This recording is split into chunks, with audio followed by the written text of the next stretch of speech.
Yeah, I guess it's wrong to say good morning now, right?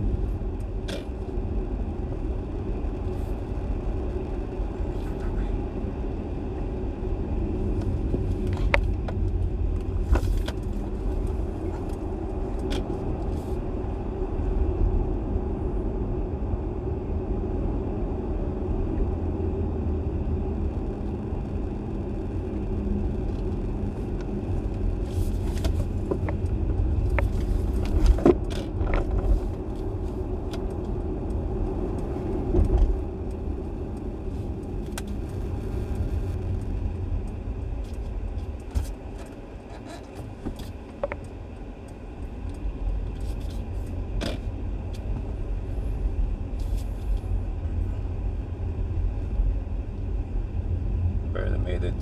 Do a quick intro and then off we go. Not to hurry. It's a bit late. I had to verify my video. It looks great. Maybe it wasn't necessary to sit and walk too long, but okay. Let's see now. Can we get a spot? For you. That one, I guess.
Okay, 3 minutes. Okay, it's charging.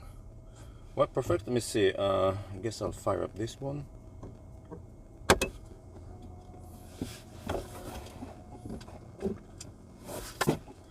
Have to do my quick intro. 6 minutes until we start. But to start pre-cooling. We're taking. Okay, yeah, we'll actually finish charging before we start.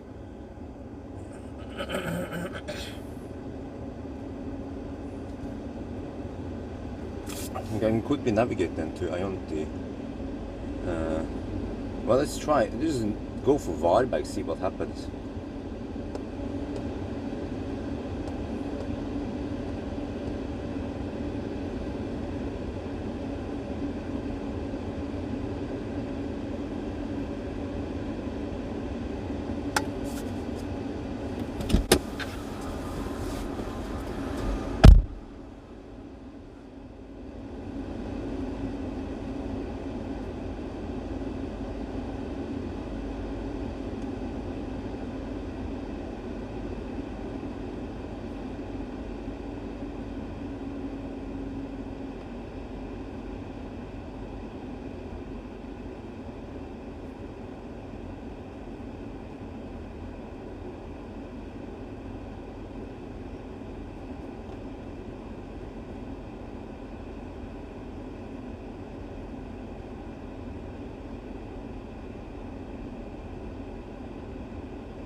Topping up now, back to 100%. Look here, AMG, huh? AMG.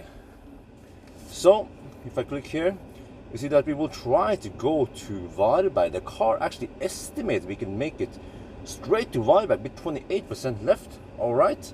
And if I click on the charger screen here, see we are topping up now, 24%, 24 kilowatts. We'll finish in 1 minute. So we start a little bit late, but that's how life is. Wait, baby.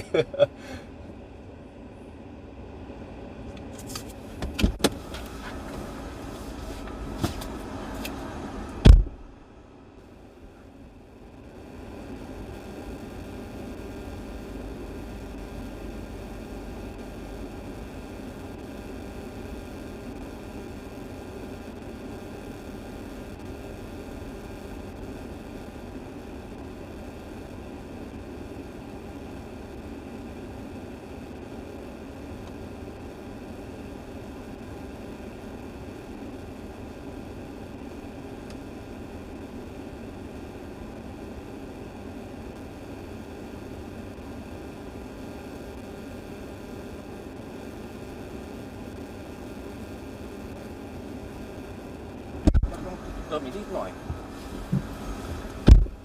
รถกะว่าวิ่งได้400กิโลเมตรอ๋อเพิ่งจะสร้างเสร็จโอเค เนี่ยพลานนะครับคือไม่รู้นะรถมันกะว่าเราจะขับไปจากนี่ทำไมมันกำลังทำอะไรเนี่ยตรงไปโอเคปิดนี่ตรงไปวอลต์ไบค์แล้วก็จะเหลือ 29% นะมันเป็นไปได้เหรอโอเคเดี๋ยวอีก3 นาทีเราจะเริ่มนะแล้วก็เลท2 นาทีที่ไหนรถติดที่ไหนแต่ว่าโอเค เนี่ยคุณเคยเห็นไหมก็เคยเห็นในวิดีโอก่อนนั้นนะใช่ตอนนี้เราจะได้ enjoy คันนี้นะครับมี hyper screen มีทุกอย่างเลย AMG โอเคเตรียมตัว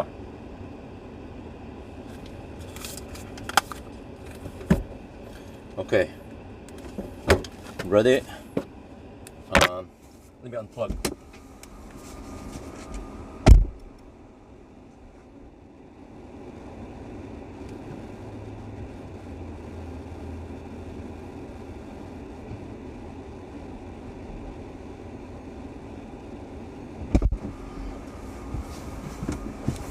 I guess I can get in position. Since we have 2 minutes left, we hook up this one, get everything ready. Wait, not ready to drive, huh? Okay. Let me get out of here, get a little bit closer, I guess, to the starting point. Oh yeah, I can go this way this time. Stay in the shade. Okay, we have 2 minutes left. Oh yeah, look at that. Oh yeah. Oh.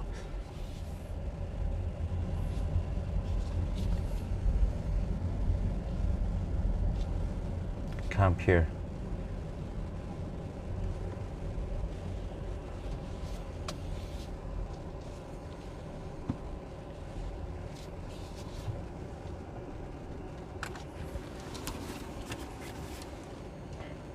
So you have to reset everything. Very important to reset this one. Reset trip meter.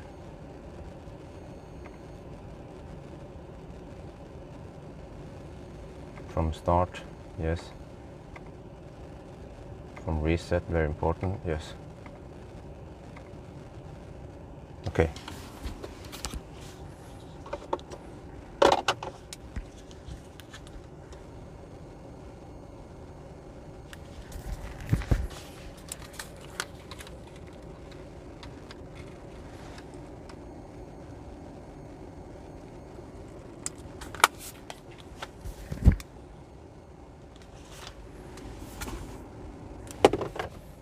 It's time. Let's go.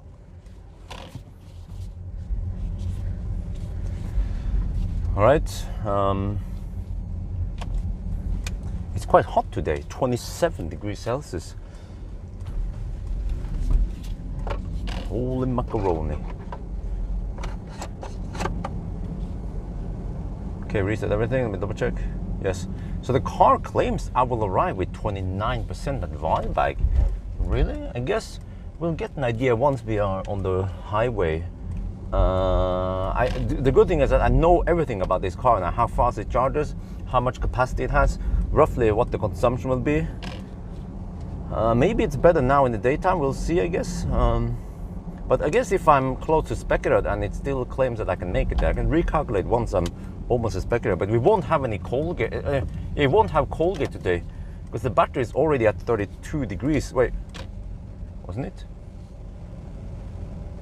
Oh Jesus! What is this? Why are people always trying to sabotage for me? Holy crap! This guy is slow. And do you even lift, bro? Okay, okay. I have 29 degrees Celsius in the pack, but it will heat up to 30, 31 or 32. That's what it prefers to be at, and then we get maximum speed as long as the state of charge is low enough.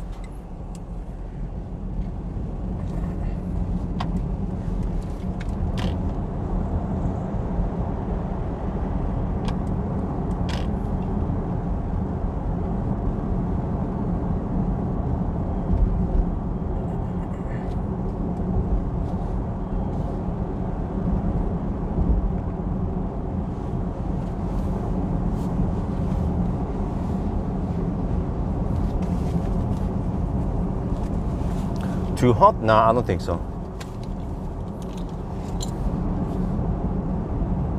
Okay, but we will of course measure how long it takes to go to Spekkerød, because I suspect that there will be some slow-ass traffic blocking our way, like here already. But we have pretty good data about how fast it should be. Like at least 2 hours and 12 minutes.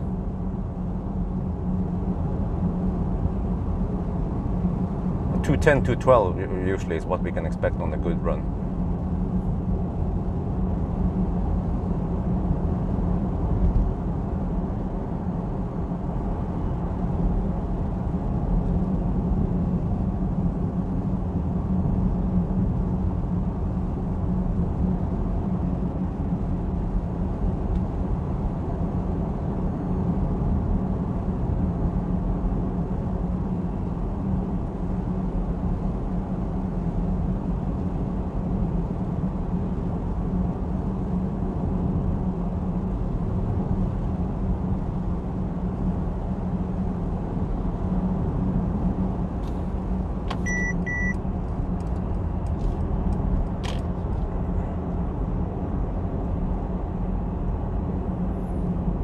Wow, 29 degrees Celsius on the tarmac.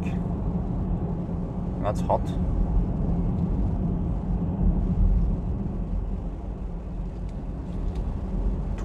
%, at arrival. Okay. We'll see about the consumption, I guess. What was it again? It needs to be 250 something, right? Well, that would be awesome if I can reach Varberg. Mein Hobby! Oh, those pesky RVs. Well, whatever. Let's not stress. We will just deduct. I'm master of deduction anyway. Oh, look at him drive.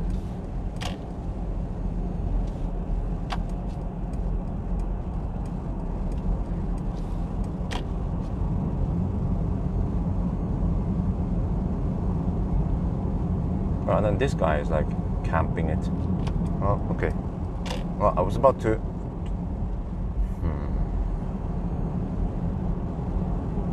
That's brilliant. Okay.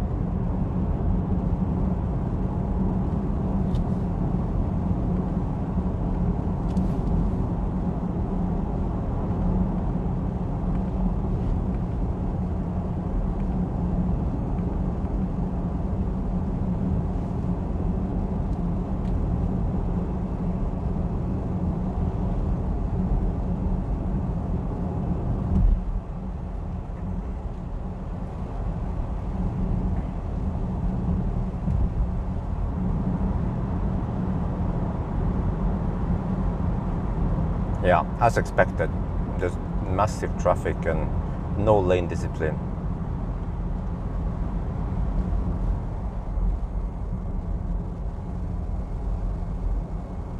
Wow, it's so quiet here. Oh man. Well, I think I need some seat ventilation now. Oh yeah, butt ventilation. Oh.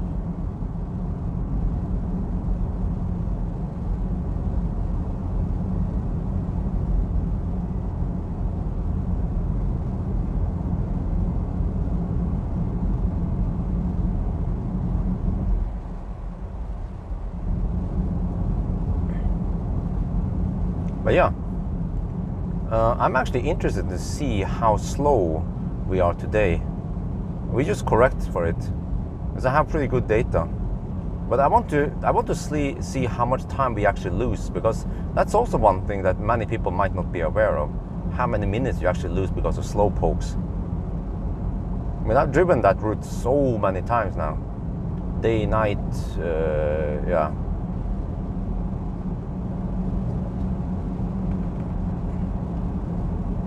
So yeah, normally we can be, normally it takes let's say best case then, 2 hours and 10 minutes to spec it out.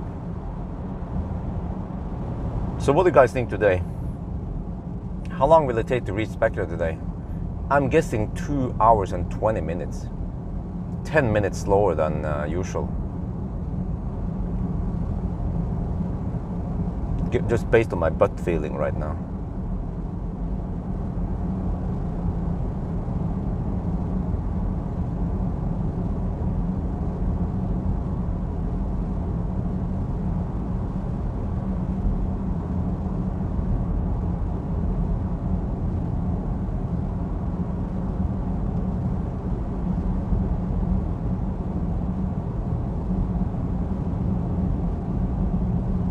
Well, consumption is 237 already.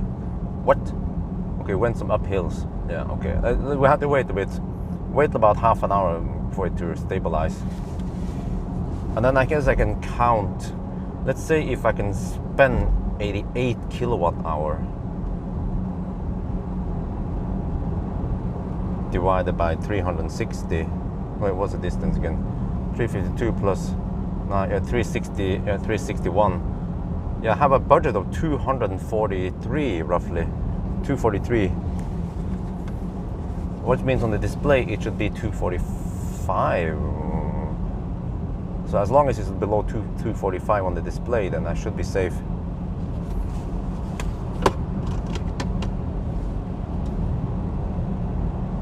Yes, all is there. It does a very good job, actually. Very close to Tesla, except for it doesn't have auto lane change.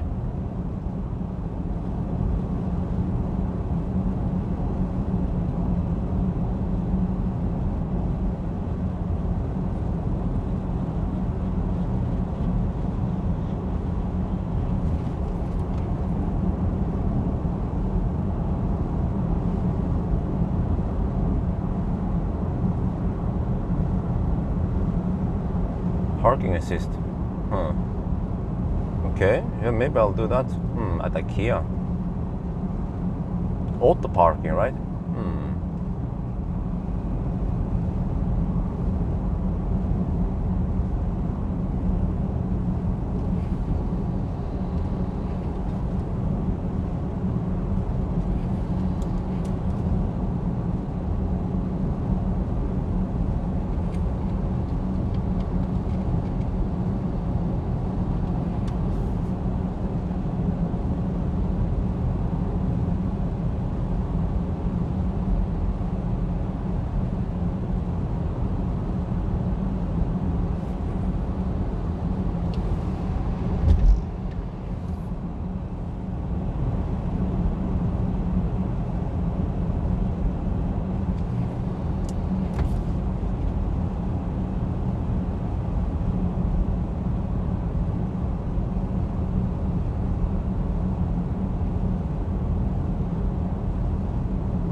Yeah, we'll see, I guess, what kind of time we...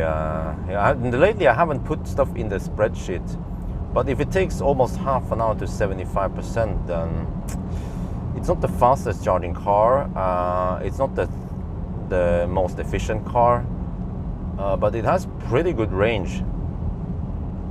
So the range is in the high tier. So that's why I'm guessing 10 hours, slightly faster than 10 hours. What, the Lexus UX300? Wow, did people actually buy it? What? That car is so expensive also. 400k NOK for the Lexus.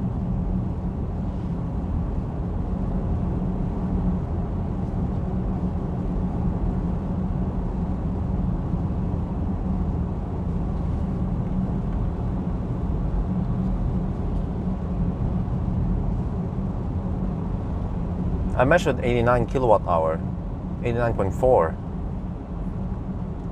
and it's supposed to be 90.6, and like nominal capacity.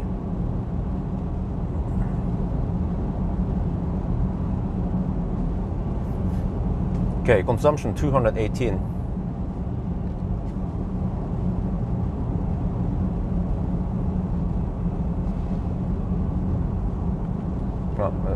I mean, how much are you gonna camp really? Ah, shit. Okay.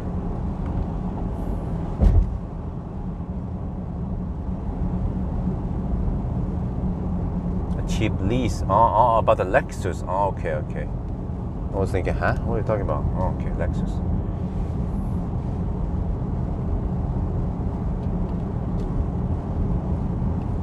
Oh yeah, 3 nozzles in the true German spirit. We have 3 wiper nozzles. Washer nozzles, or what do you call it?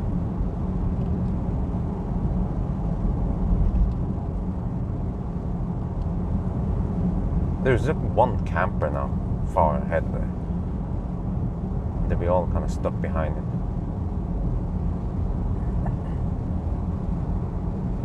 Ladderstau, well, I don't know, but maybe, well, at least, I expect maybe Ladderstau only at Varberg, because we'll be there at 6, past 6, then less traffic.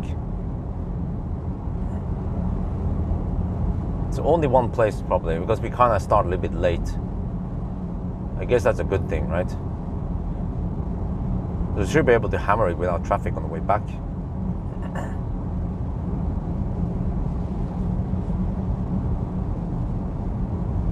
But I simply could not get up earlier today. It was just baby stuff last night.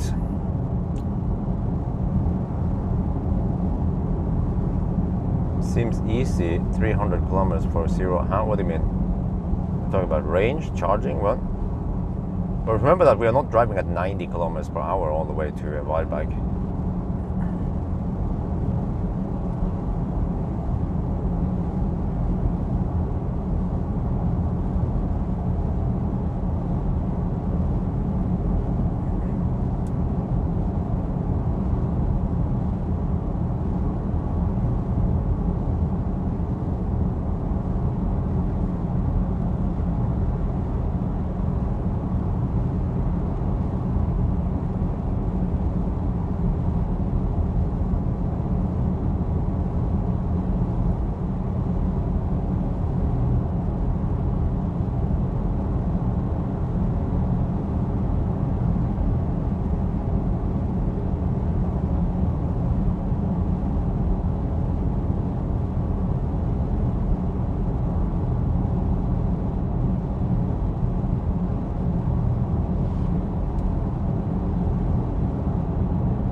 You guys please stop camping?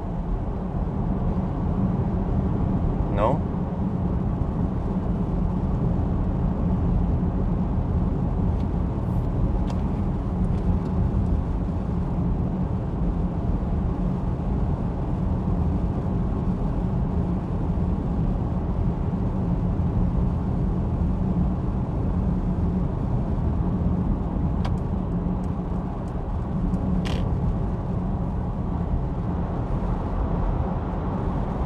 See if I can ninja that guy. Just that the timing is bad.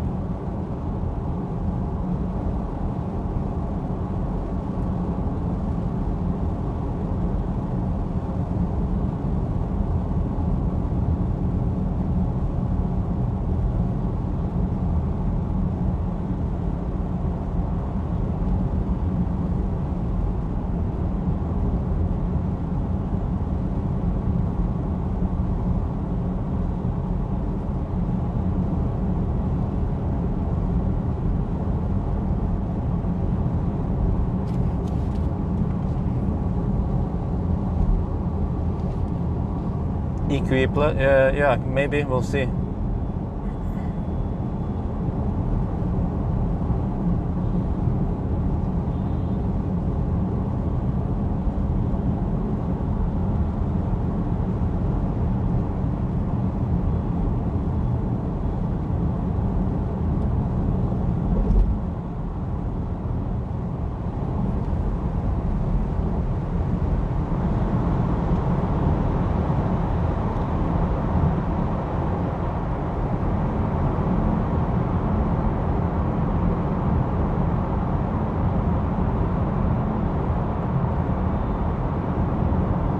Oh, he wants to hammer it? Okay. There we go.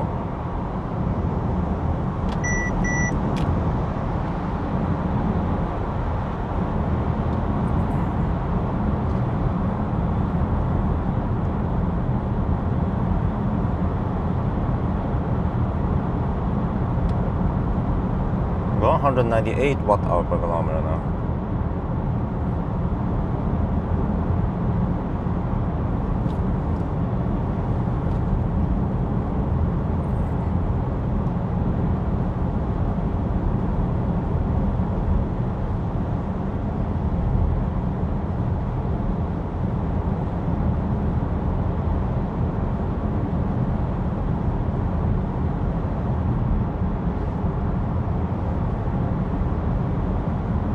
.92 consumption.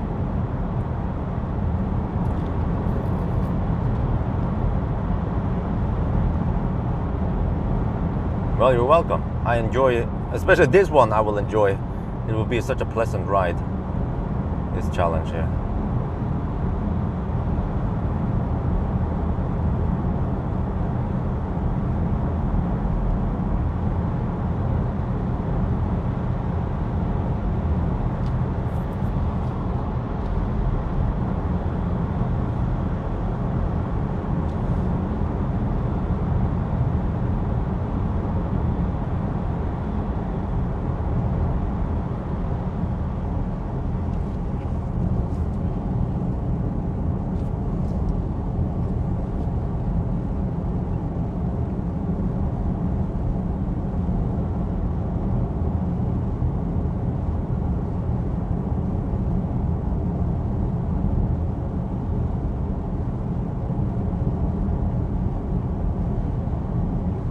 Baby and wifey, they were doing great. Yes, regular stuff, you know, waking us up in the middle of the night. I had to change diaper twice last night, or early morning hours. I don't remember, it was 5 or 7 in the morning. I had to change the diaper two times. So everything normal, what a 1.5 month baby is supposed to do.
I always use this tunnel to align up the camera because it's so straight for such a long time. But to my big surprise, the traffic over here is not that bad, but that doesn't mean that there's no traffic anymore. There will be lots and lots of left lane huggers. But I guess we'll see then how long it takes to go to Spekkeret, or it just pass by. I'm not sure if you have to charge there or not, we'll see. The car still claims 28% at Varberg, so alright.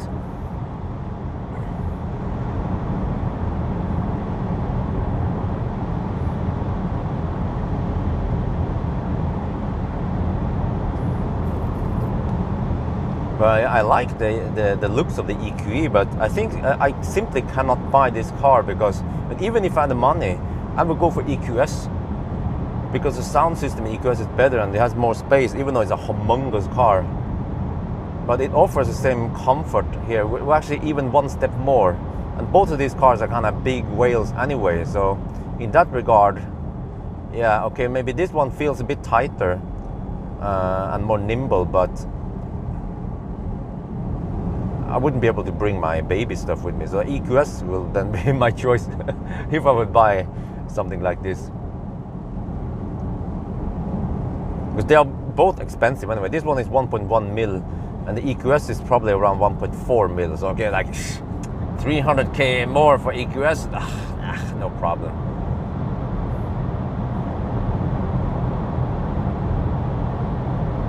Yeah, EQS charges faster, has a bit bigger battery also.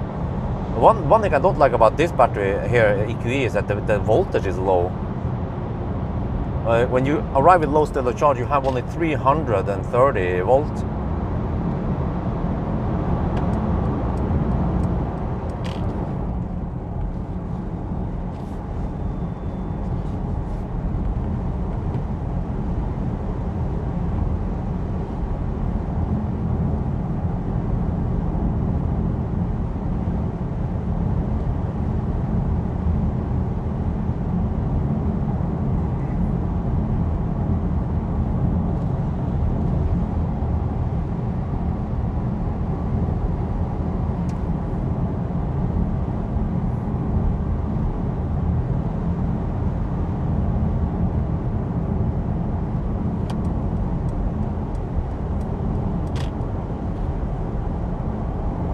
Just delete the 2 modules, okay. Well, that kind of sucks. Many car manufacturers tend to do that. The smaller battery gets lower voltage because they remove some modules. But I think they should, if it's possible, to try to keep the same high voltage. As cars with 450 volts has a small advantage when you go to 50 kilowatt chargers. But maybe eventually 50 kilowatts chargers should go extinct. And that kind of silly 125 amp limit that we have on plugs. But I guess it's still a way to save cost, and then eventually how much are you saving, because you will then make that charger less desirable for more and more cars out there and they will go for high power chargers. So then you end up having a charging station that less people want to use.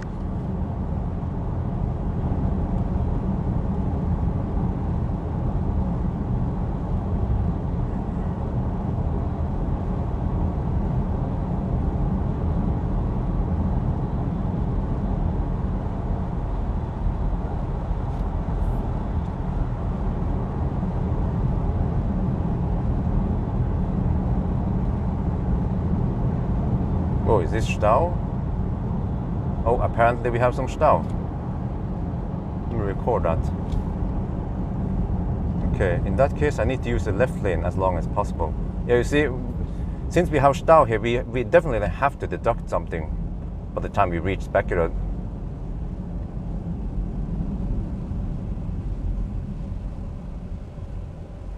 Wow, don't tell me that mother trucker is going to block the left lane. I need to document this. He's doing that idiot thing that he's not supposed to do. Yeah, the truck is blocking the left lane, I think. He's blocking both lanes, preventing people from using the left lane all the way.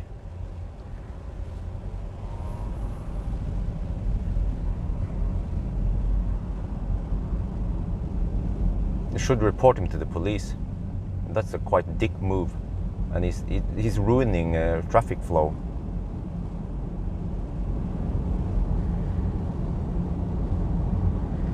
Wait, it's a moving thing. Oh, I thought it was stationary. No, you just moved now.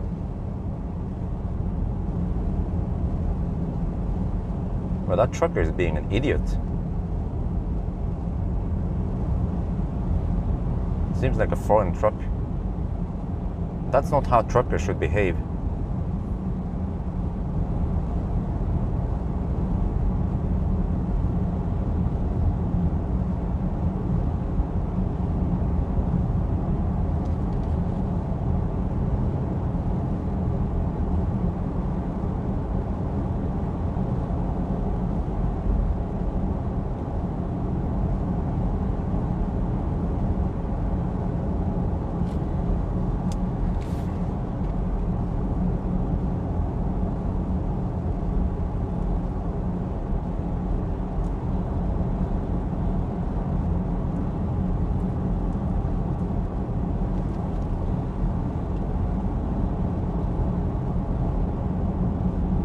this caravan seems to not be in good balance. It's wagging around 90 kilometers per hour. Maybe they have loaded too much cargo in the rear.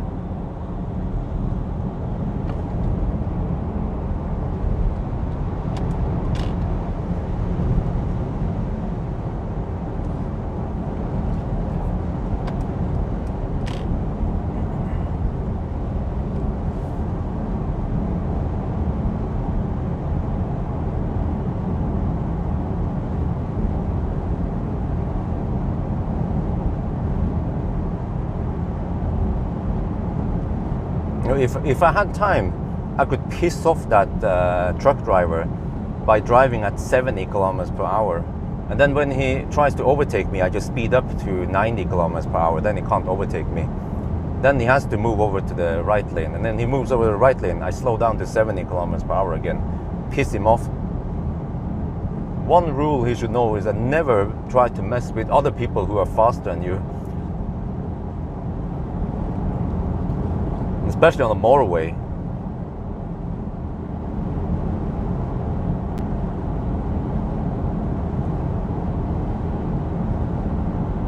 Volvo C40 looks nice from behind. I like it.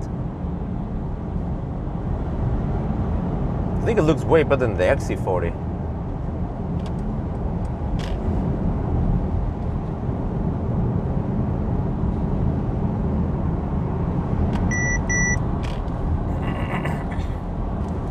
If people want to hammer it like that X6, then go for it, but don't get in my way.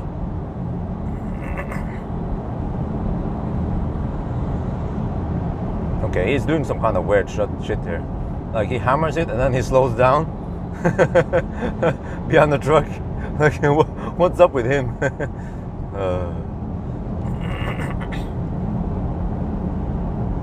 Yeah, 25 degrees Celsius over here.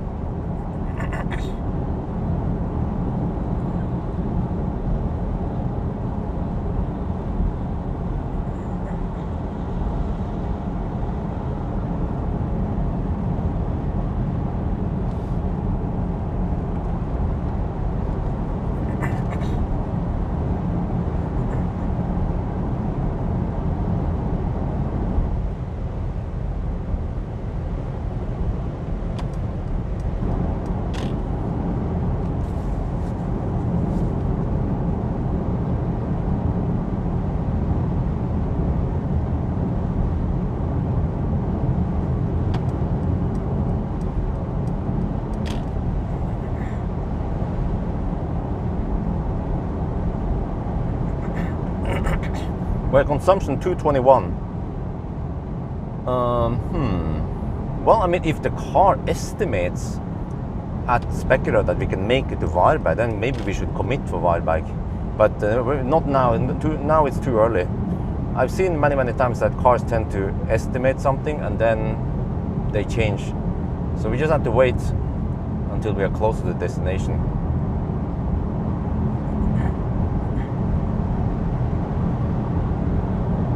This guy again. Right, license plate check. PP 98923. It's a BMW X6 PP 98923. Just want to see how much power he has. He probably weighs more than me or similar. But I have how much? Oh, I should know how many horsepower I have. I'm guessing maybe 500 horsepower, right, on this one. This is a pretty beefy car. I managed to go 0 to 100 with this fat whale in little over 4 seconds. It was 4 seconds and 4.05 seconds. So 0.15 seconds faster than spec. No, it was 4.1 or 4.2 seconds on this one. And I'm not in eco mode. I'm just in comfort mode even. Maybe I get more power if I go. Well, we can check. Just for fun. Let me see. I need to go to that power meter thing and see. Okay, here. Okay, let's check something. Let me see how many kilowatt I can pull out now.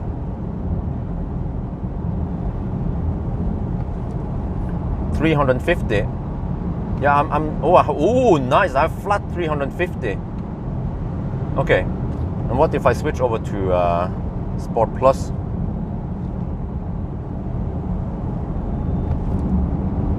Yeah, still 350. Yeah. Yeah, so I have 350 kilowatt flat. 350 times 1.36 is 476 horsepower on, yeah, okay. 4.2 on spec, oh nice. X-Drive 155 kilowatt, what?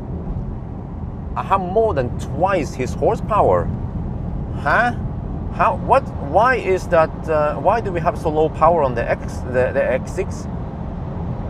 It's only 200 something horsepower, right?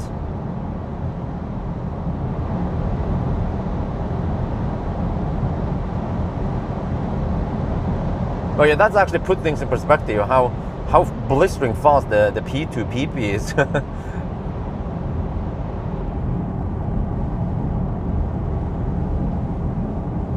Wait, was that number correct? The X6 has only 155 kilowatts.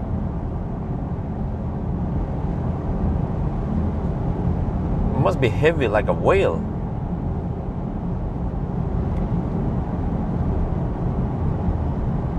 It's it's the lowest bit. Oh, it would be fun to kind of race against him on the autobahn. That wouldn't even be fun. I would just floor it and then bye bye. He'd be like, oh, come on, go. Okay, yeah.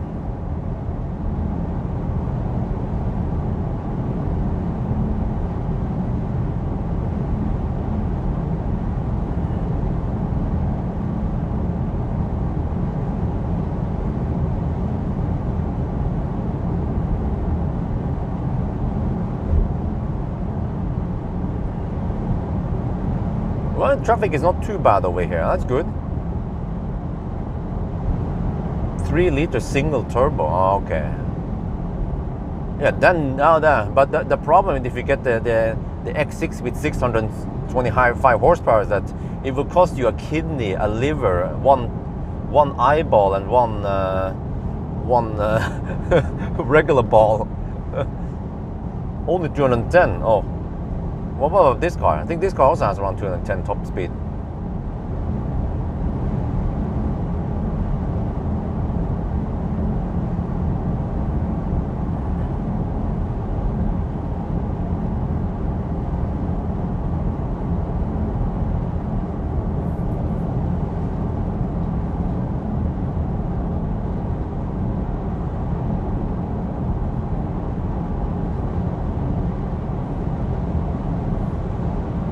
I'm quite surprised that the traffic flows so well over here. Huh.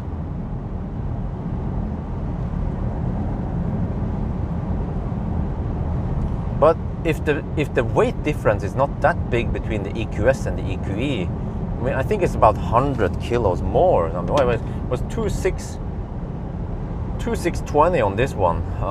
EQS must have been 27 something, wasn't it?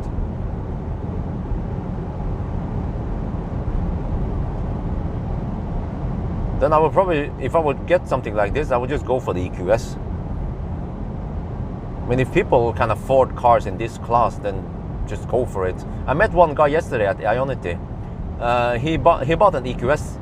He also watched my video. So I said, nice choice. And then look at the EQE and yeah. EQS is, oh shit, 2760. Oh, okay, so 140 kilos more. Yeah. But you see, that's the thing. If I would have the money to buy something like this, I would just go for a Plaid instead. Because Plaid is just blistering fast, and I'm a speed demon. And it would be more practical in terms of space and app and everything. User interface. Well, maybe except for the yoke wheel. I have to figure out if we have to go for the yoke or not.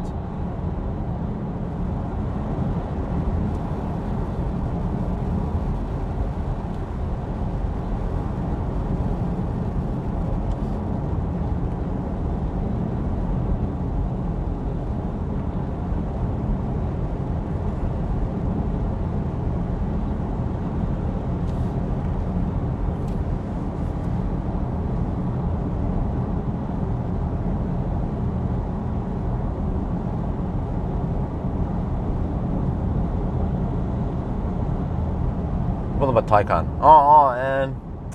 Yeah, actually Taycan, fat Taycan maybe.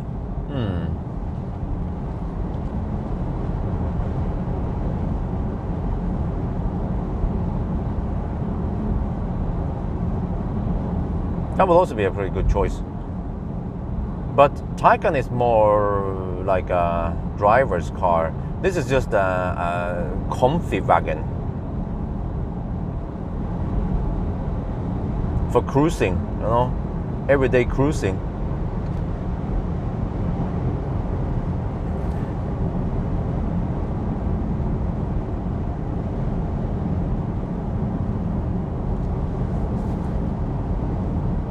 Under 5 seconds too slow for him. Yeah, I believe so. I prefer under 4 seconds even. But yeah, under 5 seconds that's kind of slow. Agreed. Once you get used to 3 seconds, then there's no way back.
No, of course I haven't tried launching with a baby, and you shouldn't do that.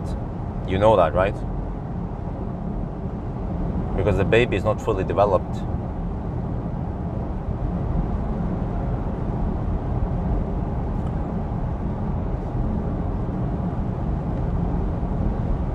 But, you know, I even remember when I was in the Taycan, the problem with Taycan is it's more cramped than in the EQS, even though EQS is also kind of cramped. But I remember when I was driving the fat Taycan, and when I got back in the Raven, that was even Raven, you know, the Model S Raven, I felt like, oh, this is more spacious, this is more comfy, more easier to use.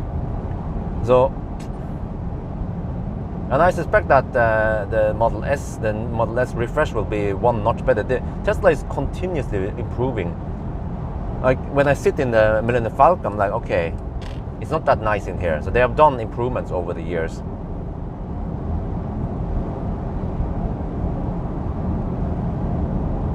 So it's just different, you know. I wouldn't say that the new Model S is bad, and I haven't tried it, but it's like saying that, oh, I have Samsung Galaxy, I don't like iPhone. iPhone is shit. No, people like iPhone, and people like Samsung Galaxy.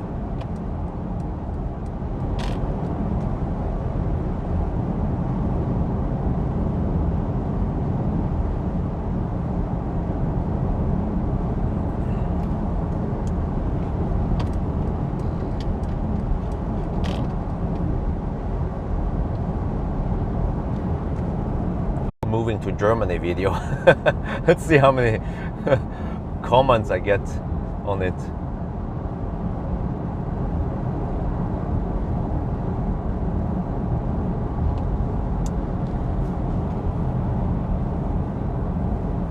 Right, more deduction coming up. Just see a camper train here.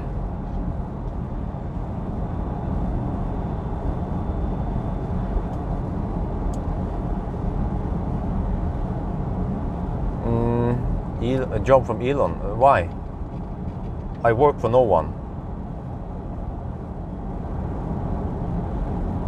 And I enjoy the work I do today.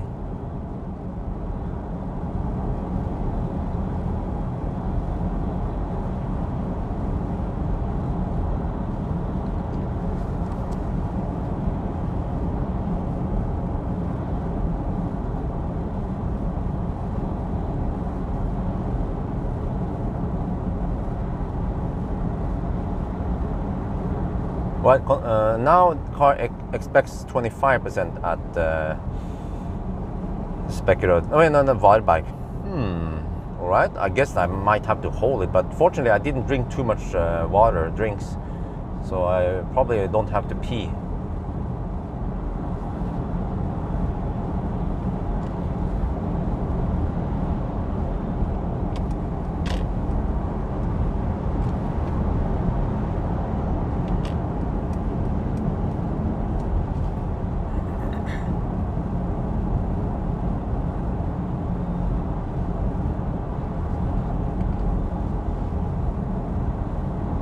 Yeah, there was an airport, Rygge Airport, one of the secondary airports in Oslo.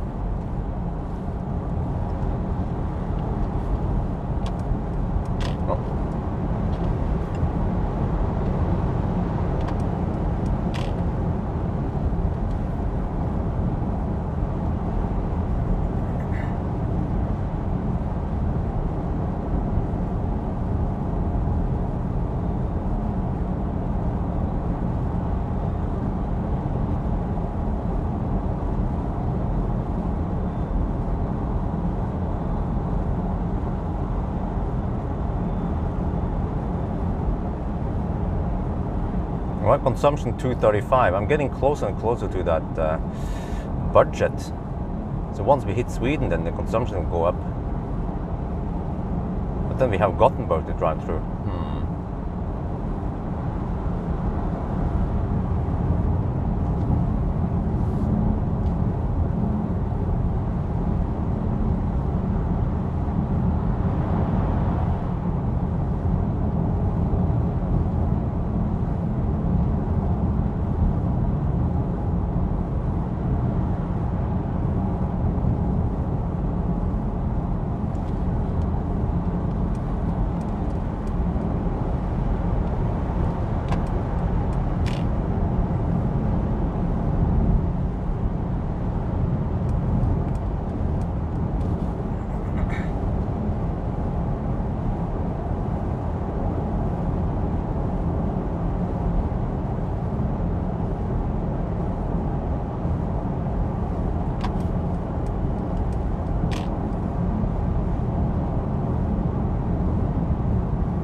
$10.20? No, I'm thinking around 10 hours.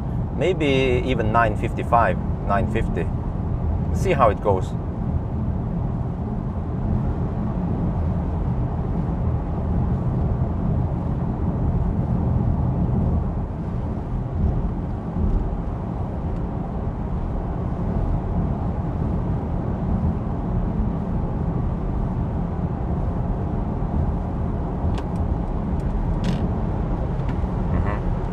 Yes, go.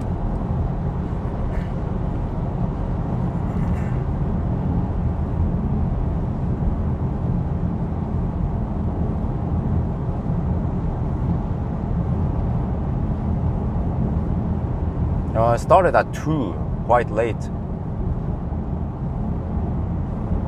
Is this better than i4? Well, it's more spacious, but I actually like the i4 a lot also. i4 is more cramped. So I guess it's slightly different segment. You know, it would be if they would make a, well, I'm about to say EQC, like a C-class EQ, but they just already took the EQC name in for a freaking crossover anyway.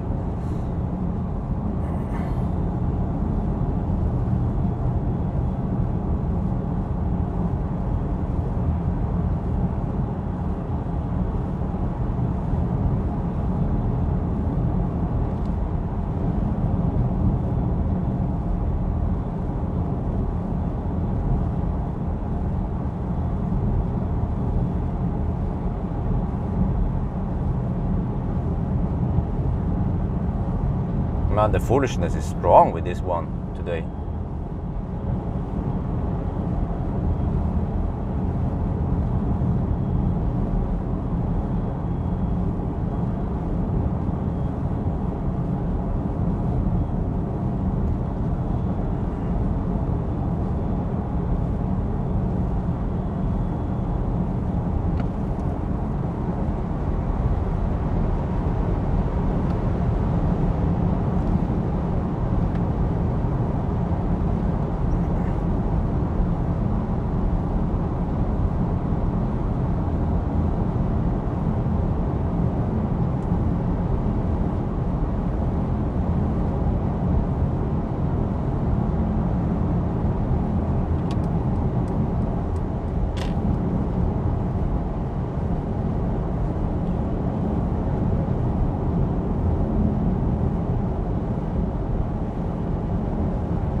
I'm gonna piss off that Toyota guy.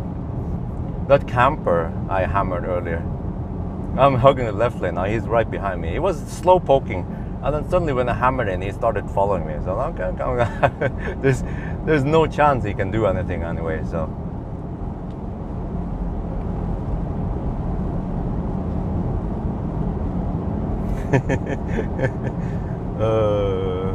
He's getting trolled. He's getting trolled. Good.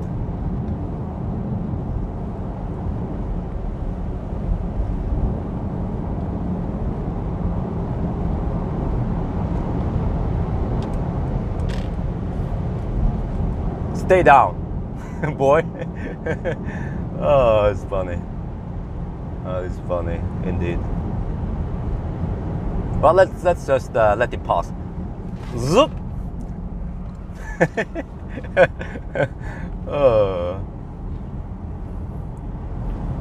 He's like, what? What happened? Huh? But actually, if you want to mess with someone, you have to always stay in front of them. Don't let them pass like that. But since we have so much space here, then I let him pass.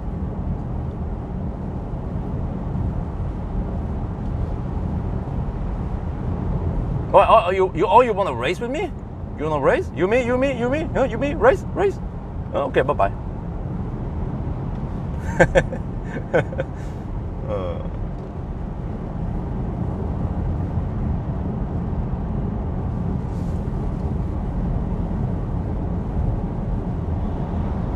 A Toyota is not worthy trying to race against an AMG. He knows that it's way, way below me in the food chain.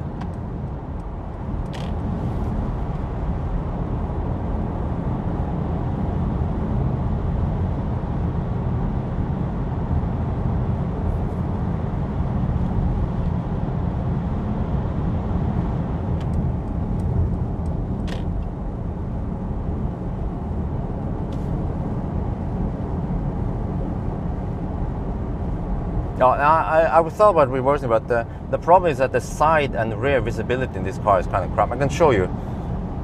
If I flip, you don't see much at all. So, yeah. Might as well just have forward. I could just commentate what's going on. Well, okay, consumption is 243. We are moving dangerously close to the budget and so on. So, but the car still claims 24% at arrival in Wildberg. So I'm like, do you know what you're doing? Are you better than a better route planner?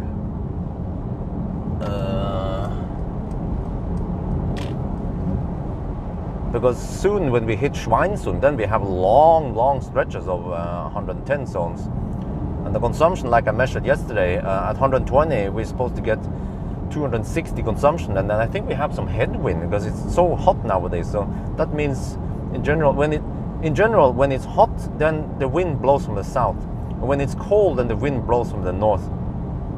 Which means we have headwind.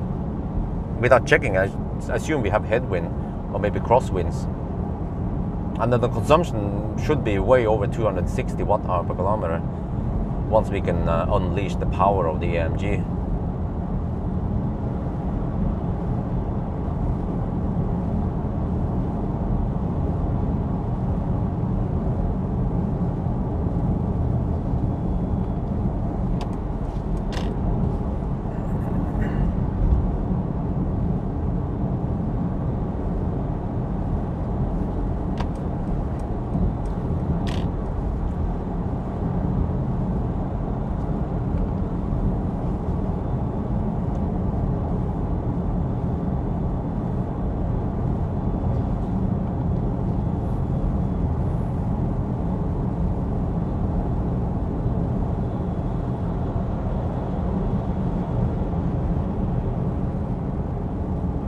Okay, let's do a little experiment.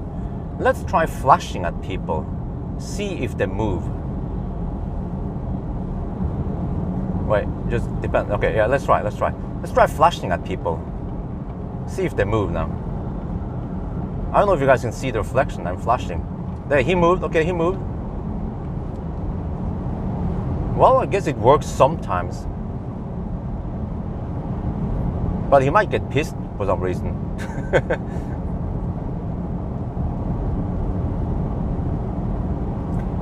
Yeah, maybe I should go deep, like 5% deep, because I have so good range. So actually 5% of this car is relatively safe. 5% is 4.5 kilowatt hour roughly, or at least, yeah, let's say 4 kilowatt hour left. And for 4 kilowatt hours, you can at least drive 15 kilometers extra if you need to, or almost 20 if you take it slightly easy. Yeah, that's good enough. So 5%. Let's try. Yeah, I guess for calculations today, I will calculate 5% margin, and in case I miscalculate, then it will still be okay. Have a little bit of slack there, so I can arrive with 2%, 1% even.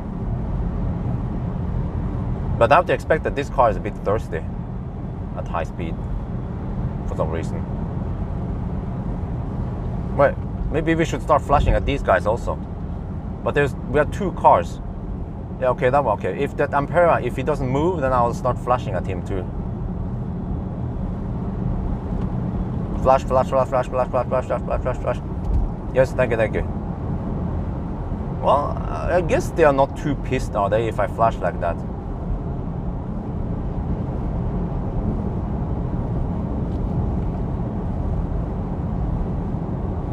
And we can see how much road rage we get if we flash at Norwegians.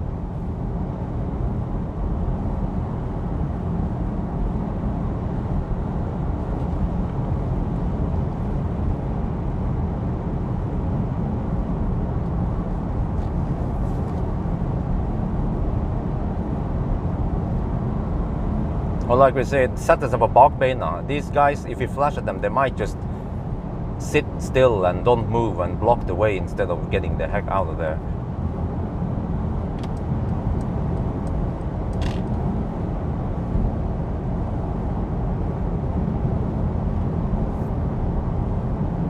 Yeah, that's what I also think, that this car, it should have good drag. What is the drag coefficient on the EQE, by the way?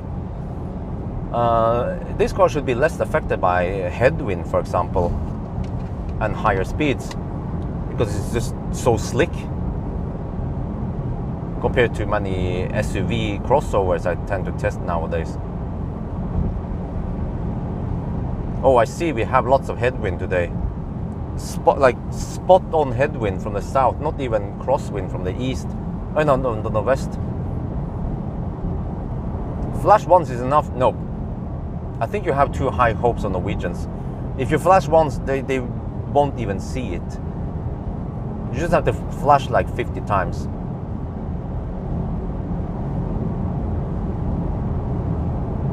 Because remember that these guys, they don't use the mirror.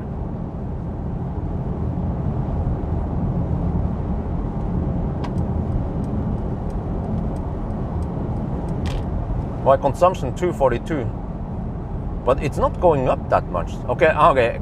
Car's estimation now dropped to 23% at the Varberg.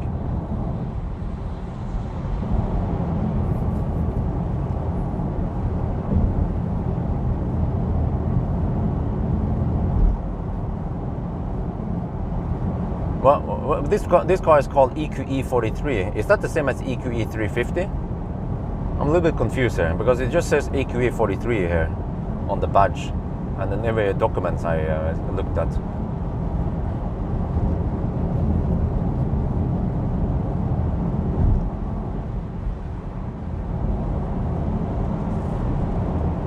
Oh, what the heck was that?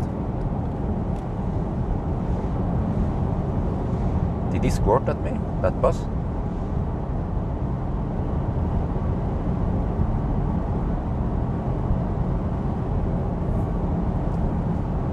Motor temperature, hang on. 57 and 63 degrees.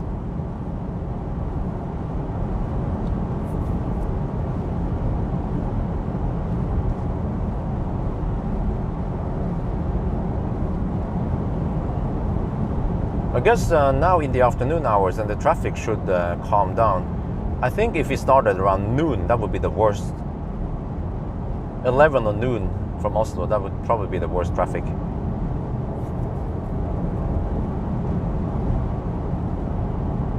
Oh, the AMG have, okay, but this is basically an EQE 350, right?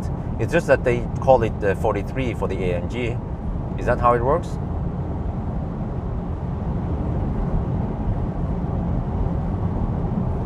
And I'm not sure what to call it, but I think I should include AMG in the title, because then more people are interested. Oh, what is this? Mercedes AMG? Oh. But and the badge behind says Mercedes EQE 43 4matic. 4matic is nothing exotic. AMG is exotic.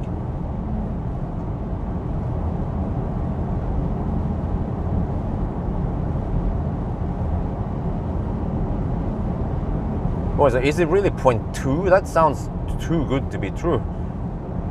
Should be something like 0.22 maybe. That sounds more plausible. But I've seen the Mercedes, they have very aerodynamic cars, like the C-Class. Okay, flash. He moves over. Well, it kind of works, except that some people might be a bit unsafe. Yeah, he gave me the finger. You see? That guy gave me the finger as I passed. You see what I mean? Do you see why I don't flash at people? Like, what was his problem? He was hugging the left lane, driving slow. And then I flash, and then he gives me the finger. Like, what's up with these people? You know, these kind of things make me want to move away from Norway. These idiots.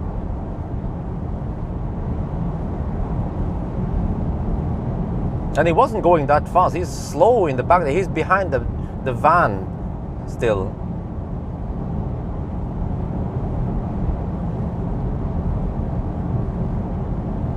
And again, if I was not live streaming, and if I was not in a rush, I would just piss the heck out of that idiot.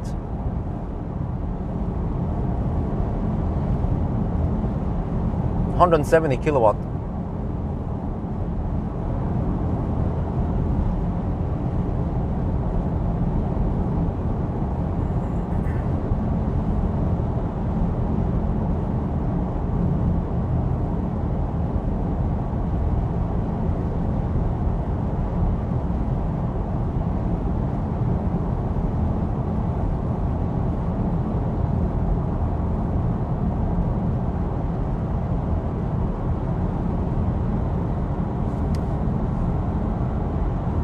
Yeah, which other countries will they give you the finger because they are hugging the left lane and the cars behind just kind of say Achtung? I mean, would Germans give me the finger if I flashed at them like that? I wasn't even pushing him. I was far behind when I flashed a couple of times. I think that's perfectly fine to do in Germany.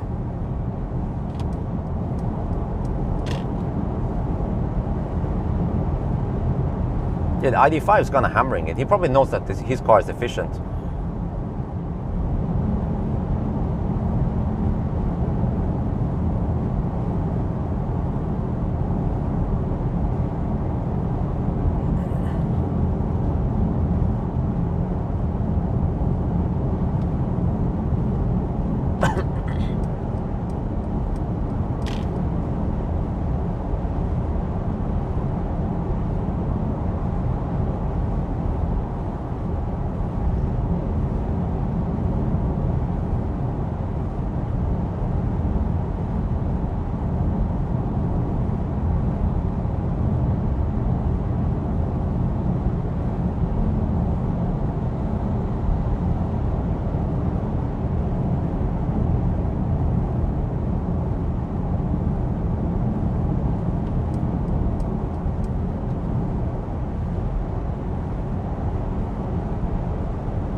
Left blinker on.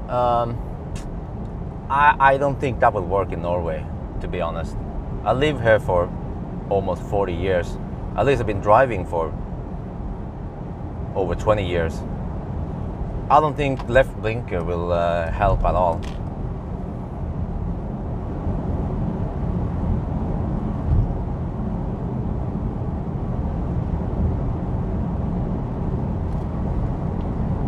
It's funny, it's the ID5 GTX I tested recently, but this was red one. It's a nice car. I think it's a nice looking car for an SUV. I mean, for a crossover.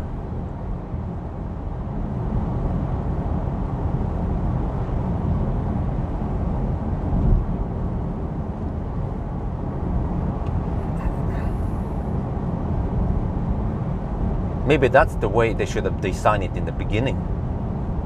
Just ditch that ID4, make the ID5 from the start. And by the way, guys, I checked the spec. You guys can double check. I checked the spec. For some reason, ID5 is 1.5 centimeters longer than ID4. First, I googled about this. I found something, and then I went on the manufacturer, or no, I went on Möller Bil, the importer's website, Volkswagen website, and I downloaded the spec sheet, and I verified again that ID5 is in fact 1.5 centimeters longer, and it's also a little bit lower than the ID4.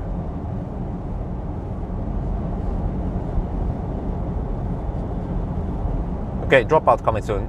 It's time to take that toilet break. He wants to be boss. Well, I could mess up with him so bad. I could just go in front. Of course, I don't want to do any dangerous maneuvers. I could just go in front and then slowly slow down, and then he tries to change lane. I just move away and block his lane, and goes really slow, and just block him and piss him off. And then I just accelerate and get the heck out of there. But I don't have time for the monkey business. Those idiots are not worthy of my time. He moved away. I mean, he moved out of my way. That's fine. That's good enough. And then he wants to give me the finger or whatever. Then fine. If it makes him feel better, then fine. At least he did what I asked him to do, which is to move to GTFO. Different bumper. Okay. That makes sense. Maybe the chassis, the foundation is the same, and the body is slightly different. Because I would imagine if they made it 1.5 centimeters longer, they need more parts. It just makes it even more complex. Oh, we might drop out soon. Okay. See you guys soon.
Well, are we back yet, or are we still offline?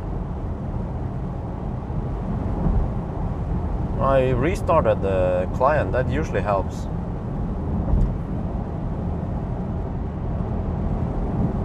Guess I need to restart again.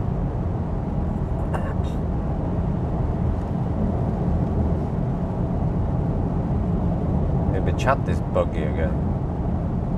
Oh, we're back. Oh, finally. Okay.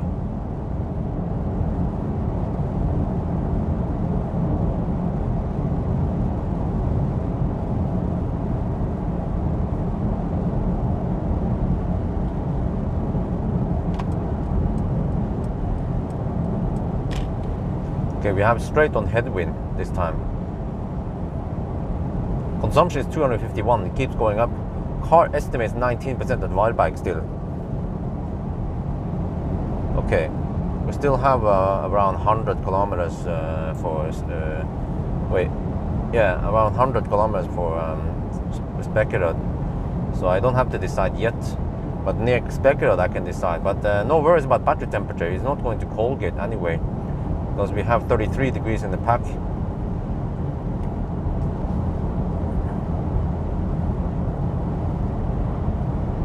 No, I can see the chat now. It's just that sometimes the chat is kind of buggy. But right now I can see the chat.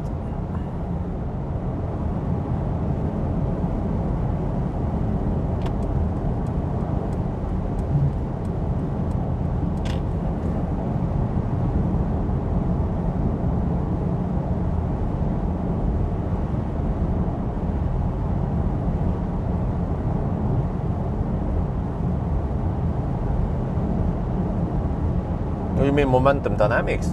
Well, I guess mainly for buses for now. Since cars, you don't really need wireless charging for cars, but it depends. If it taxi, then it kind of makes sense. But most people, they don't mind plugging it in. And I guess for now it has an extra cost and weight that regular cars don't want to take. And since regular cars kind of need the plug anyway, right? Then just plug it in.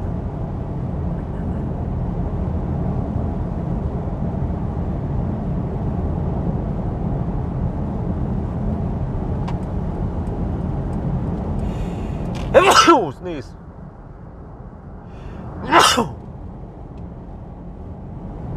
Hammering a Norwegian Leaf EL21. Oh, that's pretty old. That's probably 21 kilowatt hour originally. Who knows how many kilowatt hours left in that battery after some rapid gate. Spekerud, okay. But I'm going for Varberg. I mean, at Varberg, I could even go for the V3 Supercharger. I just don't know if it works or not. But that could be cool to try in case all of them are taken. We could just deduct time if it's not working for some reason, because it's technical fault, right? So people who own EQE and they know that it's not working, they wouldn't bother testing it on or you would just test it once and that's it anyway on the Supercharger V3. But V2 would be too slow because the voltage is low here, so we want to have that 500 amp for the V3. And I'm now a paying member on the Tesla thing anyway, so I get lower rates.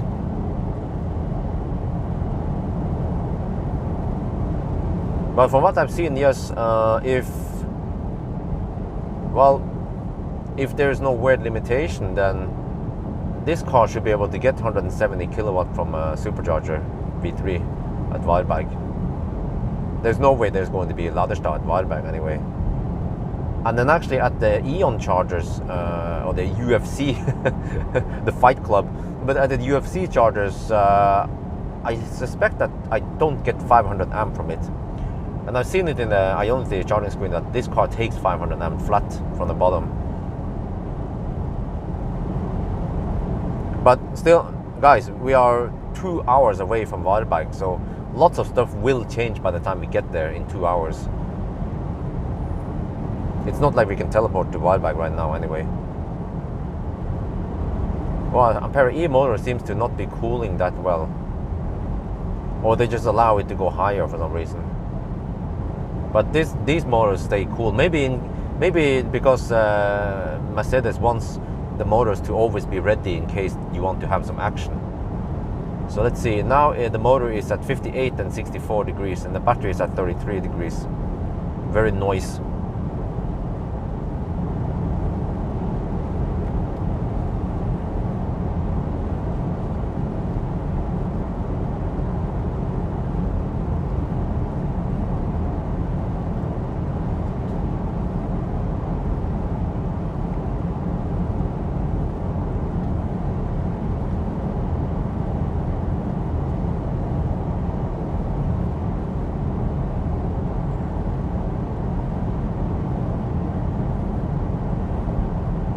%18 at Wildbag now. The estimation keeps dropping and dropping. Interesting.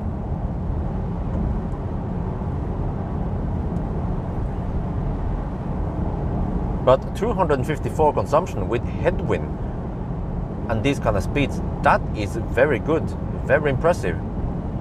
It means that the aerodynamics on this car must be good, even though maybe the drivetrain efficiency might not be the best, but it doesn't suffer from high speed and high winds.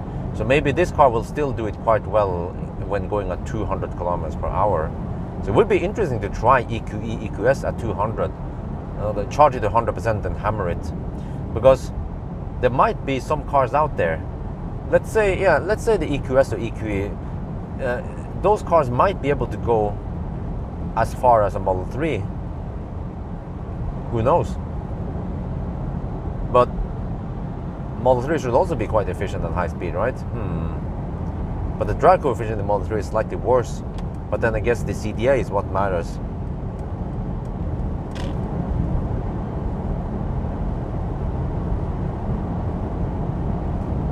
Cars low voltage, where Tesla chargers can faster, No, well, actually, Ionity is maximum 500 amp, and then I guess this car is limited to maximum 500 amp. It's only Tesla that allows the cars and chargers to go beyond 500 amp.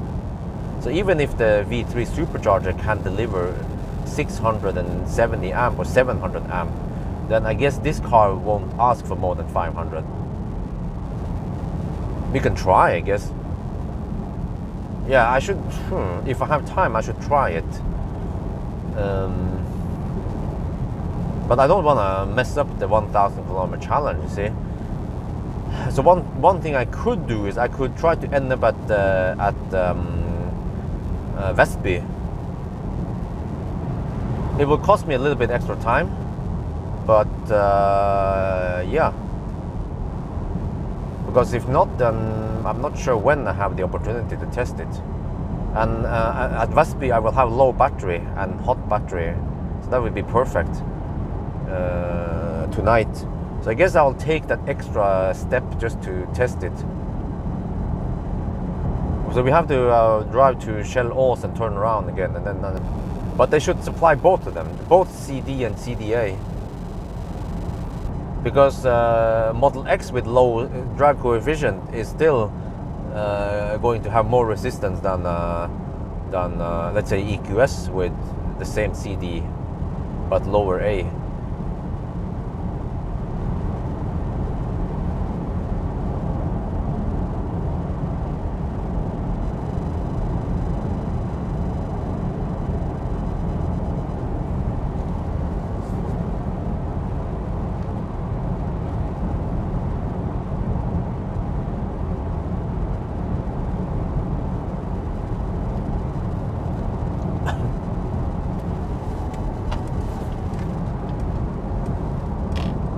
But I think today's cars, they are getting close to the limit of how efficient they can be. That alone could be an interesting topic. But like the motors, for example, I mean, we just physics. You know roughly how much energy is needed to move cars, and I guess you can't really make cars that much lighter. Cars nowadays, or for I was about to say for centuries, but for decades, they weigh roughly 1,500 to 2,500 kilograms. And okay, you can find some lightweight materials and all that, but by the end of the day, it's all going to be about the steel and the aluminium. So you have to expect a certain weight of the car and certain size of the car, I guess. And therefore you can also guess roughly what kind of energy is needed. Should I flash at this guy or should... Okay, he's not going to move, right, good.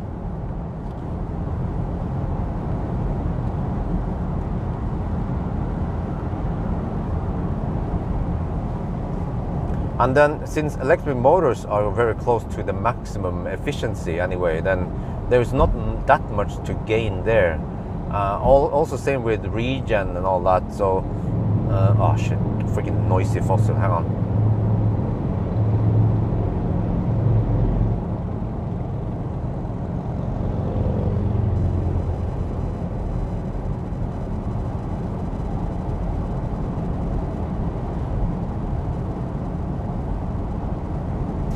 No, but I don't think you can do anything. If there was a way to overcome drag, then we would have figured out something. But we have managed to get it better. But the problem is that car manufacturers don't want to go that way. Just look how they make boxy SUVs, right? Like the Volvos and shit. So, which means that today's most efficient cars, they are already the most efficient, or close to how efficient they can be. You can gain a little bit maybe on slightly better motor technology, maybe. But also the EQXX, okay, it's very efficient, but the thing is that it's just a prototype or concept even, and in practical use, not many car manufacturers will make it like that. Because think about it today, even today, cars don't. What about luggage? You know, it's okay. It's a nice, efficient car, but it's not practical. So you have to balance between practicality and efficiency. And Tesla seems to be doing a very good job of that. And then some other car manufacturer, like also Mercedes, is very good at making aerodynamic cars. At least some of them. Tires, yeah. I mean, but what I'm saying is that there's not that much to gain anymore, because we are close to theoretical max for electric drivetrain and so on. Like the heat loss we get from the system is very low. So yeah, maybe we can reduce the losses a little bit, but like now, like Model 3 for example, 3 wheels, but again about safety and all that. So, I mean, once you start making cars more efficient, then in general you have to sacrifice something: space, comfort, safety, noise levels. So for example, a Model 3 seems to be close to perfect when it comes to efficiency versus space. Or the MEB platform cars, which in general have better practicality maybe than the Model 3, since they have a hatchback and slightly taller cabin without being too inefficient. And they're called classic Ioniq, even the new Ioniq, but it's not charging fast. But that's not. But the efficiency gain is still there.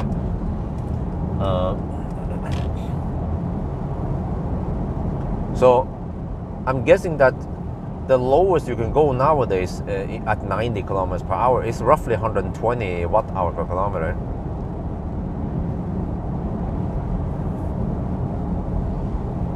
Maybe in the future you could try to squeeze out with new battery tech, new motor tech. Maybe you can drop it to around 110, maybe even 100 watt-hour per kilometer. But that's for the efficient sedans, not something like a crossover. Then I guess roughly 120, at least 130, 150 watt-hour per kilometer, or 200 watt-hour per kilometer for more like SUVs, like Fat e-tron size or something, Q7 size.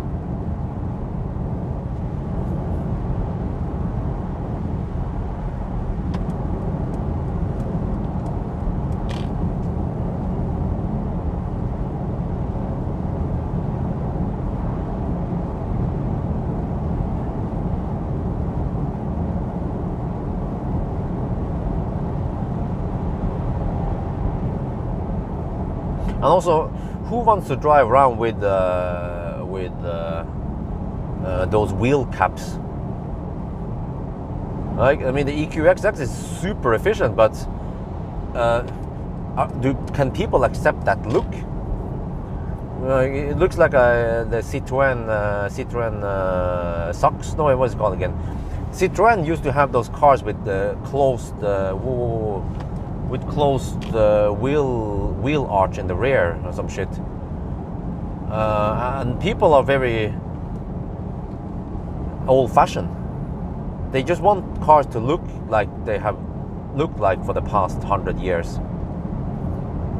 Like even Teslas look, people don't like them, but they are efficient because it looks like a duck face, and it looks like the Shinkansen for a reason.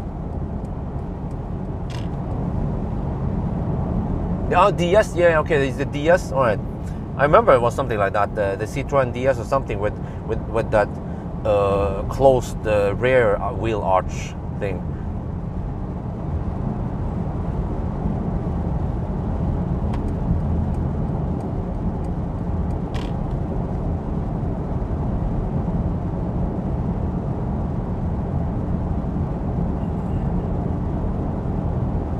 No, not the 2CV. I'm talking about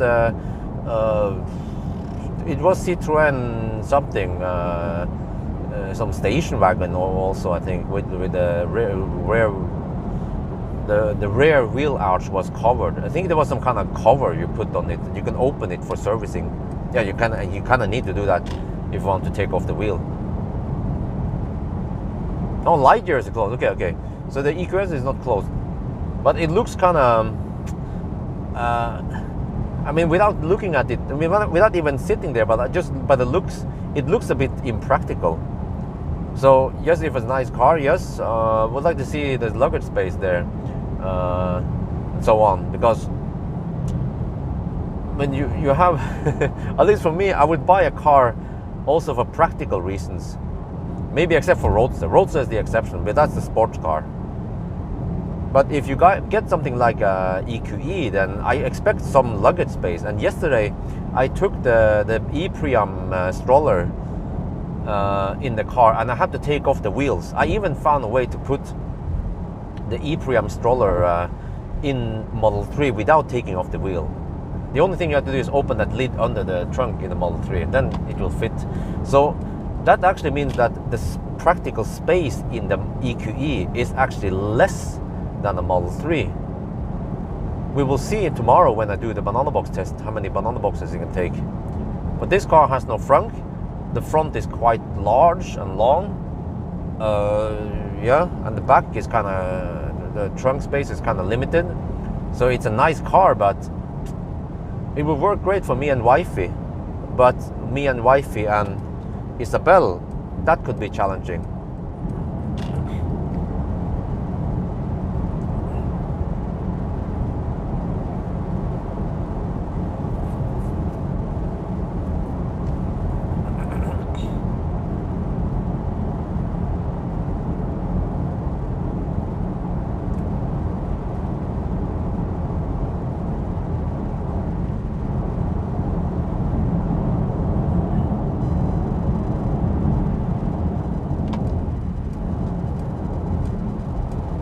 Okay, car estimates 15% at Waterberg. He keeps dropping and dropping. Wait, we have driven 181 kilometer and we have 178 left, so we are roughly halfway now. Okay, and the consumption is 256. So the consumption keeps going up. But okay, we're getting close to Spekkerud. We will be there in 65 kilometers roughly. So I guess then I will decide what to do. You know, I could, I could even bail out at Chop Chop.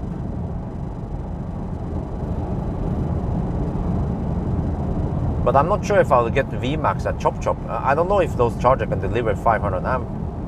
That's the problem, I guess, with this car. If it was a Polestar 2, then no problem.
Well, we have to do a checkpoint at Speculum anyway, see how long it takes to get there.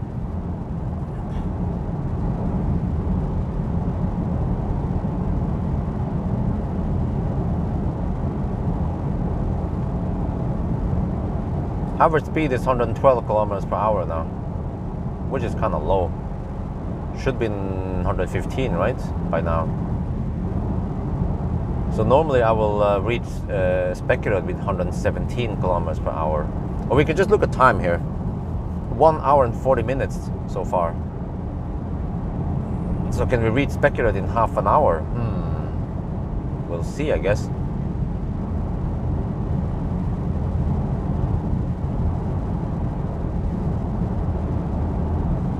Wow, this is more traffic than usual. Well, tonight it's going to be quite empty as we are running so late.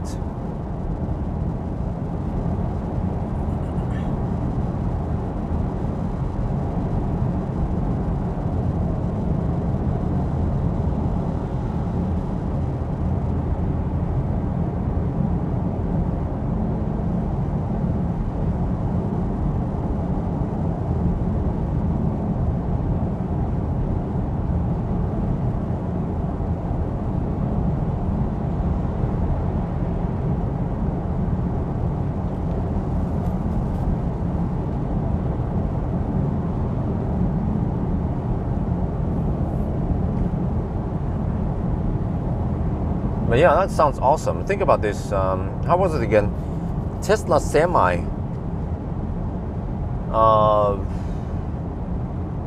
Did we talk about before? The consumption on Tesla Semi with full load.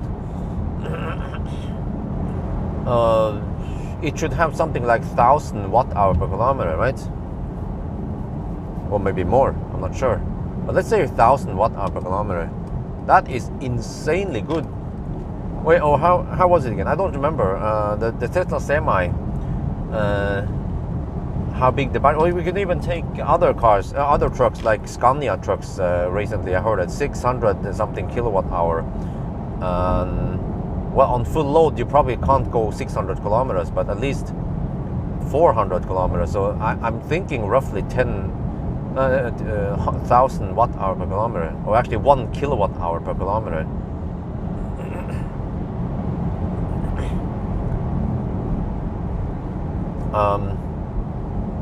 And that equals to roughly 10 liters per 100 kilometer.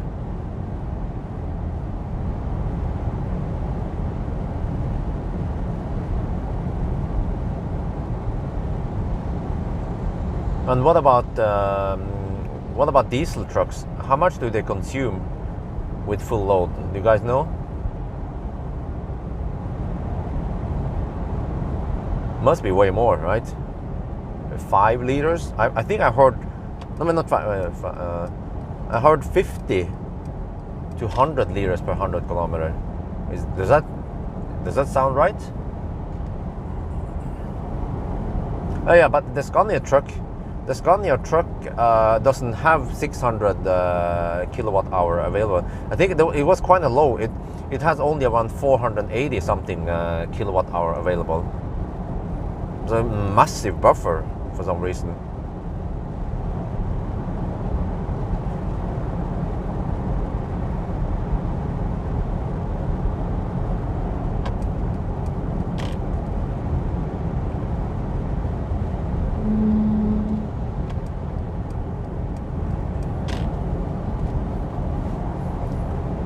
So but that's why I'm guessing roughly 1,000 watt hour per kilometer. But what about diesel trucks then? How much do they consume when they have some decent loads? Oh, look at this traffic here, damn.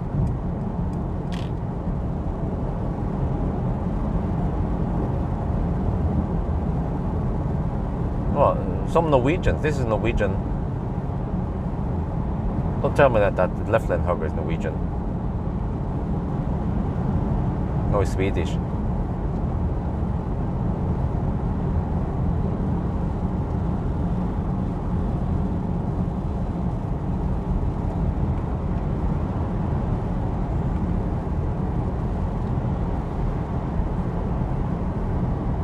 Okay, it's not that bad. Okay, 30 to 40 liters of diesel every. But that's already 3-4 times higher. Let's say at least 3 times higher energy than electric.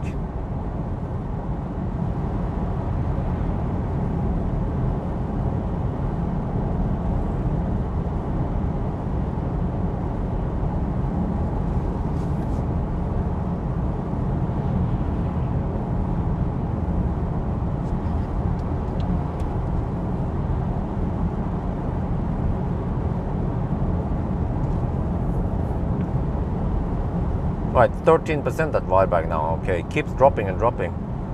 We are 161 kilometers away. Consumption is 257. Average speed 113 kilometers per hour. Seems that we have to deduct for traffic, but we'll see how much.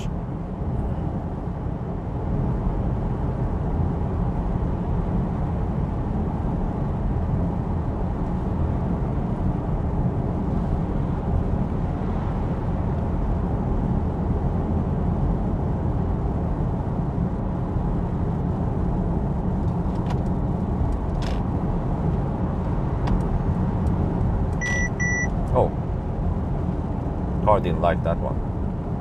Oh well.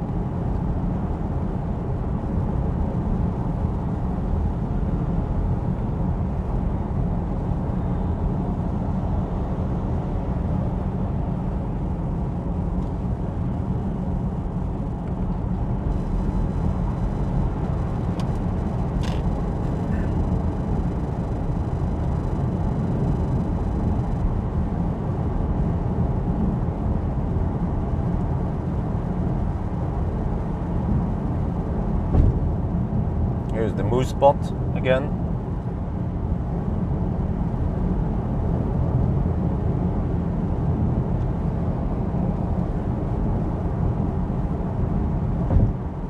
But the consumption will drop around Gothenburg. Maybe we can make it. That would be awesome. Despite headwind.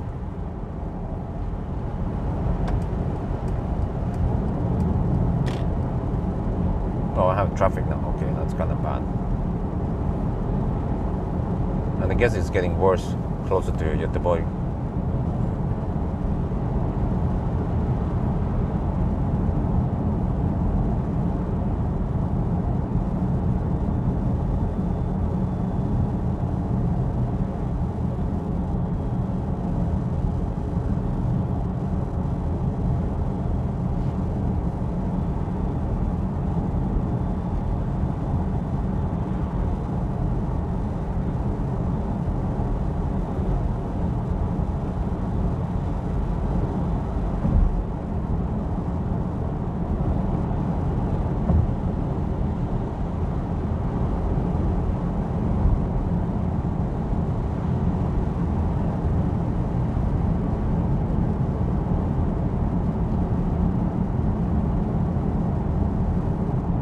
I get the feeling that this car is more efficient than the fat Taycan.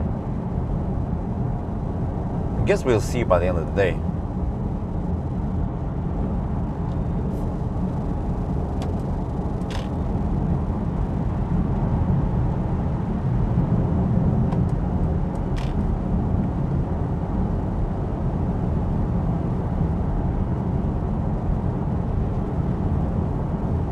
I guess Swedes are as bad as Norwegians when it comes to left lane hugging.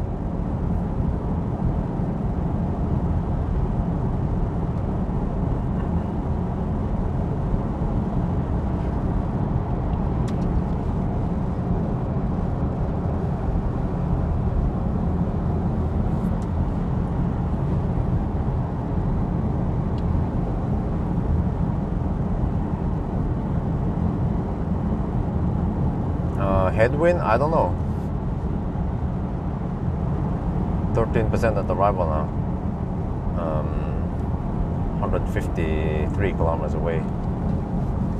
So the closer we get, the more reliable that estimate is.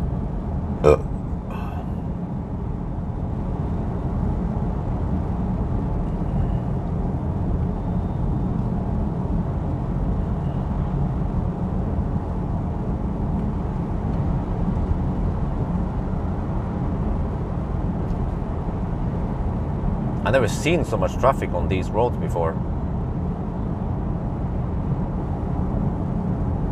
Lots of Norwegians. Here's another one. The Tesla was Norwegian. This one's Norwegian.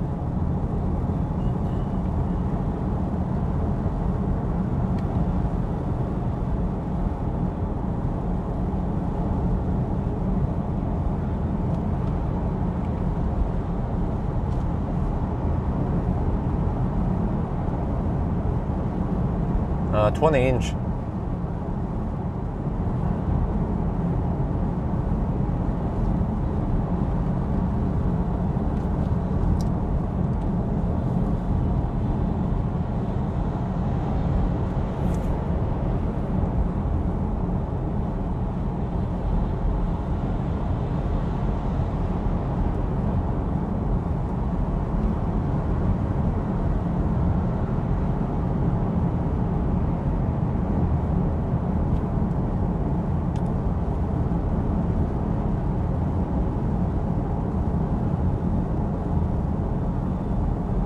Yeah, we have 35 and 40. Wait, is a 40 profile in the front. See if I remember it. It's 255. Oh yeah, I did the. By the way, guys, I did the noise test yesterday, and this one was very quiet. It was second highest. Only EQE was better. But it's 255, 40, 20 front, and 295, 35, 20 rear. So that's a decent wheel size. It's a nice balance between wide tires for grip and braking, and not too bad for efficiency.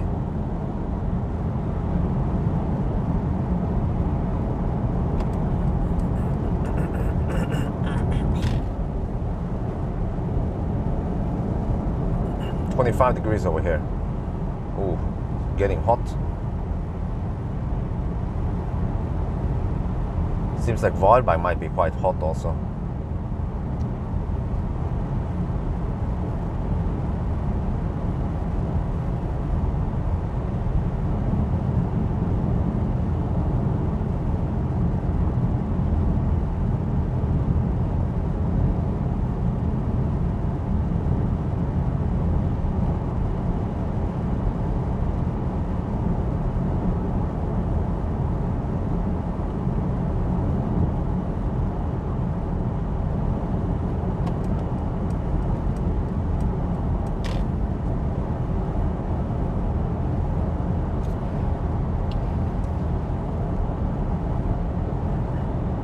Welcome to Uddevalla. Well, it's a little bit outside Uddevalla.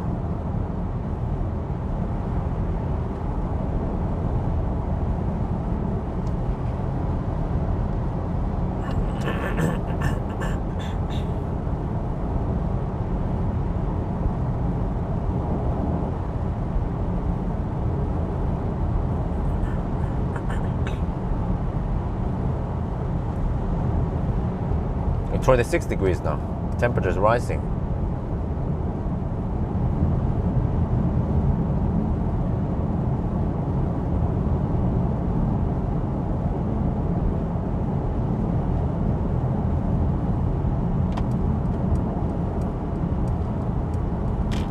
Well, are the Swedes traveling because of midsummer still?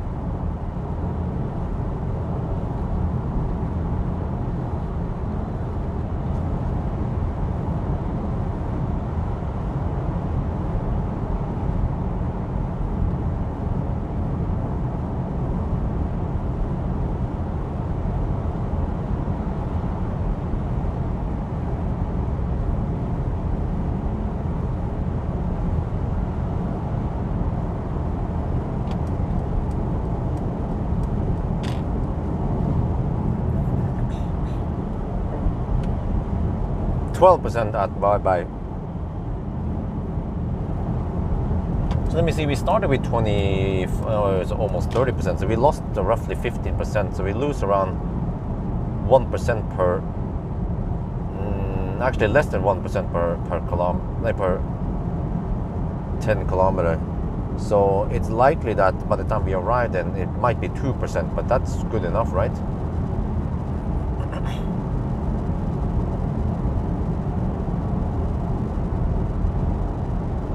Consumption 257, average speed 114 kilometers per hour. Yeah, it's rising, but not enough. So 1 hour and 54 minutes now. We're getting close to speculative.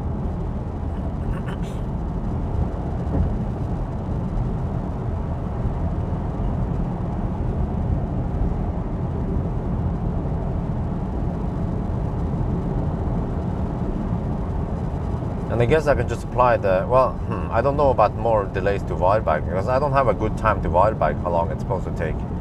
The speculative Wildbag leg. Wait, was that 1 hour? Yeah, I think it should take around about 1 hour. Speculative Wildbag. So then it should take 3 hours and 10 minutes roughly to go to Wildbag directly.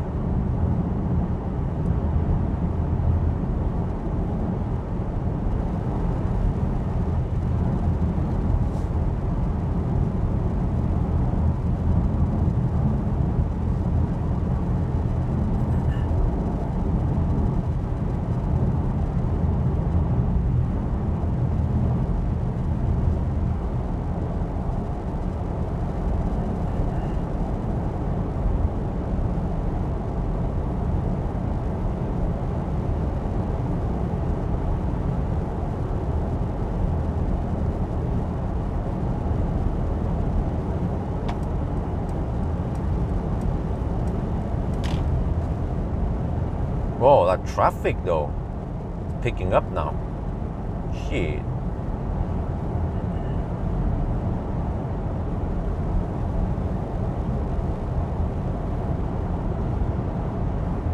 Because this is what the Swedes build the roads for when it really gets busy. Holidays and weekends and so on. And then normally when I hammer here, it's quite empty.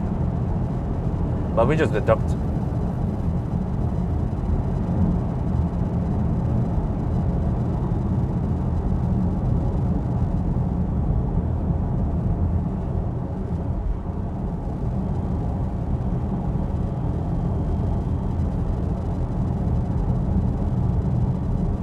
At least on the way back we don't have to deal with this shit. Actually, already at the turnaround point at Helsingborg, from there on it should be quite empty, I'm guessing.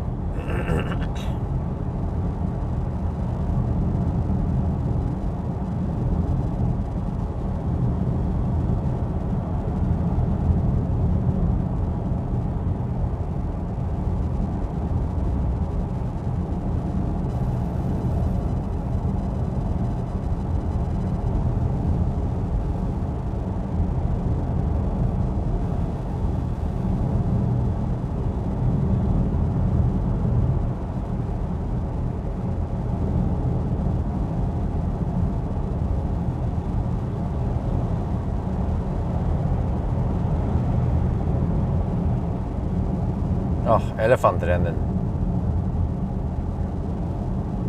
A truck overtakes another truck. Great. With so much traffic, like that's kind of bad behavior, is it?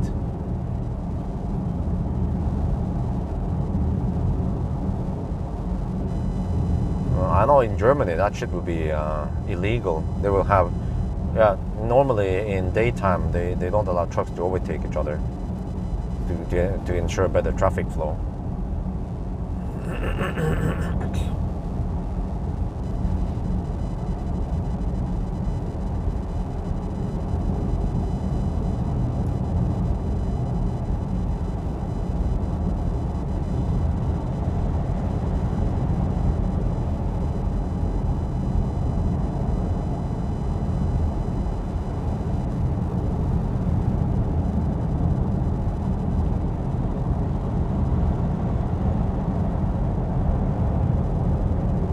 Well, turn signals? No?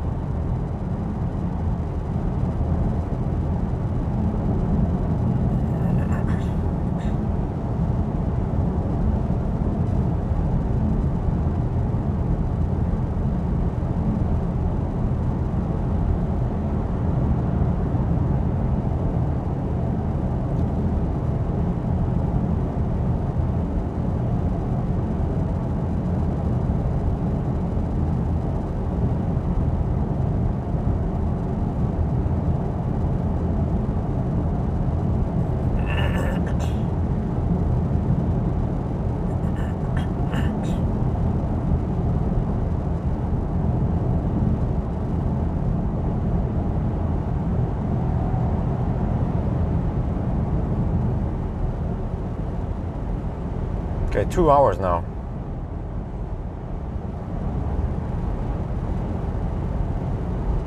We're at Ljungskile.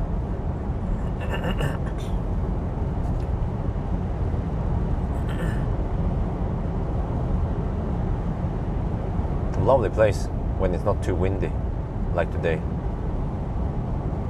I wonder if the highway goes below sea level. Kind of looks like it. Like here. Oh wait. Like here. You guys see it?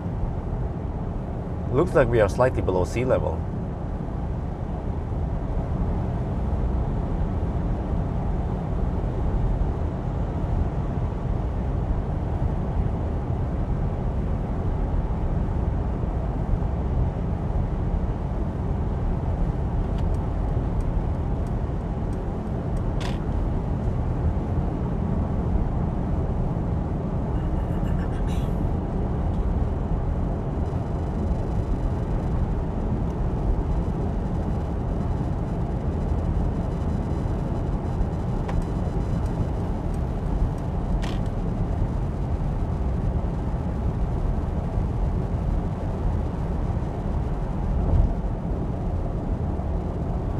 %11 at arrival now.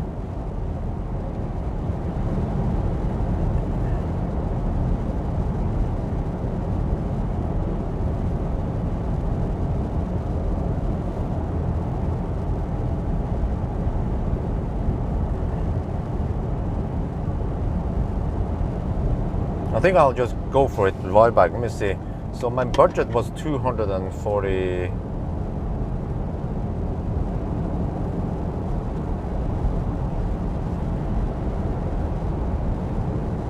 No, 200, yeah, roughly 245 on display, and it's 256 right now on display, and it's going to drop at Gothenburg.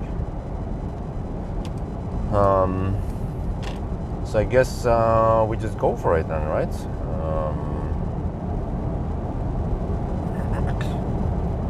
We might arrive at 1%, but that's fine.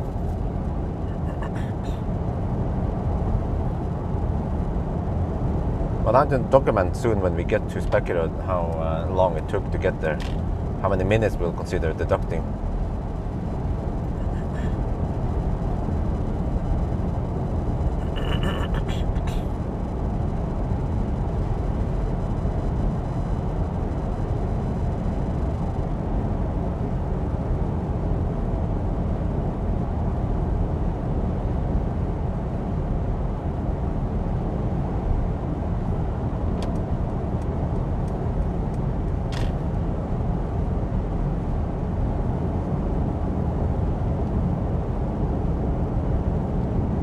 Oh, 10% that wire bike.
have to check something.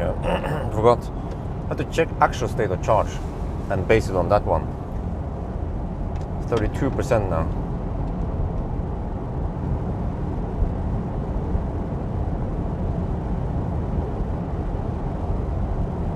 Kilometers left.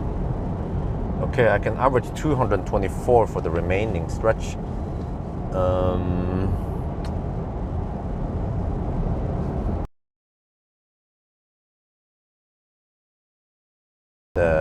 The Göteborg stretch will be light on the consumption.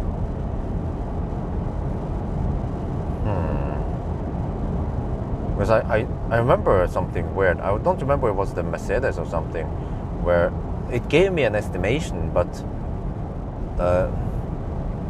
let's say it would tell me that okay, I will arrive with 10%, but then suddenly we have 10% and we will have 5% by the arrival, or something weird like that. So I was looking at the estimation and saying, okay, we are good, and then suddenly, oh, we're not good. But that must have been a weird software bug.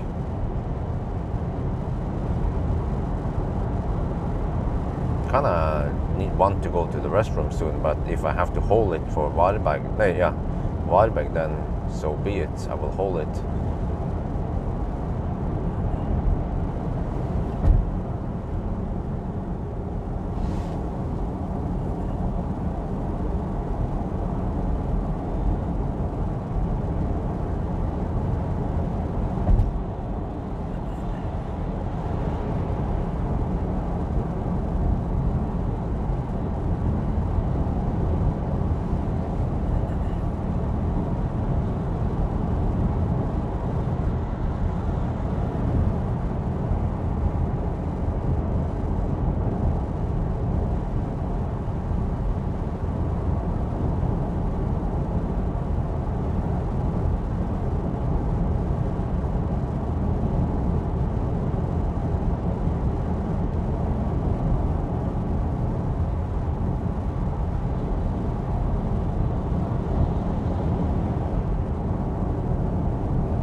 Right, consumption 257, average speed still 114 kilometers per hour. We are now 2 hours and 7 minutes into the trip, and we are still not at Spekeröd. So I'm guessing maybe almost 5-minute deduction here because of traffic.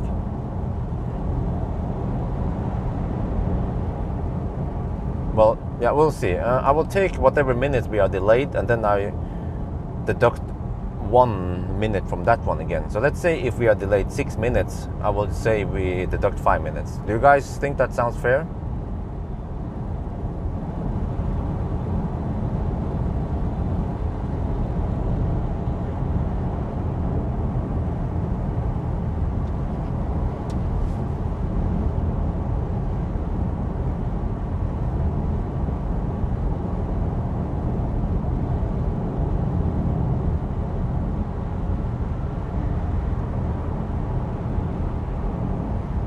Well, there's just one animal behind the wheel.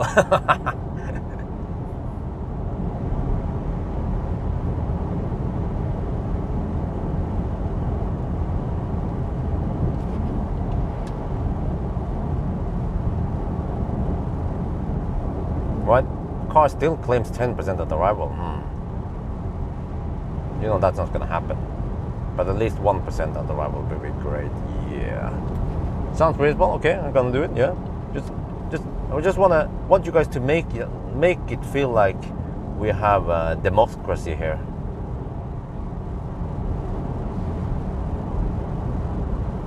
But by the end of the day, the channel is run by a dictator.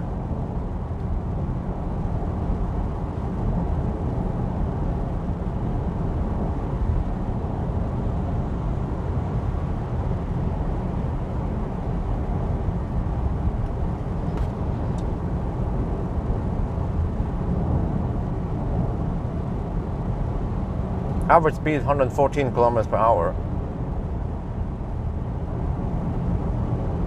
Oh yeah, average speed is also incorrect because the distance is underreported.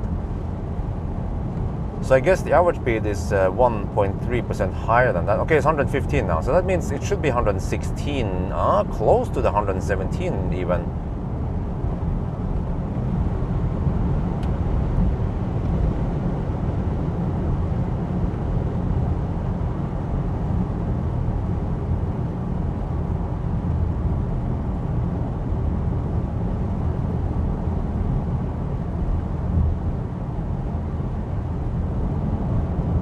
Okay, we're getting close to Spectrum.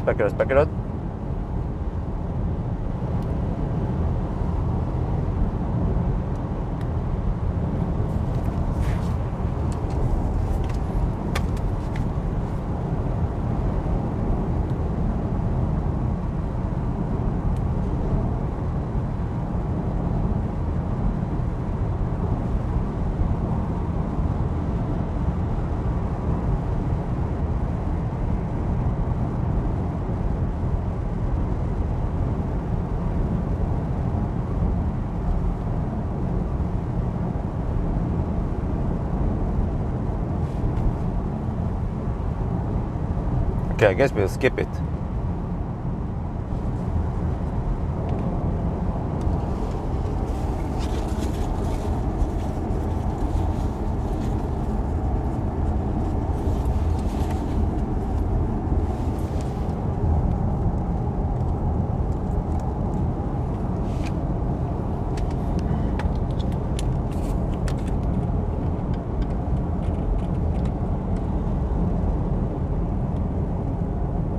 We are passing by Spekkerud. The consumption is 255 watt-hour per kilometer, and we have decided to skip Spekkerud and go straight to Varberg. So the car now estimates that we will arrive at Varberg with 9%. It was higher initially. So, all right, I guess we'll just go for it, because it kept dropping and dropping and dropping. And I guess by the time we reach Varberg, even if it's 1%, then that's good enough. So cool thing here is that you can see on the map, you see weather stuff, weather forecast, or the current weather. And you also see how many stalls we have at arrival, available stalls. That is cool. The hyper screen.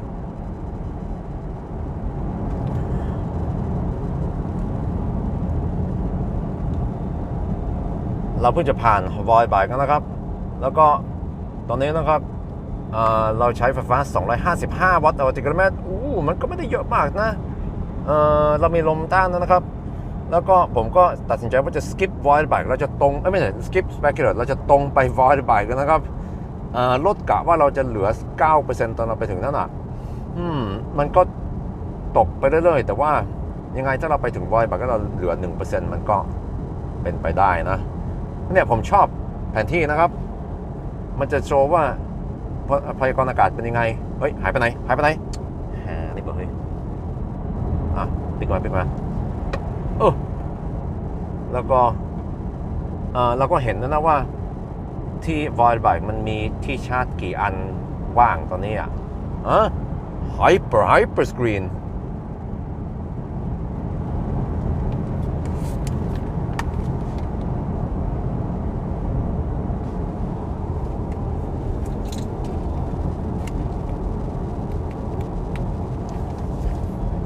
Wait. It was 2:12 when we passed Varberg. That's actually normal time. Yeah, that's within the slack. And okay, we saved a little bit of energy. We can make it to Varberg. I keep saying Spekkerud. So actually, we didn't lose that much time. So no need to deduct anything yet.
kind of want to pee soon though. Now I have to hold it for another hour. That's not good for my prostate. Okay, let's go for it. Oh, it's not often that I can go straight to Varberg.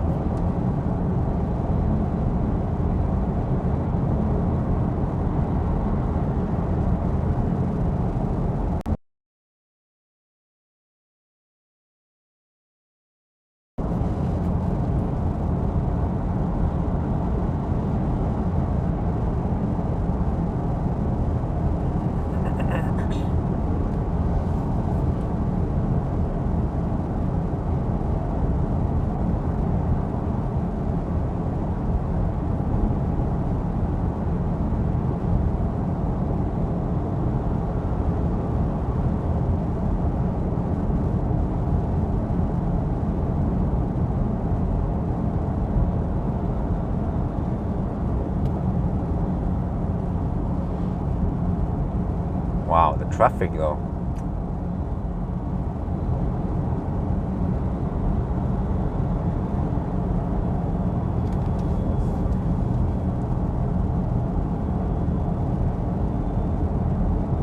Okay, I will see. We should be at Varberg after 3 hours and 12 minutes roughly. Okay, no more than 3:15. If we for some reason arrive at Varberg with 3:20, cool. In your face, Uwe Hapner. Thank you very much. Huh? Oh. Okay. Well, thank you. Yeah.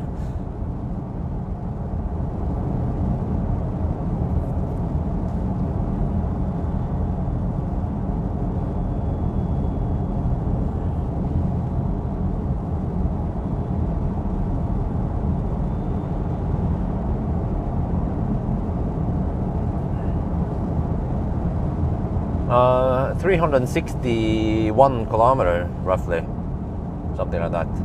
360, 361, I'm not sure, roughly 360.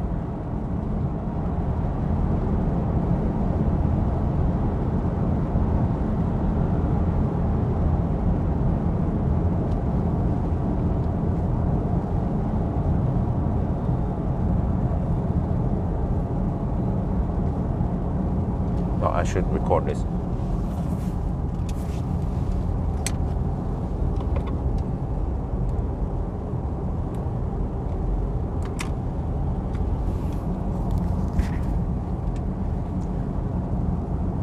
But the amount of traffic today, though, we are now in the midsummer weekend in Sweden, so there's way more traffic than usual here. This is, I'd call it an exception, an irregularity. So if the traffic is too bad, then we have to deduct.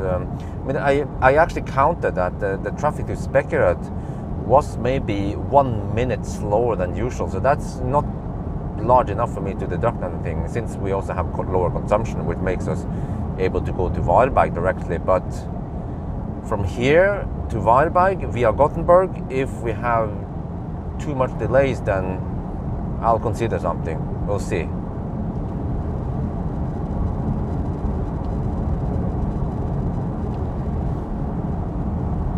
แต่วันนี้รถเยอะนะเนี่ยปกตินี่มันจะเงียบแล้วนะถนนนี่แหละมันเป็นเขาเรียกมิดซัมเมอร์มันเป็นเขาเรียกอะไรเทศกาลเหรอคล้ายๆเฟสติวัลหรือว่านี่แหละไม่ใช่เฟสติวัลหรอกแต่ว่าเขาก็จะมีเซเลบรชันนิดหน่อยช่วงนี้แล้วก็กลายเป็นคนเดินทางเยอะไปแอลไปอะไรกันก็จากออสโลไปสเปกเกอร์ผมก็ได้จับเวลาแล้วว่ามันเลทนิดหน่อยแค่1 นาทีก็ไม่ได้เยอะมากแต่ว่าจากนี่ผ่าน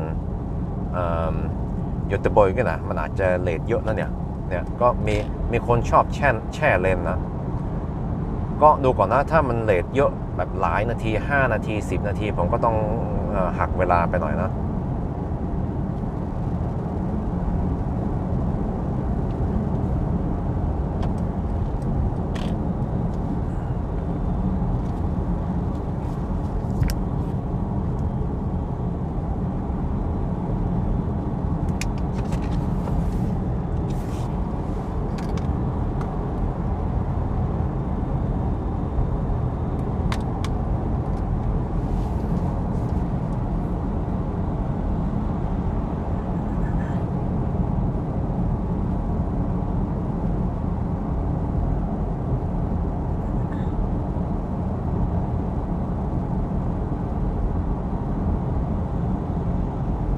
I should I should also find out what the time to Varberg should be. Yeah. Don't have that reference.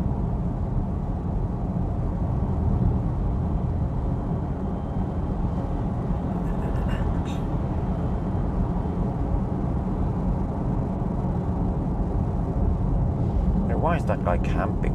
Stop that.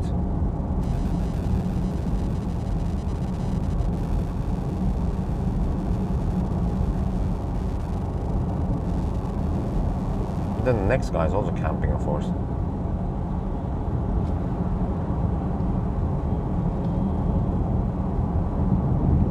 I'm getting hungry. I didn't bring food today.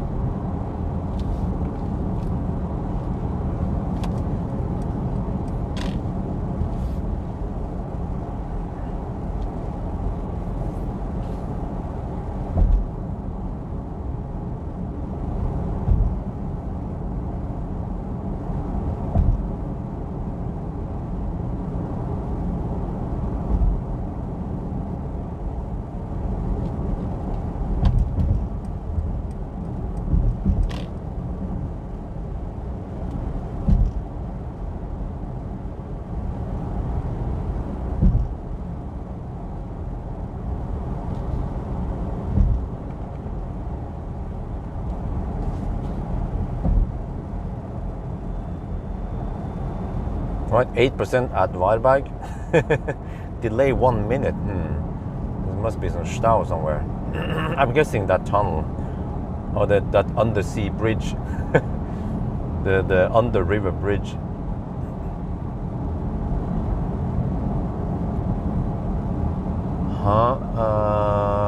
Remember traffic the day the blah blah. Okay, no worries. I mean, I'm going to travel here anyway, as you can see. We just deduct if there's anything.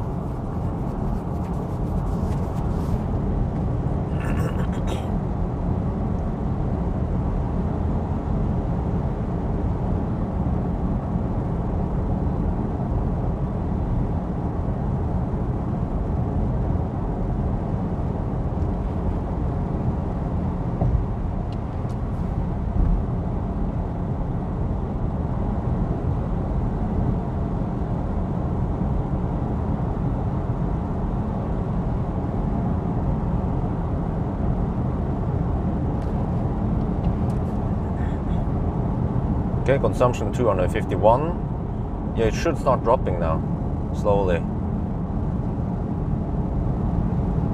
8% at arrival, alright. Looking good so far. Only 82 kilometers away. Yeah, I'm feeling confident we can make it there.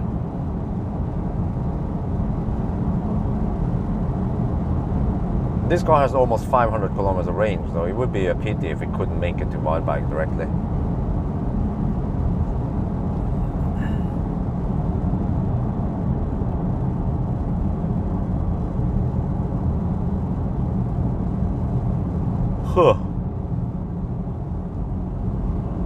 Then I have to just quickly eat something, clean the windscreen. Oh wait, one charger available, okay. I guess we'll see, because it's more practical for me to use the Ionity since it's close to the buckets, and I kind of want to clean the windscreen.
Ah, 4 out of 6. Oh, nice.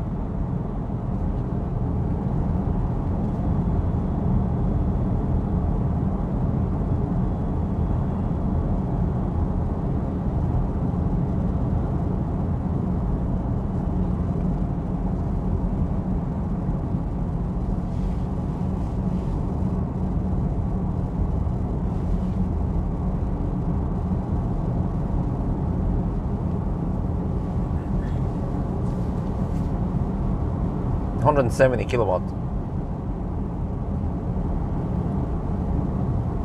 So you see, the EQE here has an advantage over the ID5, because the ID5 had to charge around almost 10 minutes. I had to spend around 10 minutes of top up before reaching Varberg, whereas this one goes straight to Varberg. So we have an advantage there, at least. And also when it comes to high-speed consumption, I think this car won't need that much, even in the 120 zone. So it's kind of hard for me to guess right now, but let's see, it was 250 something. So maybe no more than 270 then on the next leg.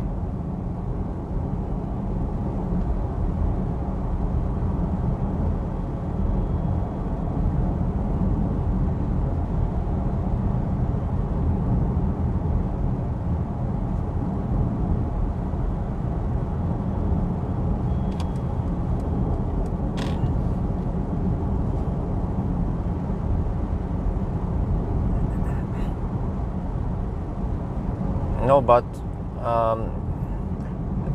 the problem is that I don't want to use the Eon chargers, because I suspect that I can't get the 500 amp from it. So let me repeat, guys, the voltage here, when we have low state of charge, the voltage is around 330 only. So in order to get 170 kilowatt from those chargers, 175 kilowatt, you probably need 400 volt. And I think it's limited to around, I don't know, maybe 400 something amp only, not 500 amp. So that's why. You just have to know it's actually knowing the voltage of the car is somewhat important, and knowing the maximum amp on it before you choose charger.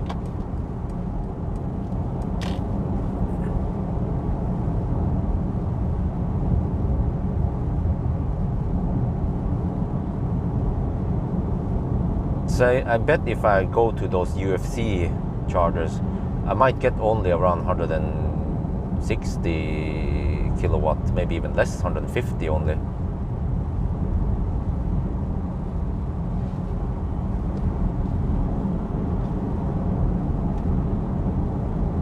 %8% on arrival.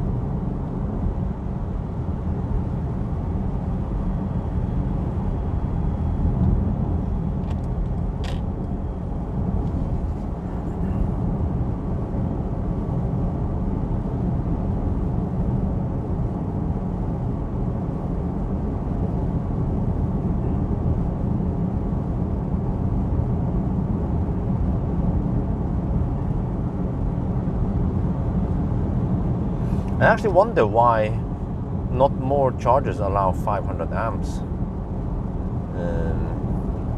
Yeah, like the ABB chargers, they tend to be limited to around 370, not 380 amps maybe. When I plug in a Model 3 there, for example, I don't get 150 kilowatt from it. It's usually 140 something.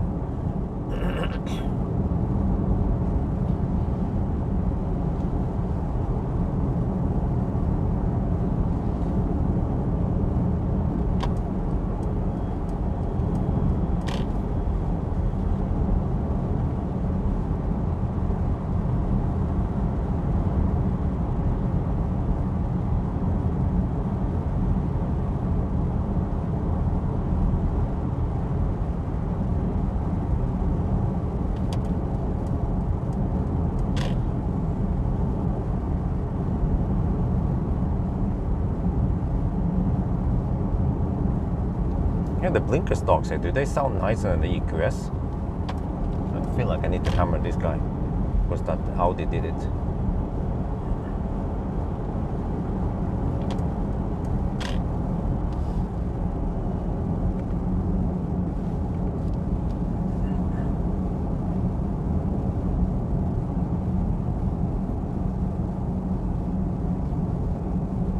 But yeah, so I think maybe when I have time, I should just, or in my free time, when I eat, like I mentioned yesterday, every time I eat, I tend to just watch videos of Sonny eating. But I should instead watch some German language course on YouTube. There must be someone who makes something there. Just pick up the basics. Just get it there every day. I just hear it for 10 minutes or 15 minutes, like what they say, and I try to repeat what they say. Well, actually, that would be annoying because I use noise cancelling headsets, and then it's voice activated, and then it pauses stuff. So if I try to say something, it will just pause it. I think what I eventually need to do is I have to listen to them on a laptop without headsets, because then I can hear myself talking.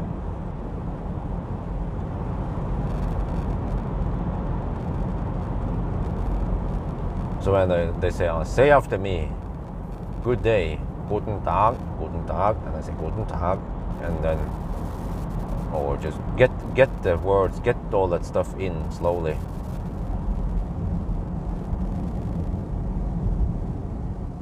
Maybe dedicate 1 hour for some German lessons. See, I also want to know if me as an age of past 40, if I can actually learn a different language that easily or not, or if I have trouble understanding grammar, or because grammar is just a set of rules, right? So it's all about remembering the rules. And I remember, for example, traffic rules, like you're not supposed to overtake on this one, but I cannot do it anyway because I'm a foreigner and I didn't understand that you couldn't overtake there. Understanding of the rules is one thing. Obeying the rule is something different.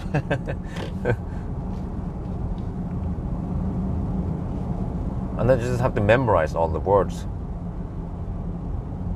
Yeah, that's true. If you know English and Norwegian, that's an advantage, since German words tend to be similar to Norwegian or English, maybe.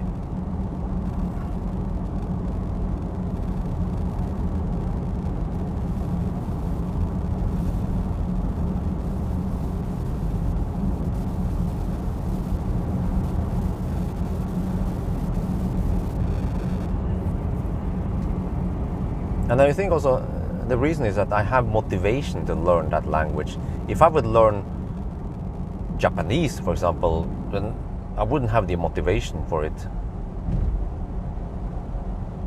But since I tend to travel through Germany often, I actually, many times, I wish I could speak a little bit of German. Because like, I remember at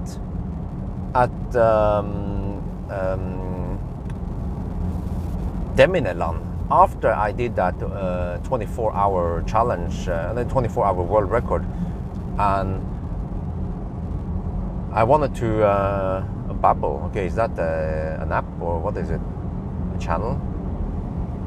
But yeah, I wanted to take a shower. It was evening or something, and the German guy there, the guy at the counter, he didn't speak English, or not much at all. And then before I paid for the shower, and then he asked for the Schlüssel or something. I think that's what they call it, right? The Autoschlüssel. And I was like, the Autoschlüssel? What? I was like, what do you need? Driver's license? Do you need to deposit something? And then he kept asking for that Autoschlüssel. And then he didn't try to hint me about what it could be. But I think I found out afterwards that Autoschlüssel is the key. He wanted the key fob. I was like, okay. So you see, I need to know German language. Just traveling through Germany or doing some kind of challenge or whatever I do from time to time.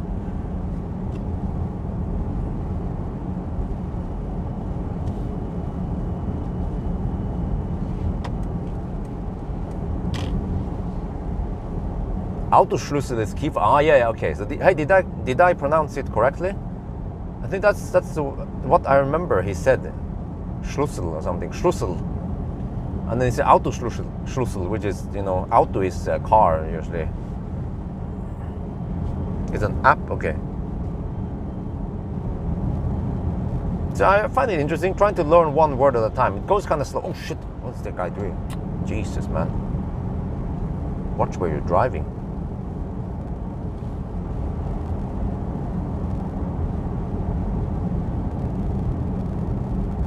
An Anhängerkupplung. I like that word. Anhängerkupplung.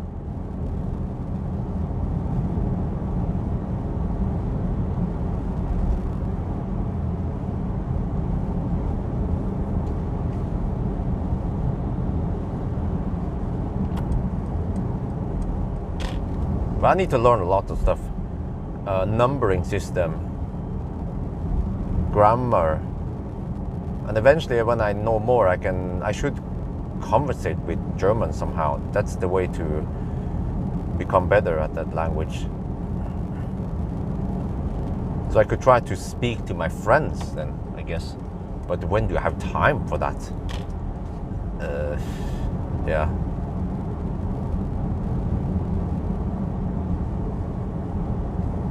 Yeah, but Norwegian grammar is also freaking as very unlogic, the Norwegian grammar. It's just so silly at some points. Like the O sound and the A ring sound. Like, how do you pronounce things? Otta, Oslo, Os, Ost.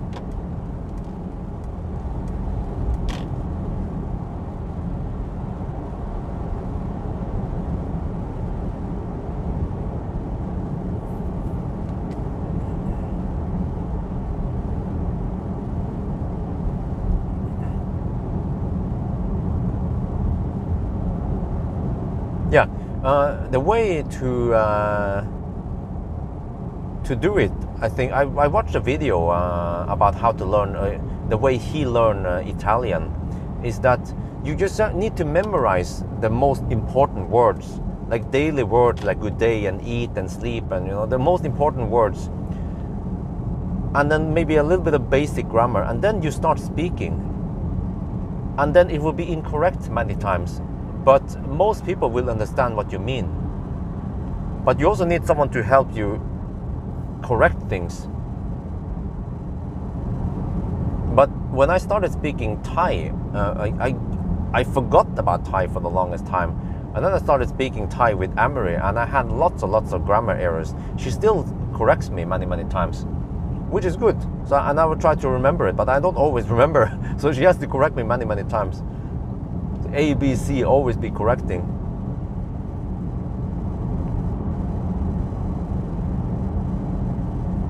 Einundzwanzig. 21. Ah, like in Norway. Ah, yeah, that makes sense. I know old people, they say 47, which means 47. 47, 7 and 40. Ah, so that's how it works in German also. Yeah, you see. It is an advantage for me to know Norwegian and English, and also Thai. But Thai is somewhat different than many of the other languages. For example, we don't have time. We don't have the time bending of bending of time, like present, past, current.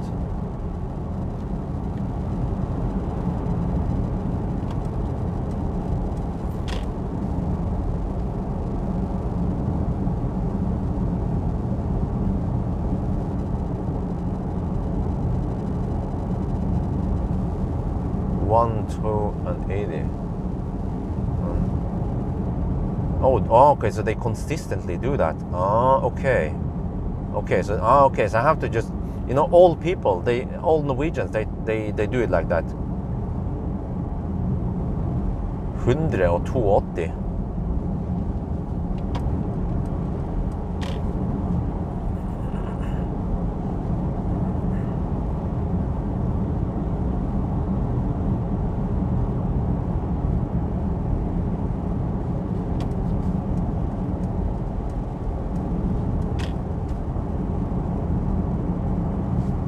but 121, 100, 121,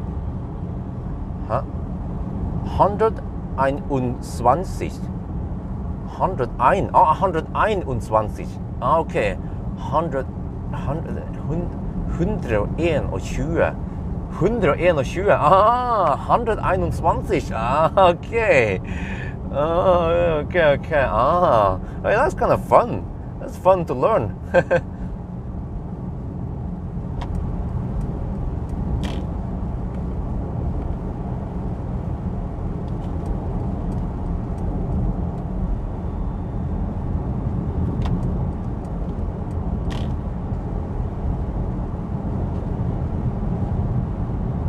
Okay, 7% at arrival. Wait, I have to check how many percent do you actually have now. 16%, okay, alles gut.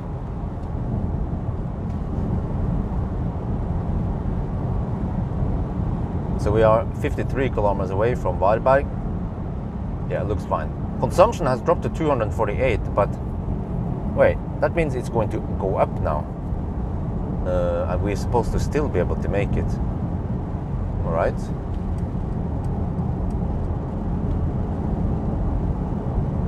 Shoes, I've seen that. They say shoes or something like that. See you later.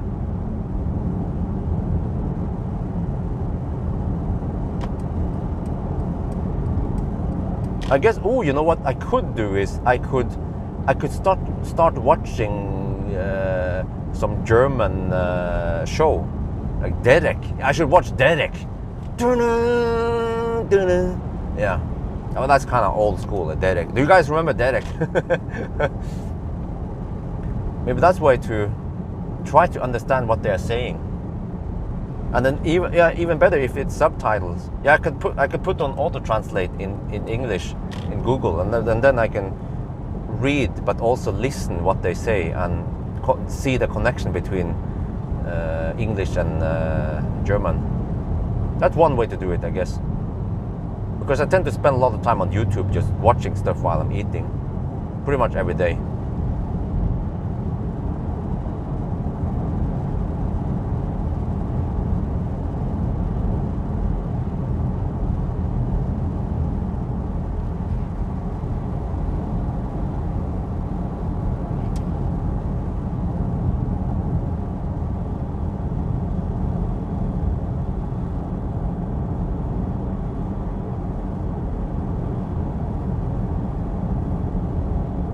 So when they say start listening to Rammstein, but now I probably don't want to listen to songs because I need to read what they say also in English, translated, kind of translated-ish.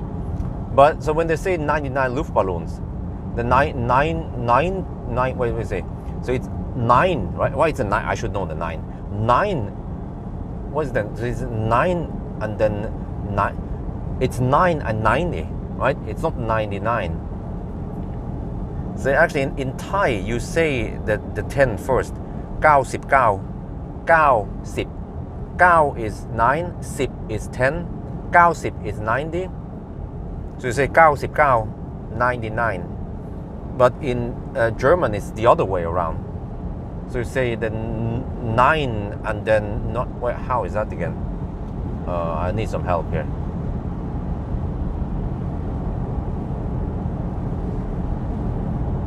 Can I just say 9999?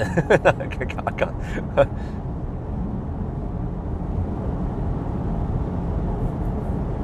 Bjørn fahr schon mal den Wagen vor. Okay, let me see. Bjørn fahr schon fahr. Schon is nice, right? Or beautiful.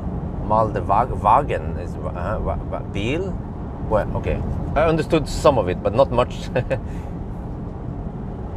99. Oh, so it's not 9.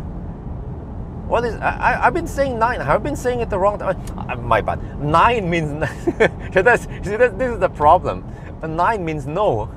9 is 9. Is the letter? Yeah. So it's 99.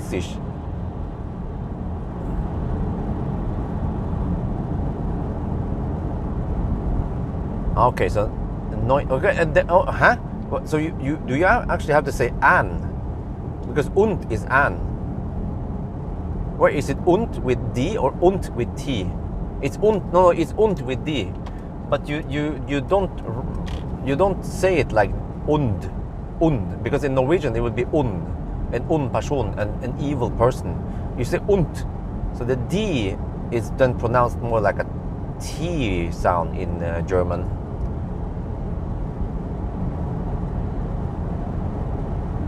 Oh, is that guy camping? Okay. He's driving.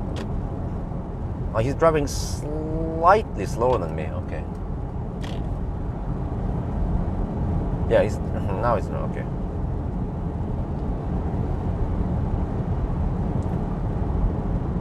Pronunciation is wunderbar. Ah, danke schön.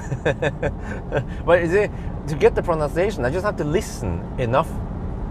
I remember Unfall. When I heard Unfall, it was a German car chase, and there was a Polizei chasing an Audi going quite schnell, and then by the end of the day the Audi made a mistake and went into the ditch, and then the Polizei said Unfall, and called for more ambulance and called for yeah, and it was like Unfall, and I was like, Unfall, that's what it means.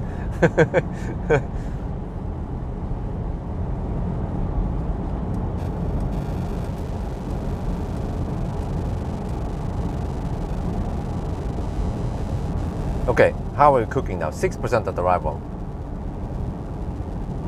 This letter, six group. Oh, this is no problem. What is it? The battery temperature and stuff here. This is easy. Oh, 30 degrees on the pack. Okay. 55 and 60 degrees on the motors. I think at around 6% I will get full speed, 170 kilowatt hour per hour. My thoughts on the EQE is a nice car. It's just, it doesn't have the best space, you just have to know that. I will highlight in some of the videos, but it's a wonderful car to drive around with. More comfortable than Porsche. And also slightly more spacious than the Porsche.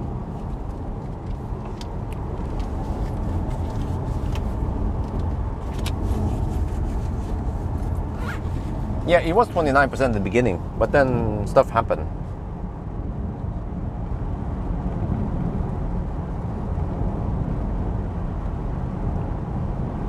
Neunundneunzig Luftballon, right?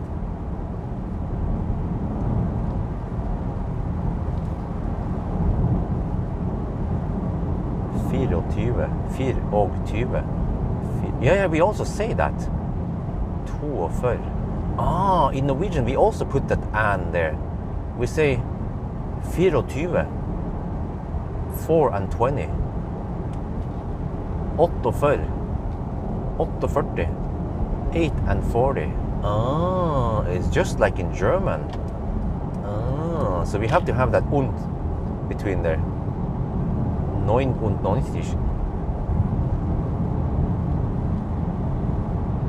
I still can't pronounce Neumünster correctly. Neumünster.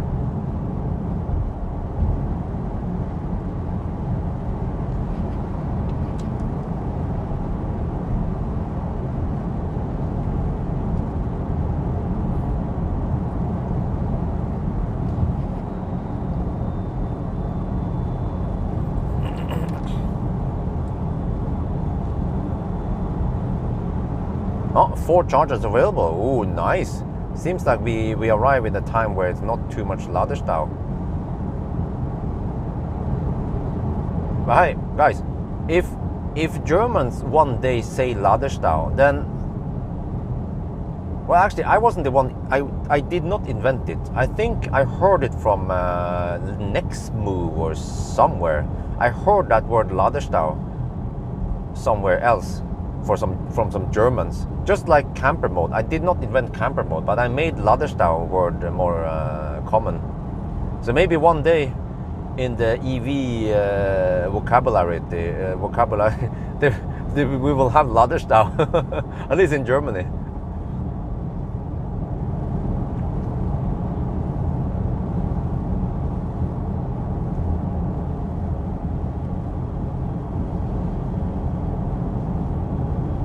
Yeah. Oh, the burn. You can also say Ionity. Ah. Alright, so what? Oh, wait. So you mean instead of saying kaput charger, you can say tritium? Is that what you mean? Oh, the burn. Oh.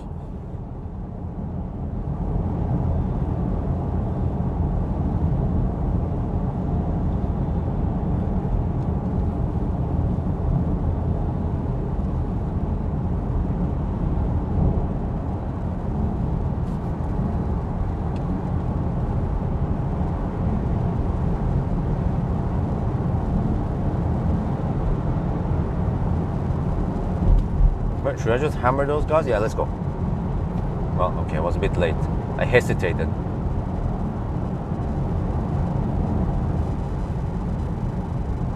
Let me check something here. Well, I'm how low juice now. Okay. Don't have too much power left, right? 6% at arrival now. 33 kilometers left still. Nice weather. 25 degrees Celsius. Nice and hot.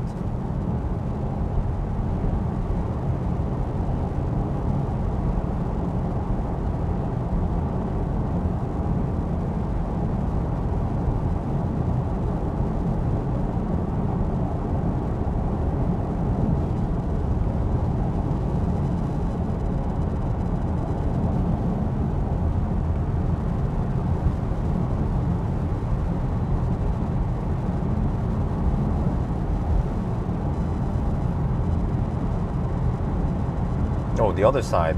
Oh, they have fresh asphalt on the other side. But I guess there will be some 70 and 90 zones on the other side on the return. So we have to duck a little bit because of that. Eventually.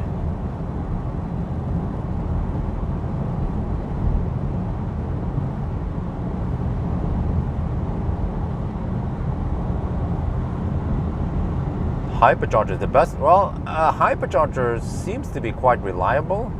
But when it comes to the flexibility, they are more or less just like the other traditional hardware manufacturers.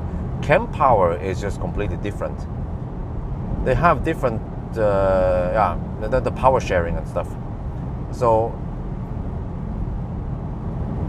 Alpitronic or Hypercharger is just yet another box that is in there. Okay, compared to ABB, what I heard of the ABB, they tend to reuse those converters or whatever that they have. It's not tailored for charging cars, but Alpitronic, at least they made the power models tailored for charging cars. Maybe that's why they don't fail as often as ABB, I'm not sure. But it's still that traditional design, which is not too flexible. And okay, you have that one box and you have dispensers there, but it's still kind of clumsy to. You can have four plugs in that one fat box, but then you need fat cables to dangle around. So it is way better, in my opinion, to have those dispensers like Tesla and Ionity. No, Tesla and Kempower. But you know, like, you guys remember, like, Tesla, they silently went big. 8 years ago, Tesla was nothing. And now, Tesla is just big in the car industry. So, they silently grew big. And without many people noticing it. And the same thing can be said about Kempower. They are silently growing. And then suddenly one day people realize that, damn, they are all over the world. And their products kicks ass.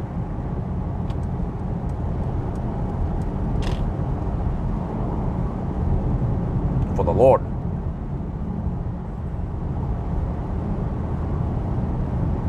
Oh, they also have it. Nice. Because before they had the big power module, the 87.5 kilowatt power module, which is not too flexible. It should be more segmented, like Tesla or Kempower. Tesla has, well, in the old days at least, they had roughly 12 kilowatt units, which is basically just the same as the onboard charger. But they went away from that design eventually, because I think that the problem here with Tesla is that those onboard chargers kept failing after a while. So so the service guy needed to keep replacing onboard chargers on the Supercharger stacks. But with the V3 is completely different. But I guess that was one way for Tesla to build relatively cheap Superchargers and reuse the production line for onboard chargers. So it was quite a smart move to get things moving. Bloomberg's prediction of what is that? I don't know what that is all about. No. 5% at arrival now. All right, we go deep. We go deep today. But this is weird, because according to my calculation, we should arrive with 2%, not 5%. I guess we'll see then in a couple of minutes. Well, in about 10 minutes we should arrive.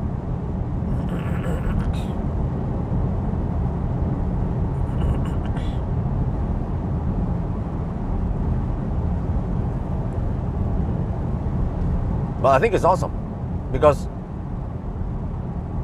Kempower has a great product, and it makes EV life better. And actually, you guys don't know it yet, but Kempower is about to get even better. There's supposed to be some awesome stuff coming out this summer.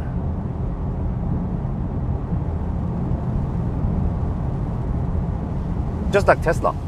Tesla, I mean, we just have to cut the crap. They make good cars. They are not that shit. I mean, they are not perfect, of course, but they make good cars. And okay, some people have problems, but that also happens with other brands. Issues like leaking of water in e-tron, for example. But Tesla make good cars, and of course then I want to promote Tesla. But then also like MEB platform. I like the MEB platform, except for maybe the HVAC part and the battery cooling part. I just learned about that one. I was like, okay, slight face palm.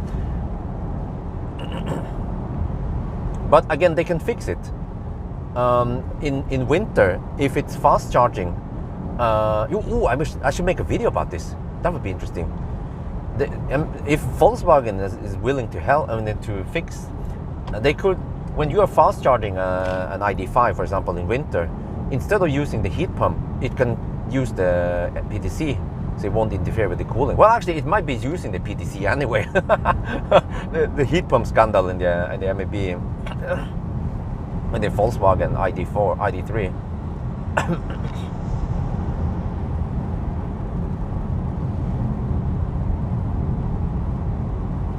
Neun Sitze mitten. 9 Sitze mitten, ja. Ist diesen 9 Seater mit a 9-seater van. That's what it was.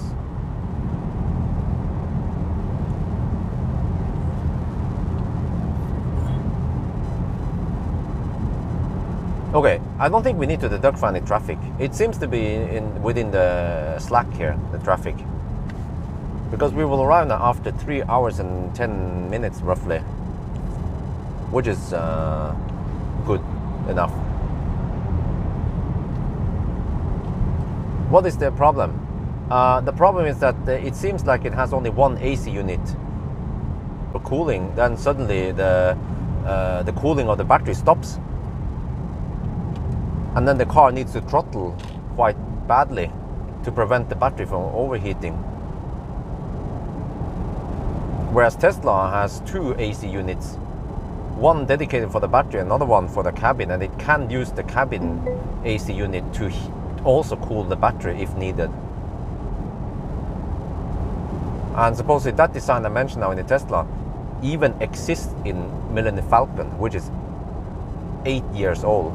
So already back then Tesla made the right decisions when they designed the cars. 4% at arrival now. Right, so we have 2 stalls available, all right?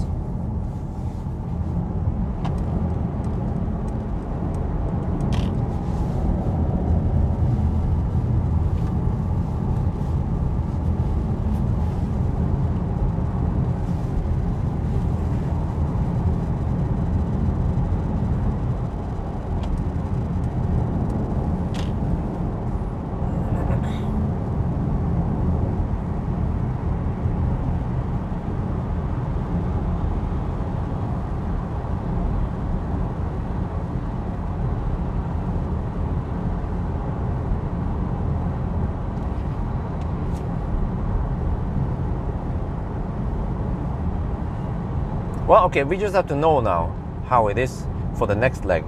So when the car says we will arrive with 5%, ain't gonna happen. We need to wait for it to say we will arrive with 20% maybe. But I will do my own calculation.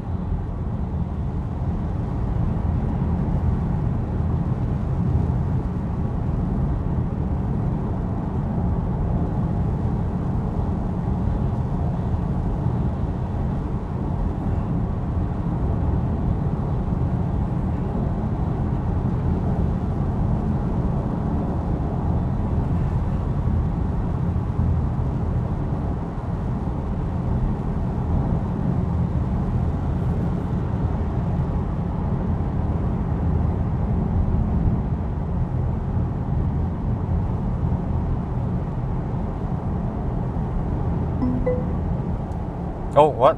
Throttle mode? What? How many percent do we have? Oh, we have 4% now. What the heck? This is exactly what I was talking about. We have 4% now. And the car claims we will arrive with 4% in 9 kilometers. Shit. And now it suddenly says 3%. Okay, I have to pay attention to the state of charge here.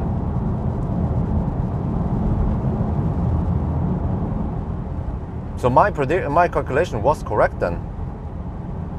So don't blindly look at the estimated arrival.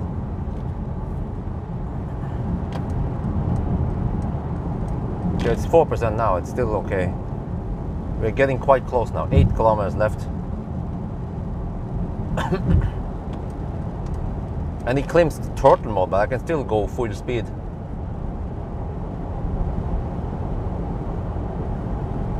AC Eco, no, it's nothing to worry about. GOM claims 14 kilometers left, and we are 7 kilometers away, so no problem there.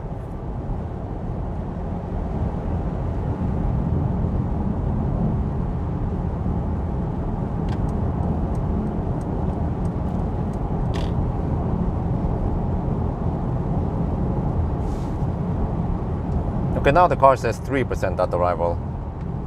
And we have 4% left. I mean, 1% still counts a bit here in this battery. It's 1% is 8, well, almost 9.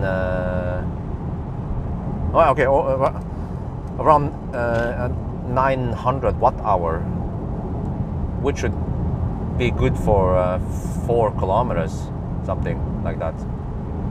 Okay, 3% now. Okay, this is getting a little bit scary. Now I don't see the stats again. It's kind of silly. I need to restart to see the stats.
Oh, I have around 15% power left, but I only need roughly 10% power to maintain speed here.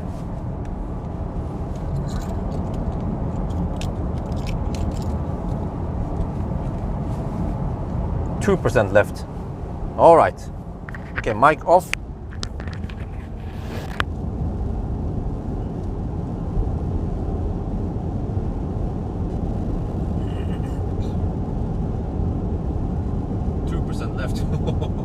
That's deep. That's deep. How deep is your battery? 7%. 7 kilometers left on GOM, but we're about to roll in now and get some kinetic energy back. Yeah, 7 minutes past 5, or 3 hours and 7 minutes. It's going to be 3 hours and 8 minutes. That's within. Yeah, no problem. That's fine. No need to deduct for traffic. Right, here we go. See power limit. Is it gonna kick up now? Oh yeah, I have 20% power left. Nice. 5 out of 6 now. At night, plenty of space. Okay, the car feels kind of sluggish since it's so heavy. Go. You can go now. Go. It's clear. The roundabout is clear. Go. You can go.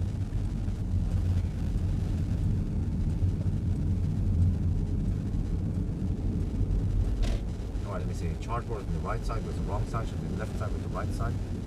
So how to just place the thing just like there, I see it. Okay. Alright, let me just okay, let me leave it over there. Oh, with the awesome turning circle of the EQE. Oh yeah. The king has arrived. Oh.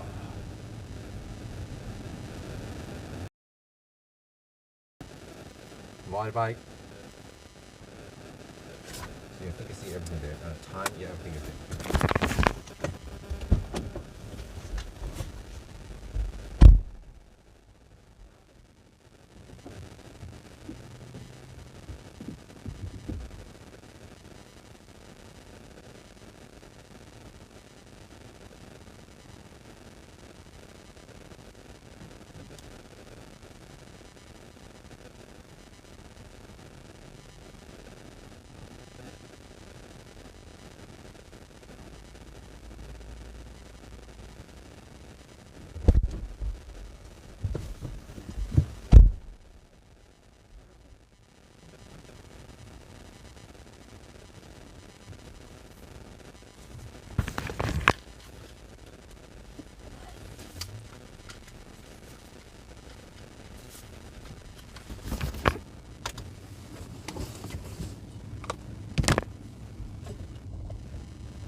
Wait, maybe I should just place it there in the first place.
we have to eat ABC and find some quick food. But yeah, ABC first.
Okay, now it starts rolling.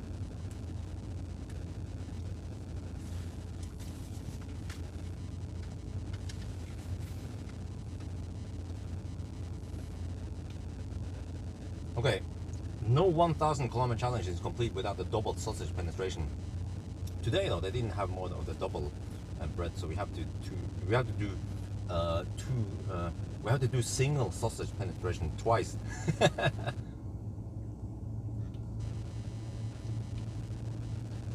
ก็ 1,000 กิโลเมตรมันก็จะครบถ้าเราได้กินไส้กรอก2อันนะครับ เหมือนวันนี้นี่ขนมปังที่มันเป็นดับเบิลไม่มีเราก็ต้องเอาขนมปังซิงเกิล2อันนะครับ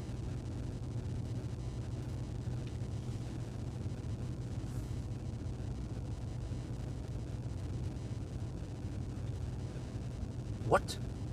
Look at that charging speed. After 40 minutes we already at 40%. I calculated we need roughly 50% only.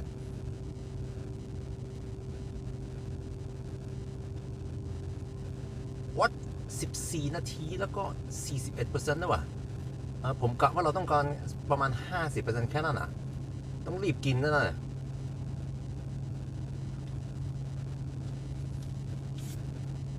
So you see, unlike winter, now we don't have to worry about the cold gates. We can just navigate here and we see Helsingborg. We can find it here. Wait, how do you have to go in? There. Oh yeah, nice.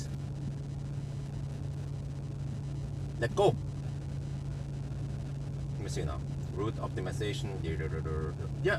So the car says 12%. Nah, I don't believe it, because just like previous run, first it said we will arrive with almost 30%, and by the end of the day it was 2%. So I would just follow my own instincts and charge to roughly 51, 52% a day.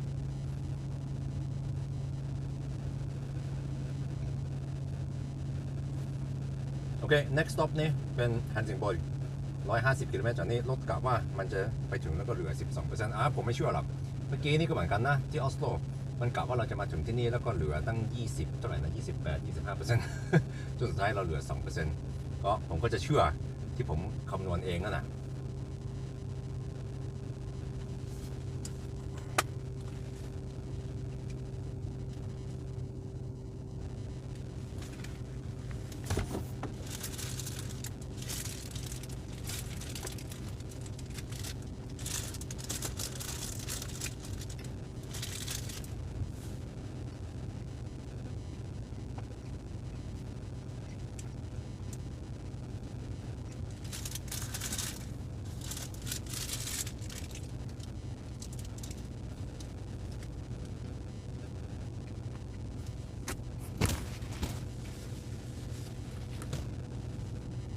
Wait, are we charging now faster than before?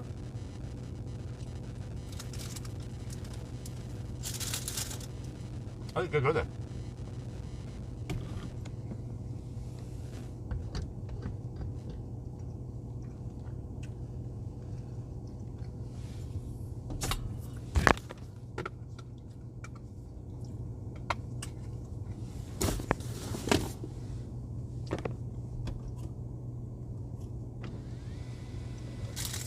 I would go for 52% maybe.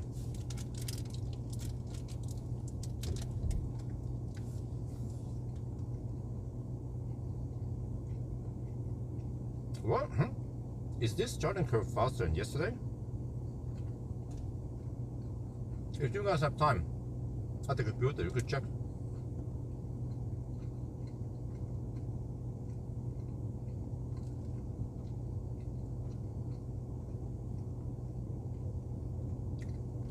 %49 now.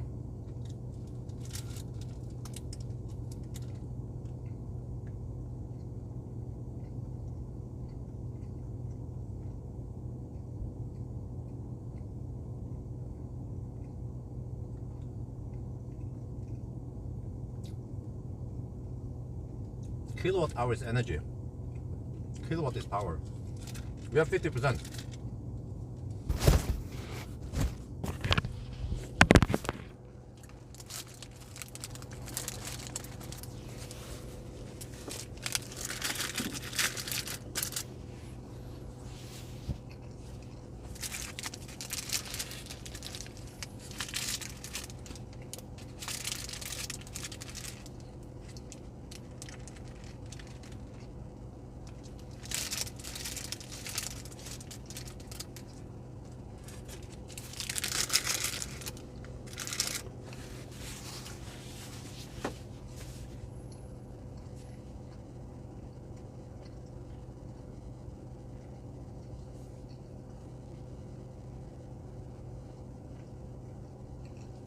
52, let's go.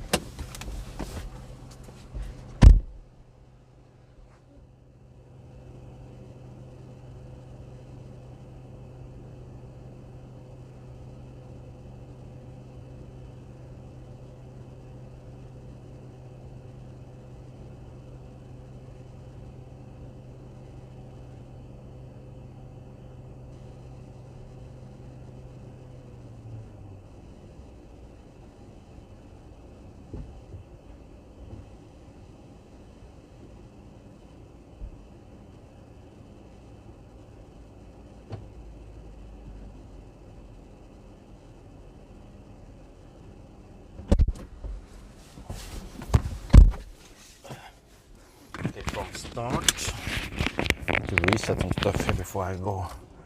See this one. No, not ready to drive. Okay, from start.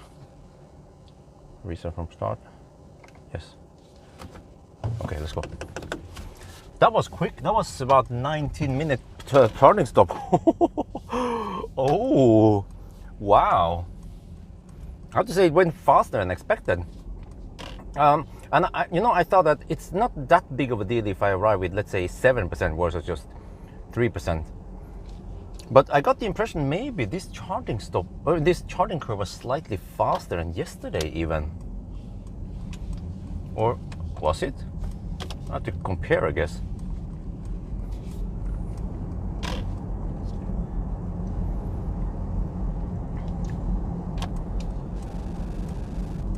But it seems like this car has no stupid limitation that you can't use the car's HVAC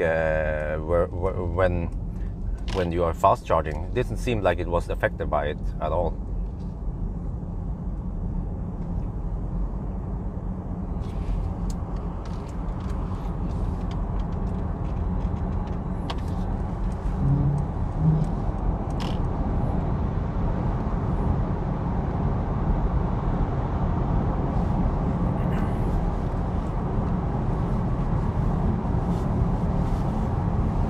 Okay, I need to finish my food. That was just crazy how fast it went.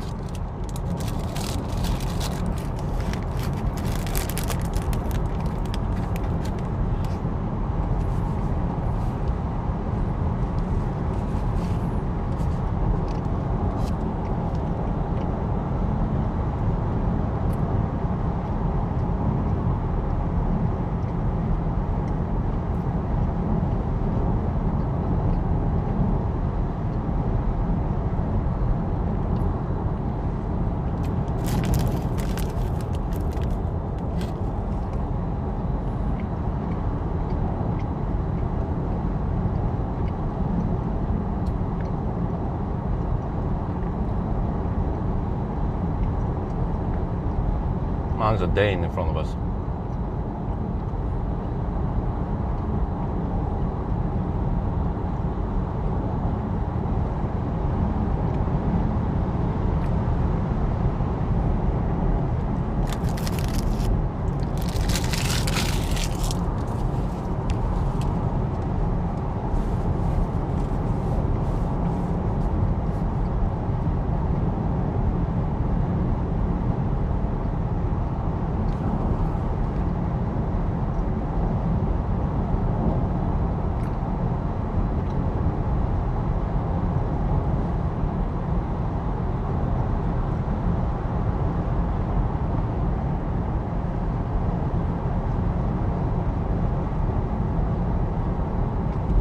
Let's see how efficient this car is at high speed.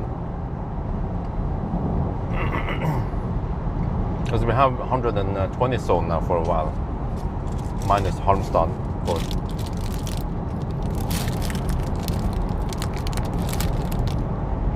And we have a headwind.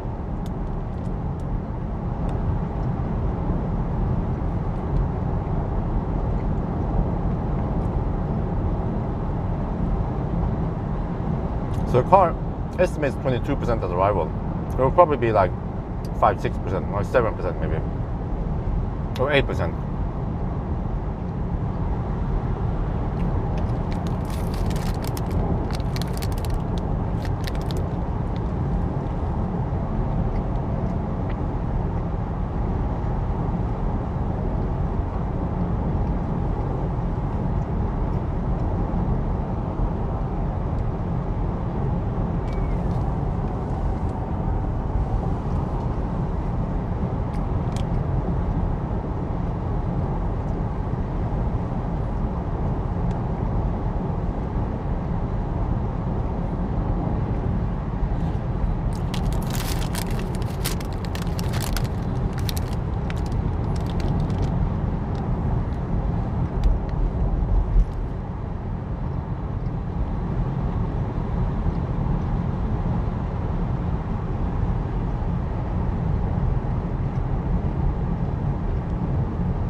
Wow. 158 kilowatt. e-tron, go home.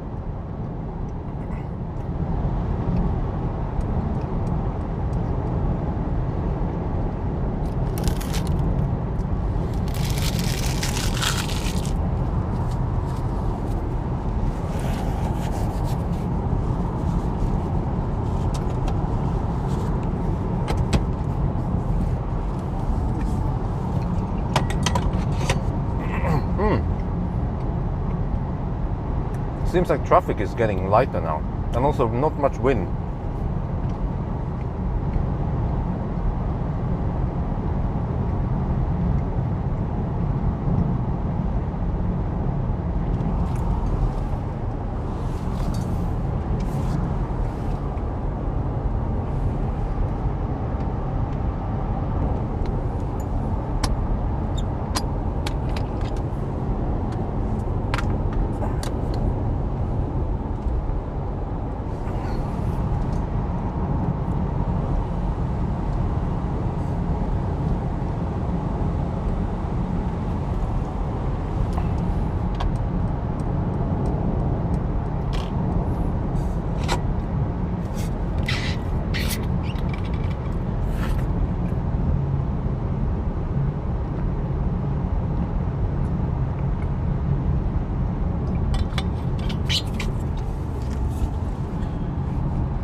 Right, we're on the move again, so we are now in the 120 zone, and you guys know that I never drive 120 in the 120 zone unless I'm filming the speedometer.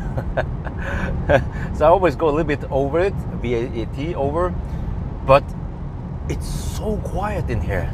Man, I love this car. Okay, it might not be as spacious as a Tesla, but the level of comfort here, the noise level here is just superb. We have double glazed window here, we have double glazed window in the back. This car is equipped with something called noise reduction package. I ask, okay, I have some slow pokes in front of me. You might hear that the sound level changes a little bit.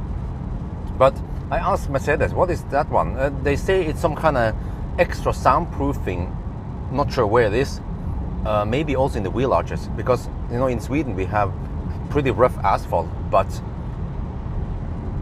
you don't hear it.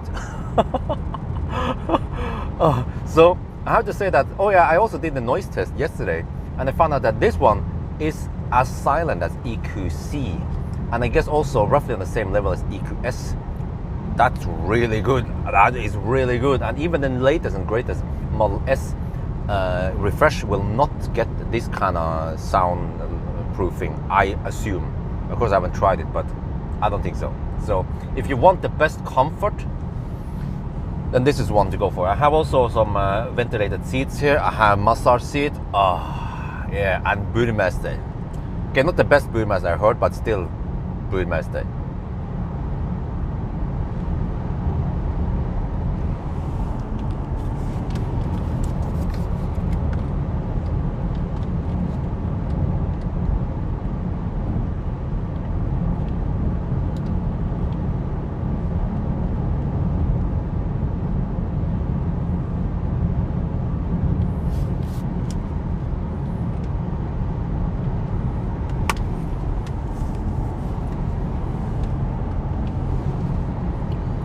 โอเคแล้วก็ตอนนี้นะเราอยู่ที่120 limit นะครับโอเคต้องจุด wait for them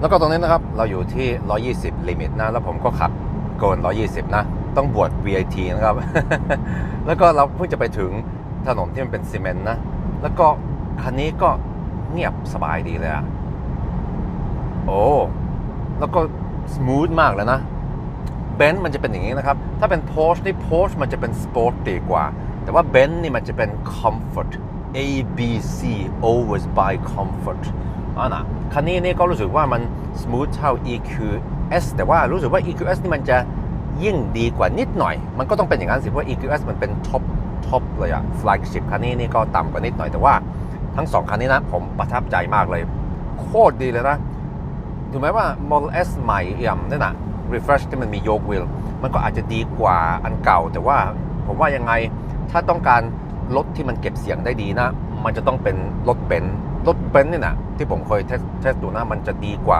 Audi กับ Porsche กับอะไรกันรถเยอรมันนะนั่นนะประมาณนั้นนะแล้วก็คันนี้นะมันมีในสเปคผมเช็คในสเปคเลยว่ามันมีเขาเรียกอะไรนะแพ็กเกจเก็บเสียงอะผมก็ถามเบนซ์ว่ามันคืออะไรอะเขาบอกว่ามันเป็นอะไรก็ไม่รู้ที่มันช่วยแบบว่าเขามีอะไรพิเศษที่ทำให้มันบล็อกเสียงจากข้างนอกแล้วก็อาจจะมาจากถนนจากข้างล่างในช่วงล่างเพราะว่าที่สวีเดนนะครับมันจะเสียงดังจากถนนมันไม่สมูทนะแต่ว่าเราก็ยังนั่งสบายดีคุยกันถ้าเรามากับเมียก็สบายดีคุยกับลูกข้างหลังได้โอ้ชอบอ่ะผมชอบมากชอบมากเลยนะเนี่ยโอเคมันอาจจะไม่ได้กว้างดีเท่า Tesla แต่ว่าคอมฟอร์ตในความสบายในนี้นะดีมากเลยครับ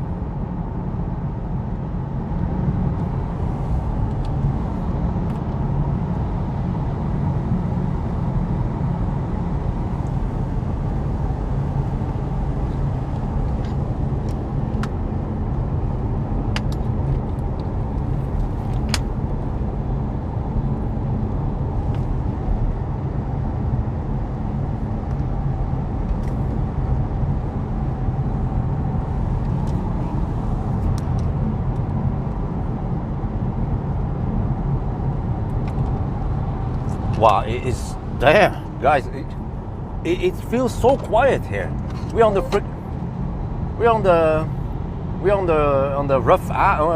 rough surface. I purposely hugged the left lane because that one is slightly smoother. The right lane will kind of ruin some of the experience. I can show you guys. And I was shooting videos. I didn't want to dig around with changing lanes and all that. Yeah, this one is rougher, a little bit rougher. But wow, I wouldn't mind owning an Well, I mean, if I would buy EQE, I would get EQS instead for the space and the hatch opening. And it's just big. I just have to deal with that. It's freaking humongous. But EQS with some not low profile tires, oh, that would be perfect for the best road trip car, comfort car. Because if I bring my family, I don't need to hammer it anyway, so it doesn't matter that much. And in Europe, we can charge it more and more in Supercharger, so yeah, why not? But I need to test V3. Yeah.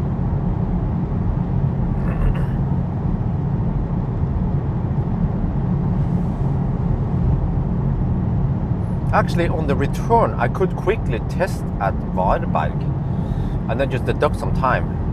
That would actually be better. So I've saved that because then I only need to waste 5 minutes and I could just go straight home afterwards, rather than having to take that weird detour and get over to Vestby and all that. And I would just quickly check if it charges. If it charges, then they're good, and then we stop charging, then move.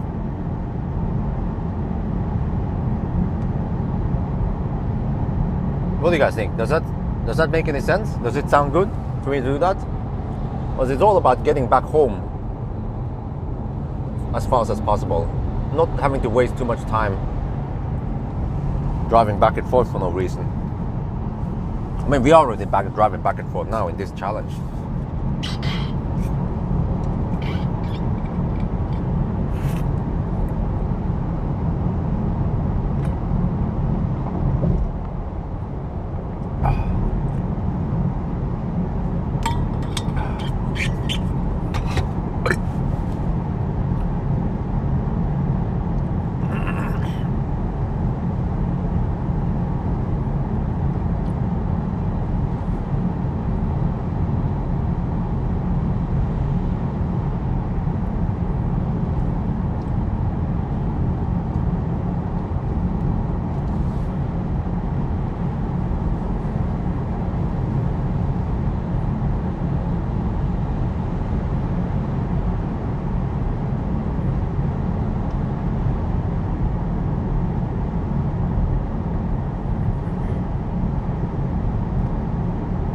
consumption 304, 303.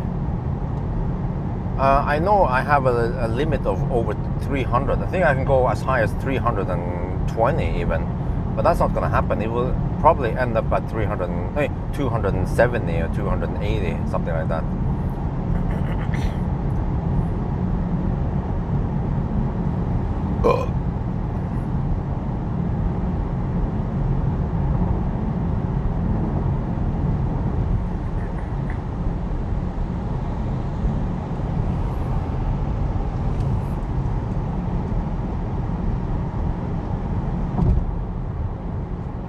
Well, we'll see. I've seen some weird stuff like non-Teslas. They tend to not get the maximum speed at Tesla Supercharger for some reason.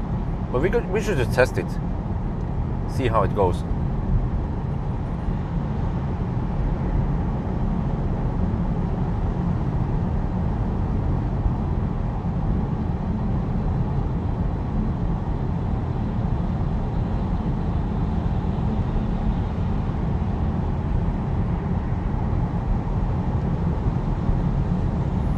Man, this car is just so smooth on this road here. I bet that Tesla we are approaching now is back over there is like yeah. Here's just zoof, zoof.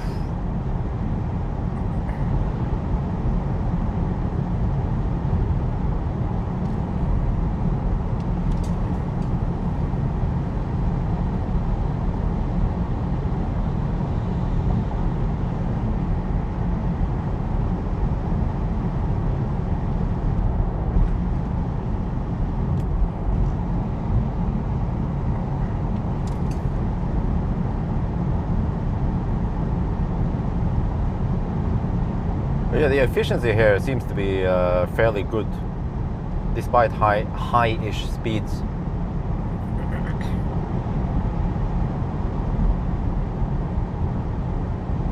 But I guess, okay, so this car doesn't hit any crazy high peak speeds, but at least they allow the 170 kilowatt to go a little bit further to 30-something%. So that helps, of course. So this charging stop was only less than 20 minutes. So I feel like I'm already 10 minutes ahead of the ID5, which was also quite fast.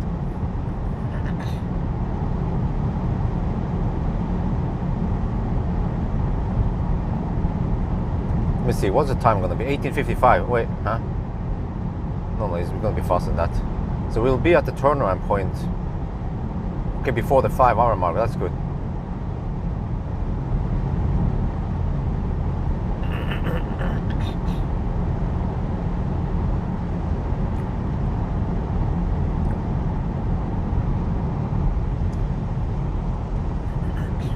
So at least I got some food, I have some drinks. At the next stop I need to buy some more drinks. And I guess I'll go for those protein bars again. The sugar-free protein bars.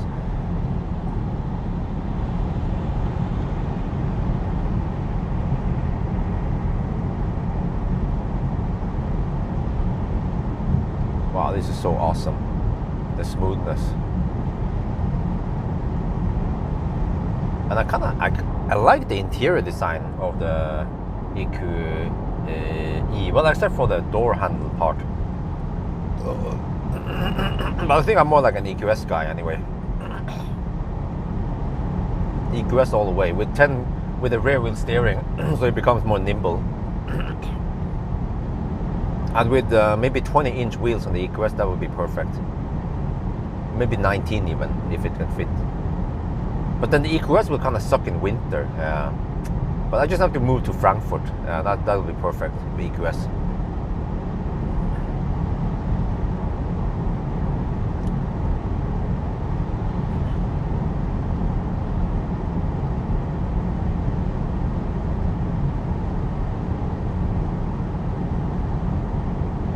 But you see, okay, so if you have a heavy car, that will suck for handling and acceleration. But as long as you have an efficient drivetrain and I guess good drag coefficient, then even a heavy car like EQS, EQC will do it. No, EQS, EQE will still do it good on highway, because on highway you don't care too much about handling. You just want low drag, and as long as the drivetrain is efficient, then yeah, you don't waste too much energy. Some thirsty cars, they tend to go over 300 consumption here.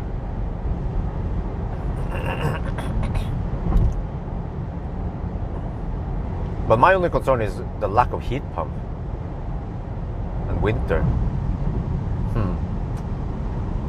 No, this car is 2,640 and 2,620. I measured yesterday, and it's 140 kilograms lighter than the EQS.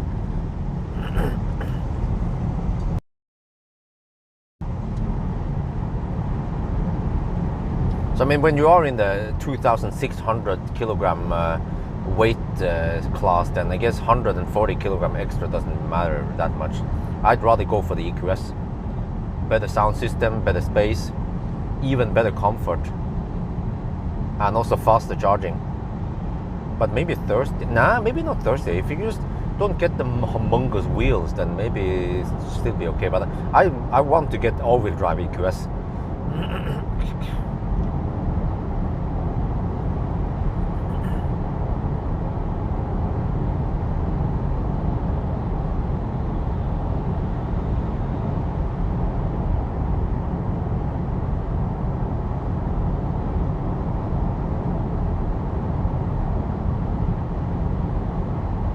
I mean, to be honest, I mean, in all fairness, a 1.1 million NOK car or a 100k euro car better be good and better be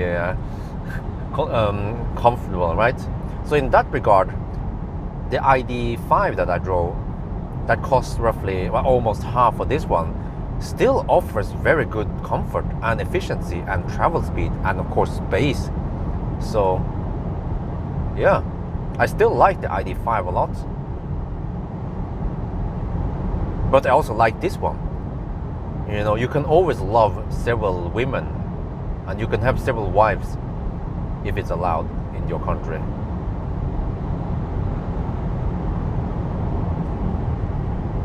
But the main wife needs to be Tesla, and then you can have some under wives, secondary wives.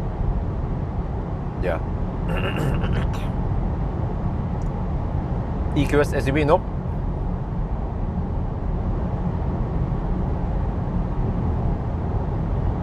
So it's getting kind of late-ish now, 6. Okay, we get less and less traffic. It seems that traffic is going north, so that's good. In my direction, less traffic.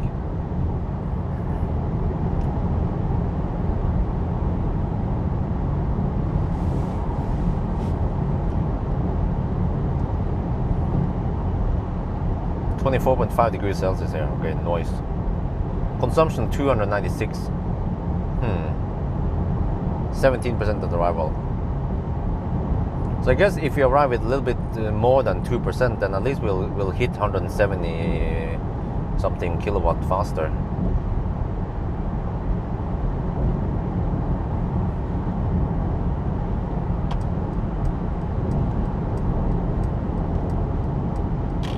Mistresses, yes. So actually next Saturday I don't have a press car for 1,000 kilometer challenge. So next Saturday I'm planning to drive that Model 3 Performance.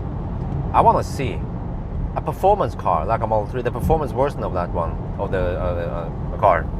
How fast can it do it, even with 20-inch uber heavy turbine wheels? Because the Model 3 Performance I have set was with MC Hammer, and so that's kind of old-ish. Then we didn't have V3 and all that, so at least this time we will try to ride more on V3s. So I guess it'll be Hågstorp and Varberg, and then Helsingborg, and then yeah, that route.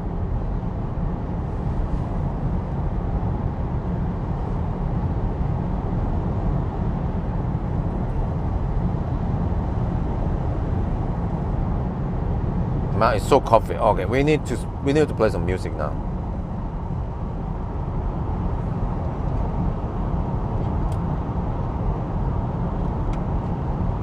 Let's enjoy some music. see this user interface.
I can actually enjoy the music without hearing too much noise from outside.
consumption is 290 now. That's not too bad. 290. We have driven 78 kilometers, so we're getting close to the end of the 120 zone. Yeah, this didn't last very long.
Well, I'm just enjoying the music now and the ride.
Okay, going up, Hallandsåsen, consumption 289.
Caramba!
2%.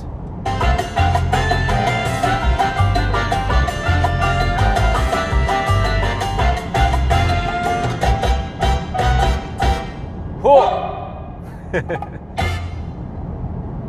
2%, not 3%.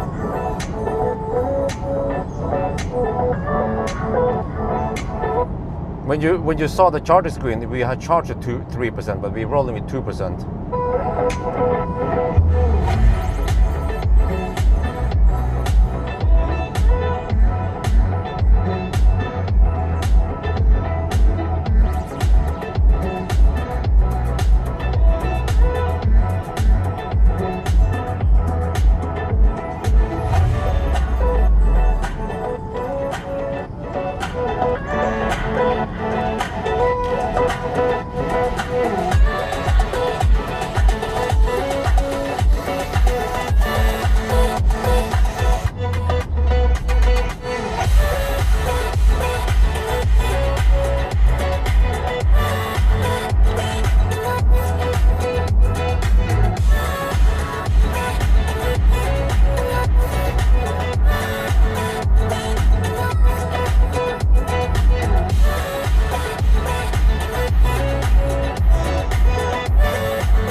Consumption 283 on this leg.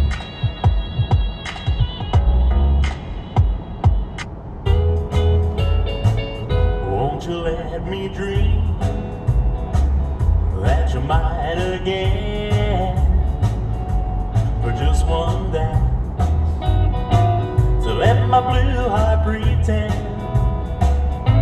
I'm just a fool and I can't get over you. So let me dream, if my dreams can come true. I know you remember what we used to have. You wanna throw that all away. How it makes me feel so sad. Won't you let me dream? Oh, what else can I do? Won't you let me dream? If my dreams can come true.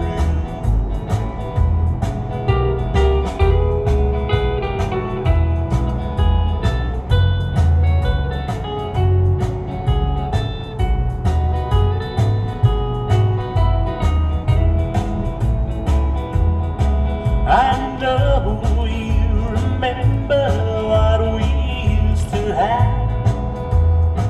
You wanna throw that all away. How it makes me feel so sad. Won't you let me dream? What else can I do?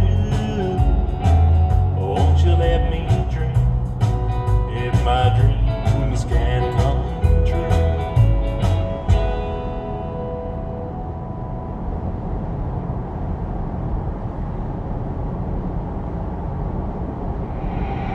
I'm in your body. I don't know what to go home cause I'm just happy. Dancing with my friends, I do not get nothing. Why are you calling, baby? Did you need something? Something about me. You really did not care about my life. Sometimes you are sweet, but you can be so bad. What is wrong with you? Let me live my life.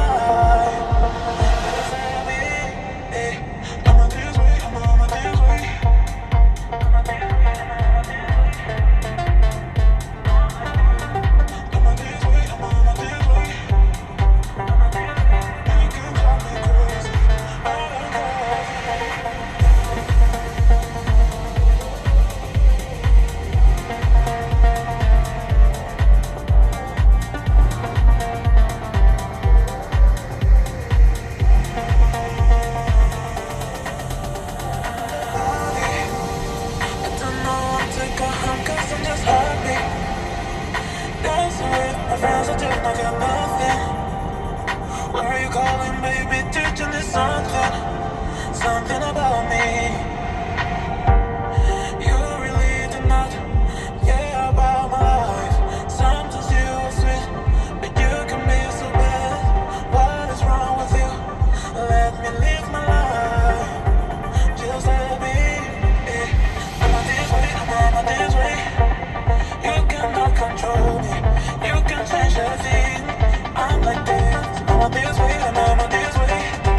taste on your lips when we had our last kiss.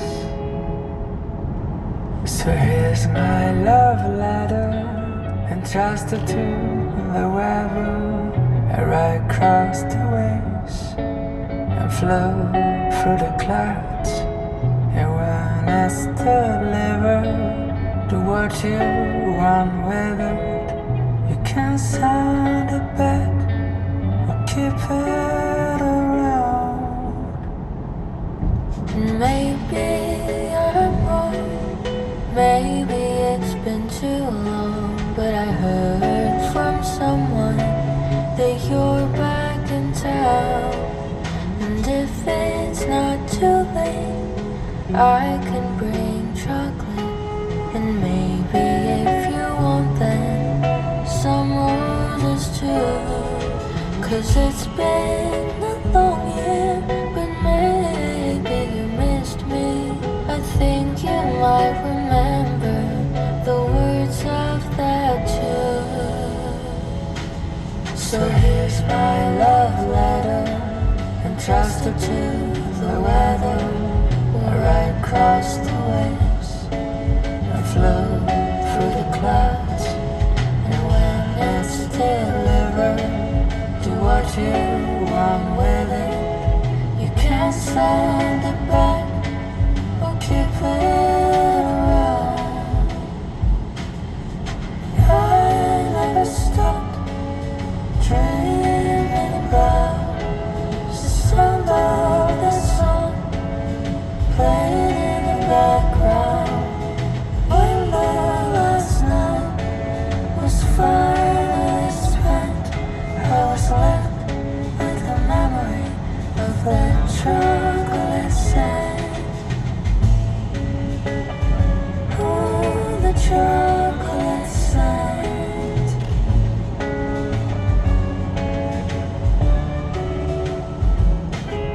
So here's my love letter, entrusted to the weather. I ride across the waves and flow through the clouds. Yeah, when it's delivered, do what you want with it. You can send it back, keep it around.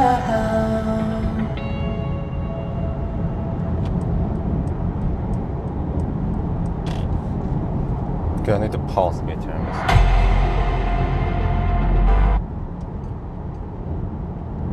Okay, we're gonna hammer it. Come on.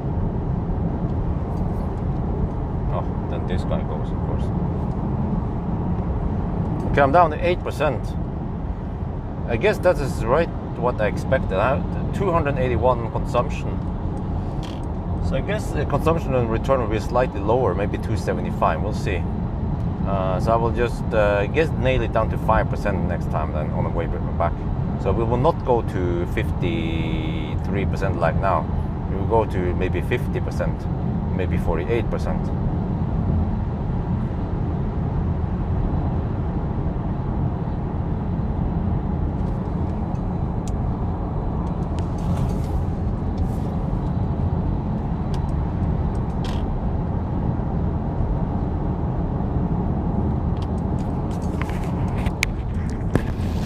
Coming in hot. Wow, look at the time. 6 hours and 36 minutes. Oh, we are even past the halfway mark. Holy macaroni.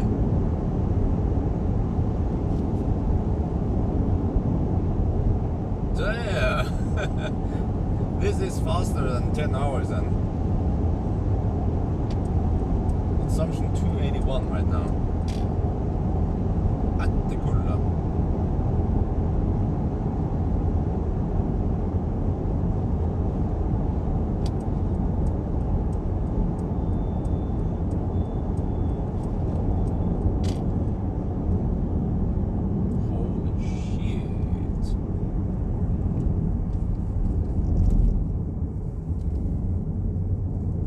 So you can imagine if you try some kind of rear-wheel drive EQS, how fast that would be in summer. Well, that was the one I was supposed to borrow, and then it went kaput. Gee. We're almost there. We're still okay. 37, close enough. Maybe 38 by the time we roll in at the charger.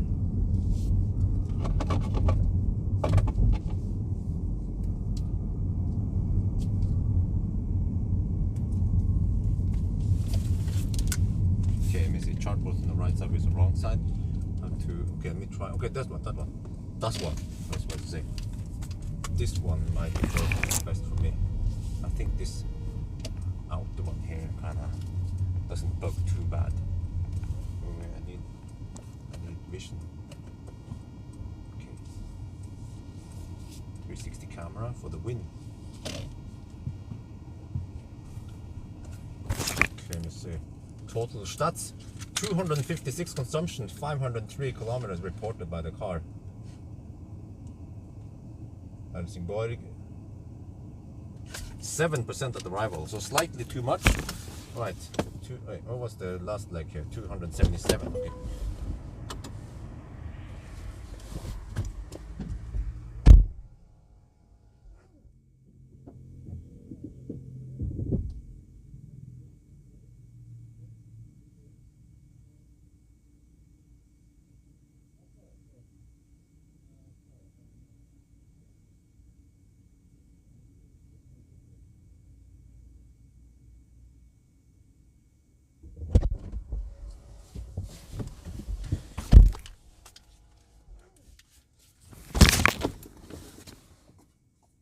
Okay, guess I'll show you guys this grid. That seems to be a follower.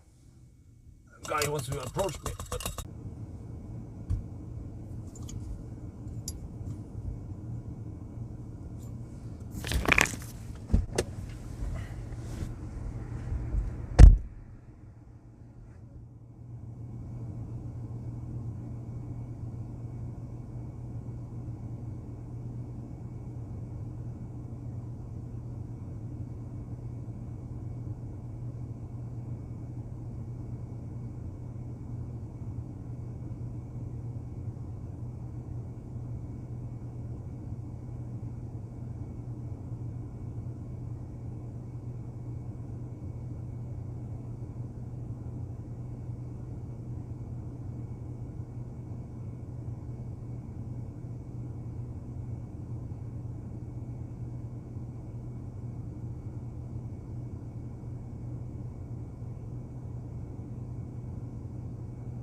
เมื่อวานก็เมียกับลูกก็อยู่ข้างหลังนะก็คงจะสบายดีนะรถเบนซ์น่ะมันต้องสบายดีสิแต่ว่า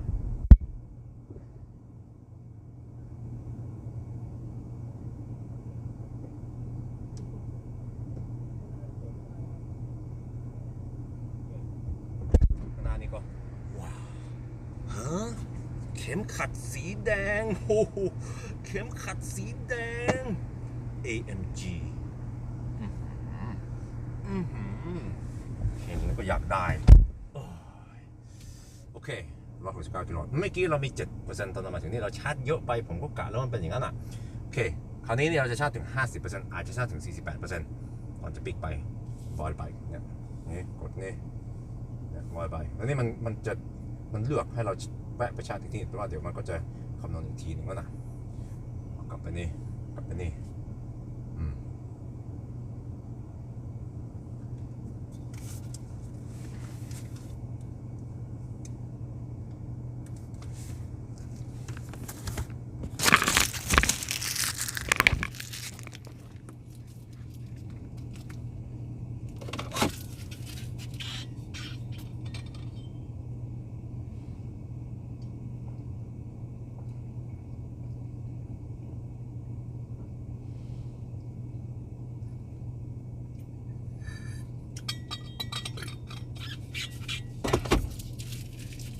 I have to hurry.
We have 2-minute deduction because there was a handshake failure here.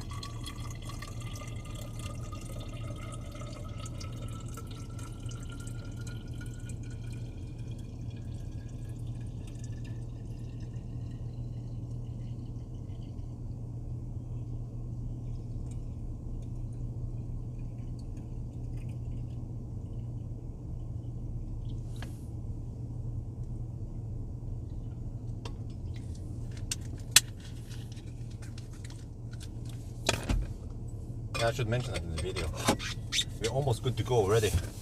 But to quickly calculate something, 277 on this leg, then I expect 275 at least. 275 times 150, alright.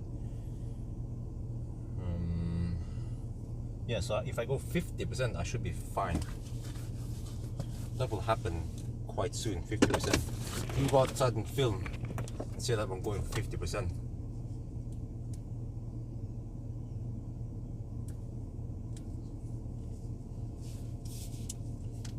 Hey, what the heck?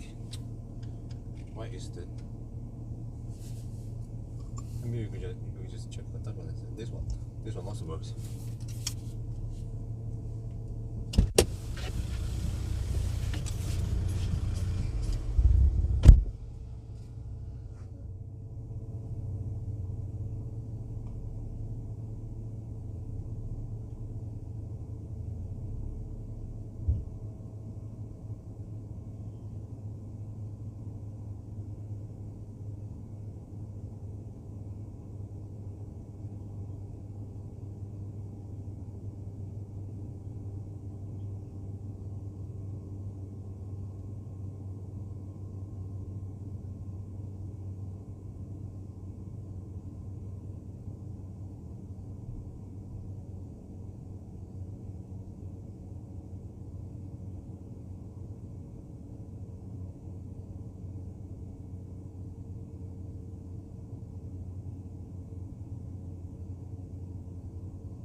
We're gonna leave at 50%.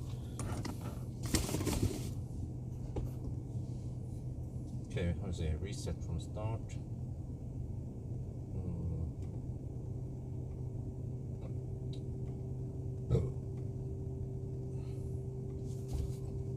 50%. Let's go.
Wow, that was 16-minute top up, guys.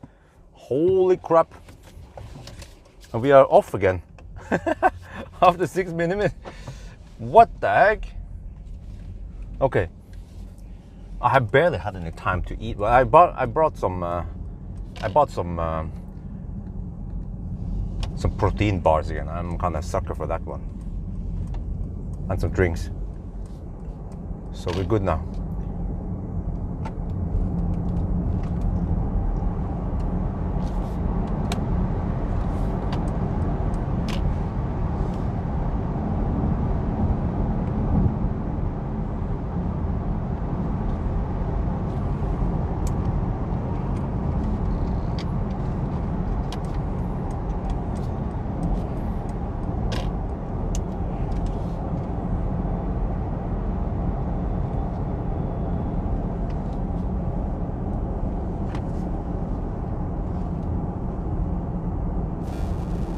We this is so crazy. We had a little bit of handshake problems even, and we charge and we turn around. This is even past the halfway point, and it's not even 6 hours. No, wait, we haven't even passed the 5 hour mark yet. Huh? How crazy is that? Hey, bird. Oh shit. This is going to be a fast time today. A hot lap.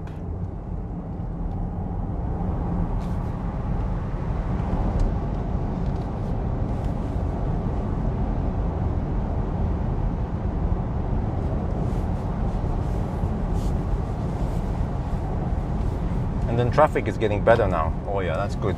Don't want anyone in front of me. Or in my way, I mean.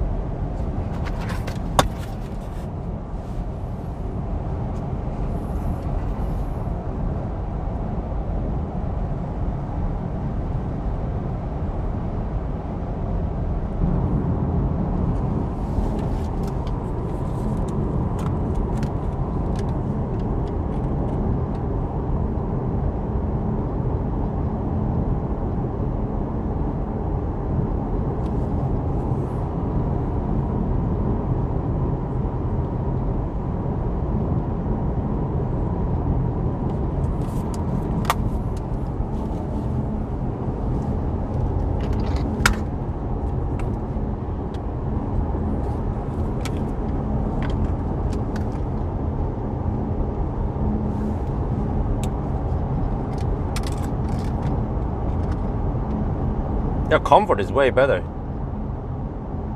But it's just that Model Y is a different segment.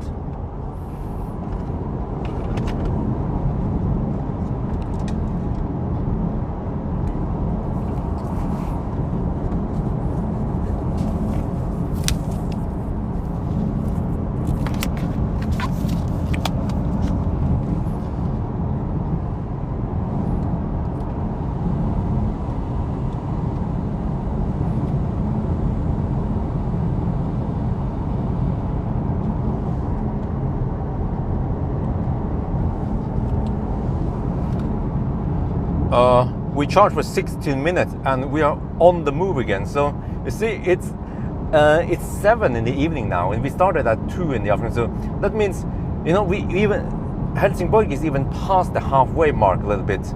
Most cars, they need roughly 5 hours just to get there, and then they have to charge. We finished charging. We even had handshake problem that we had to deduct, and we are already on the way back.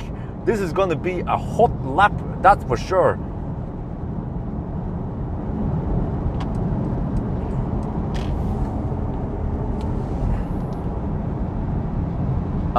เนี่ยตอนนี้นะเราก็ชาร์จเสร็จแล้วนะแล้วก็กำลังจะขับไปทางเหนือแล้วก็ตอนนี้เป็น1 ทุ่มนะเราเริ่มบ่าย 2แปลว่าเราได้ใช้เวลา5 ชั่วโมงนะส่วนใหญ่นะรถคันอื่นนะมันจะใช้เวลาประมาณ5 ชั่วโมงตอนไปถึงเฮลซิงเบิร์กแล้วก็ต้องชาร์จอีกอันนี้เราชาร์จเสร็จเรียบร้อยแล้วแล้วก็ขึ้นไปทางเหนือแปลว่าคันนี้อ่ะมันควรจะขับไปได้เร็วนะถึงออสโลอ่ะ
Alright, 7 in the evening, then we shouldn't have too much traffic.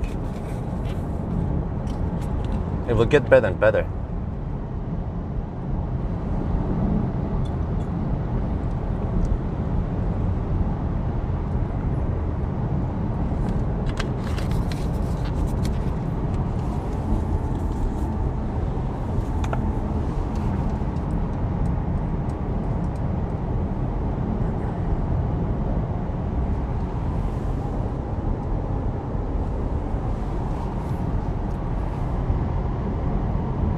Wow. Wait, I still have no idea, but you see, we charged for, I think the first charging was a little bit slow, like a little bit longer, maybe 18 minutes or whatever. This one was only 16 minutes long. So we have charged just a little bit past half an hour only for this test so far. And the consumption is not too bad. Let me see. Total, okay, stats so far, 516 kilometers and 257 watt-hour per kilometer, but we have 1.3% underreporting, which is quite big.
Yeah, I think this car charges relatively fast, so that it's less affected by slightly higher consumption from the wheels or something. I don't know what draws up the consumption here.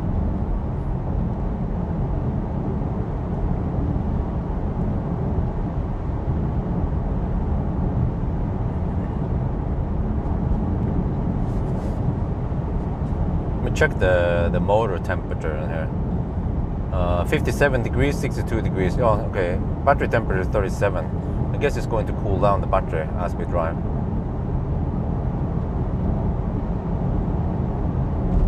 But it doesn't seem to go very high, the battery temperature.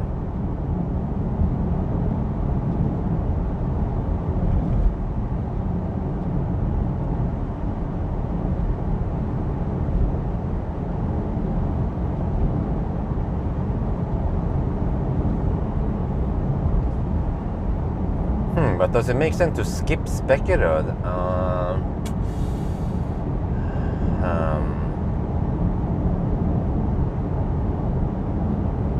Well, I have to say it went fairly fast to 50%. So I guess if I want to skip it, I need to go for like 75% maybe. Then go straight. But it's slightly harder to estimate all the way to Strømstad. So it's actually safer to just hammer it and then Spekkerød and then hammer it some more. We can at least ride on the 170 wave longer. So I think that's okay. And also Spekkerød is on the right side of the road for us this time on the return.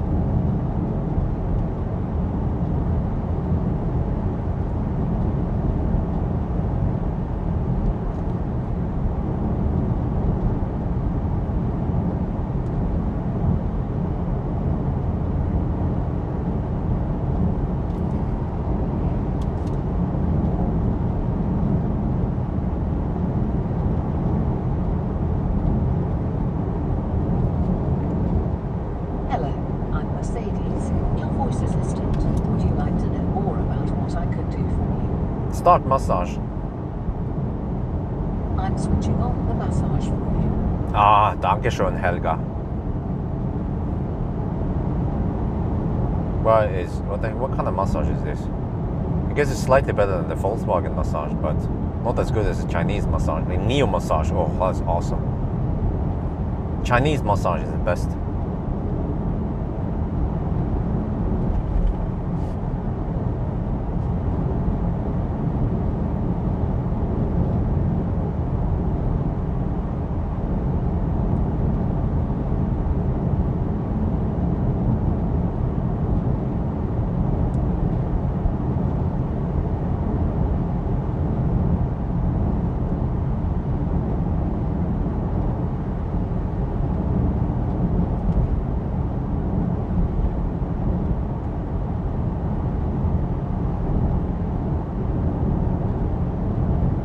Wait, we have headwind now? Well, at least I charged 51%. This is kind of weird. We're supposed to get tailwind now.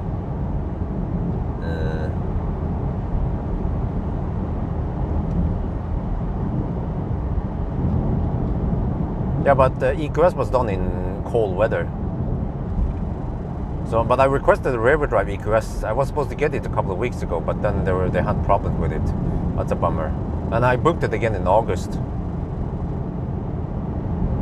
So I guess I'm kind of busy with that one in August.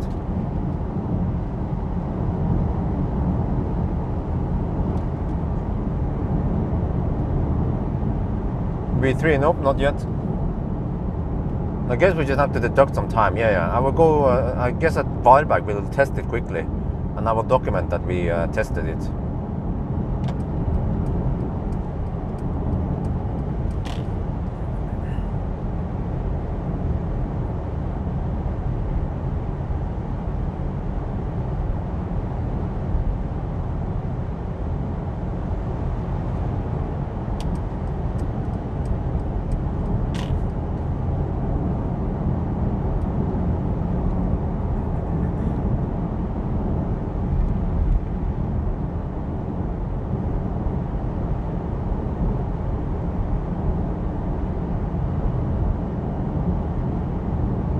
Yeah, Giga Berlin will of course produce whatever the European market wants, which is also Model 3. But not for now. At least they've focused on Model Y, because I think Model Y might have the highest demand right now.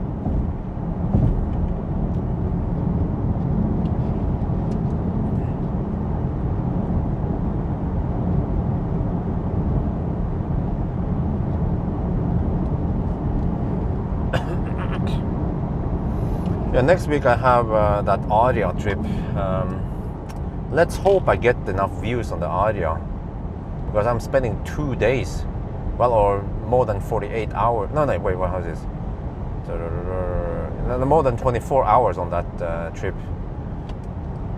More like 30 hours total, but of course including sleep. I will at least get a full night's sleep for once at the hotel.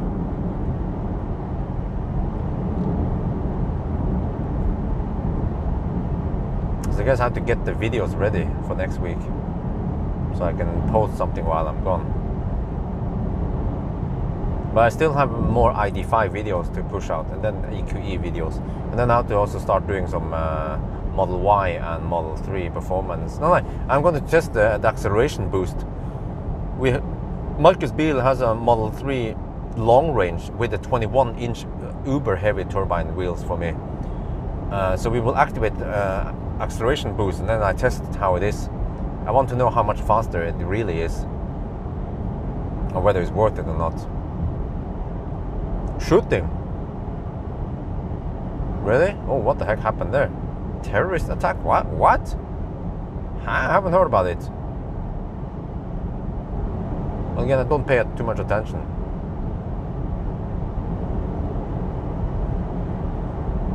A trip to Stockholm to test Aria. It's a press event.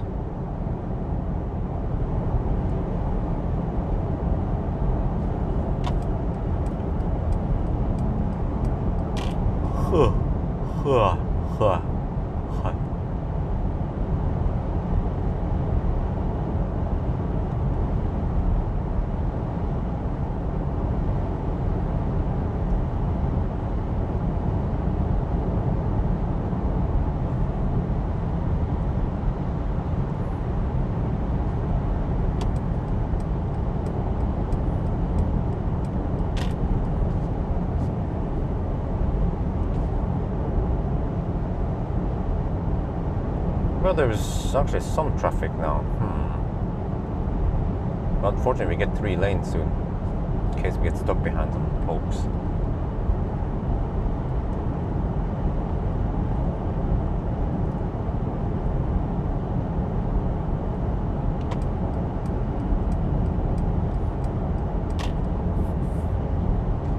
Wow, there's some traffic here for 7 in the evening on a Saturday.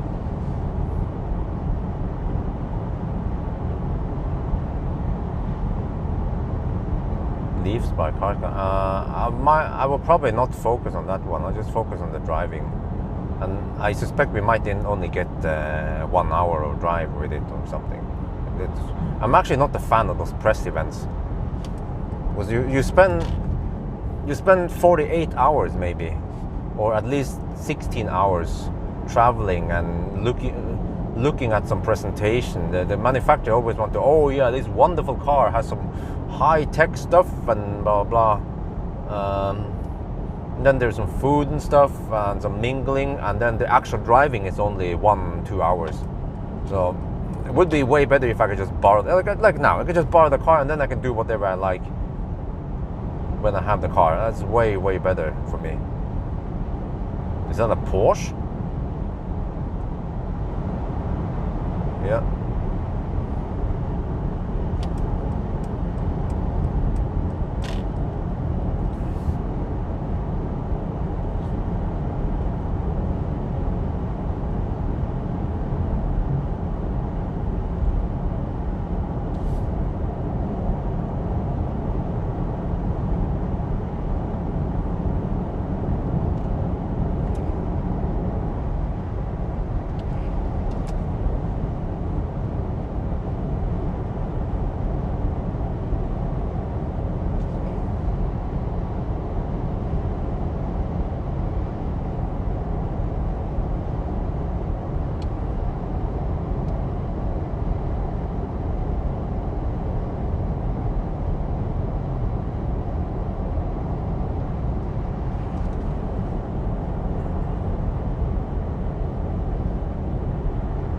Base Cayman, you can eat it for breakfast.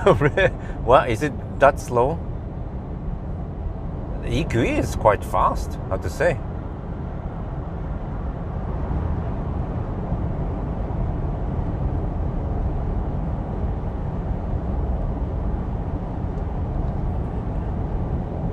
Alright, battery temperature has dropped to 34 degrees Celsius now.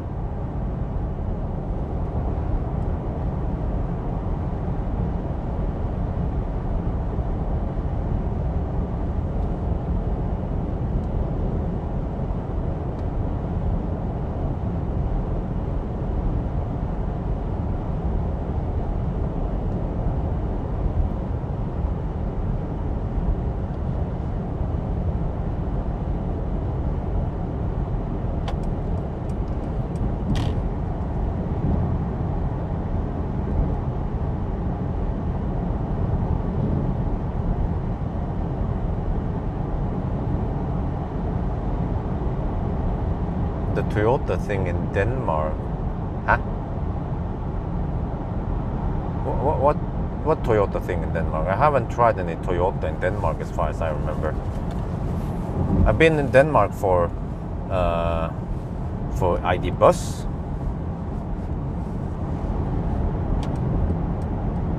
But not any Toyota. I've never actually been at any Toyota events.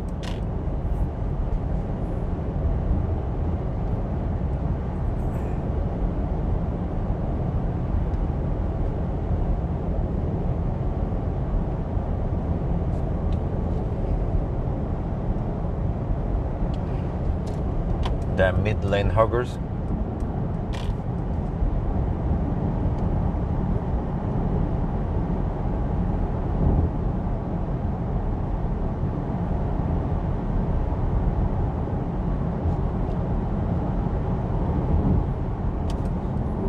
A woman and a guy.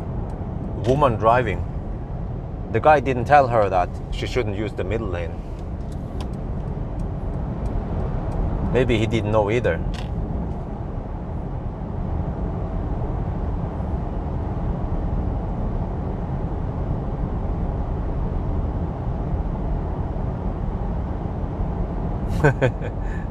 Well, yeah, I guess so.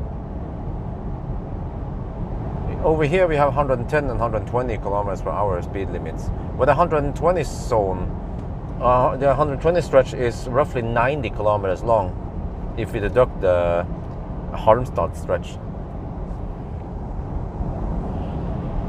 So that's almost 10% of the stretch is 120. And then we have lots of 110 zones.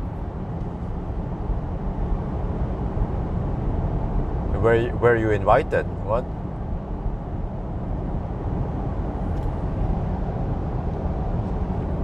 What are you talking about? Invitation about what?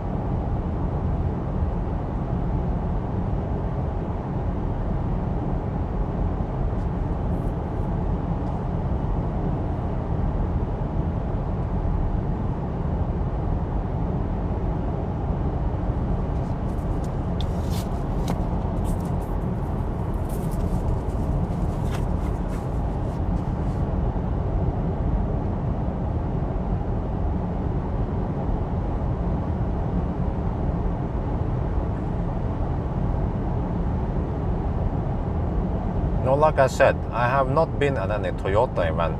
I've just been at some Volkswagen ID bus event.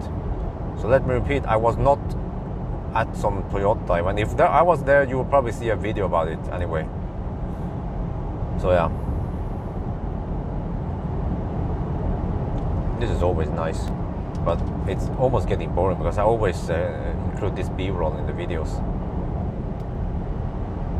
I should try something else, right? It's a nice flat landscape here. Typical European flat landscape in most of the places. Yeah, so tomorrow the moving to Frankfurt video will come out. So I'll see what the reaction is on people. Like, oh no, are you leaving Norway? Well, how can you do this? After so much you've gained from Norway, then you're just kicking it in dust. Like, what? Excuse me?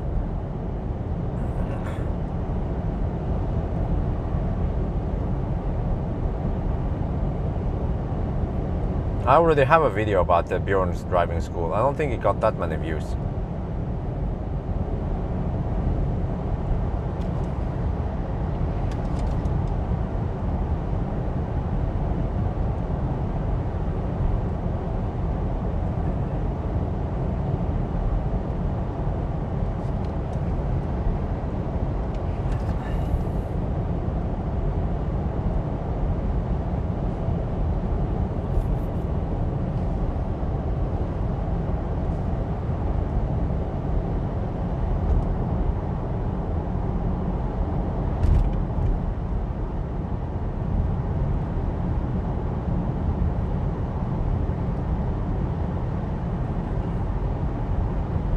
Okay, 120 zone coming up soon. We can hammer it. Request permission to hammer.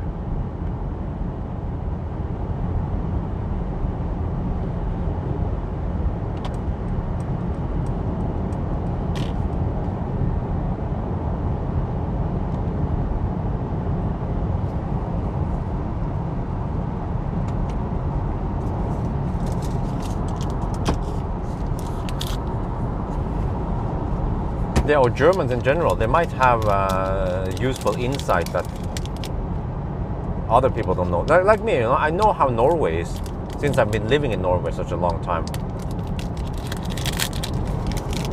So I can tell what the good and the bad things about Norway is.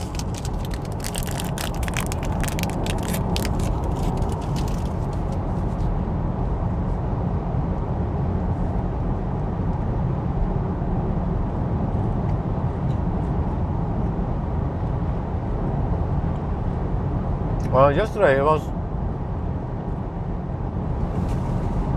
Let me check.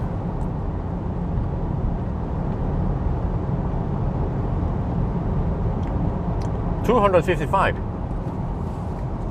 And then total trip for today is 259. Wow.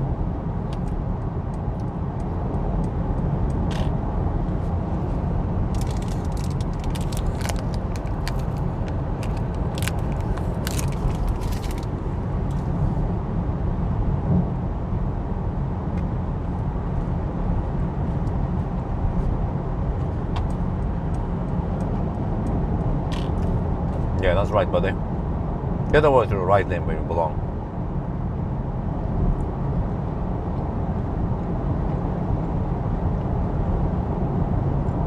And remember to use the blinkers next time you change lane.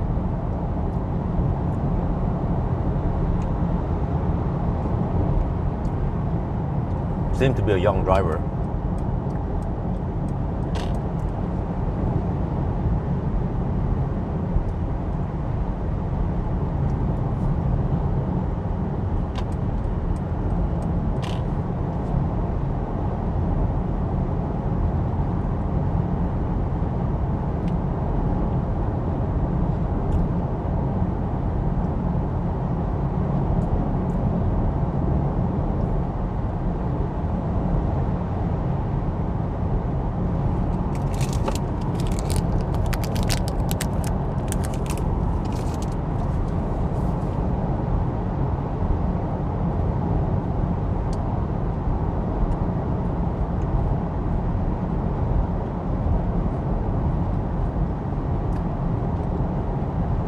$255 and $295.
$23.5 degrees Celsius. I'm nice and comfy in here.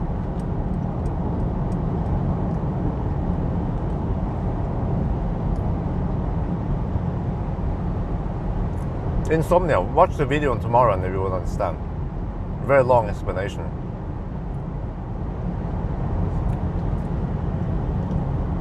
Or you can actually rewind back and watch yesterday's chat I had. That's when I recorded it. But it's not just one simple answer to it.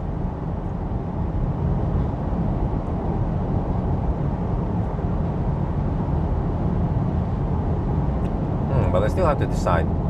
Should I? No, okay, I kind of decided already, right? Varberg, Spekerud, Strömstad.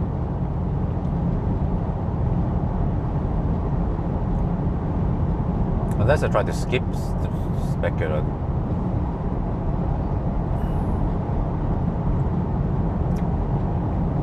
And also, again, I might not even go there. It's just maybe.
Yeah, okay, well, that's good to hear.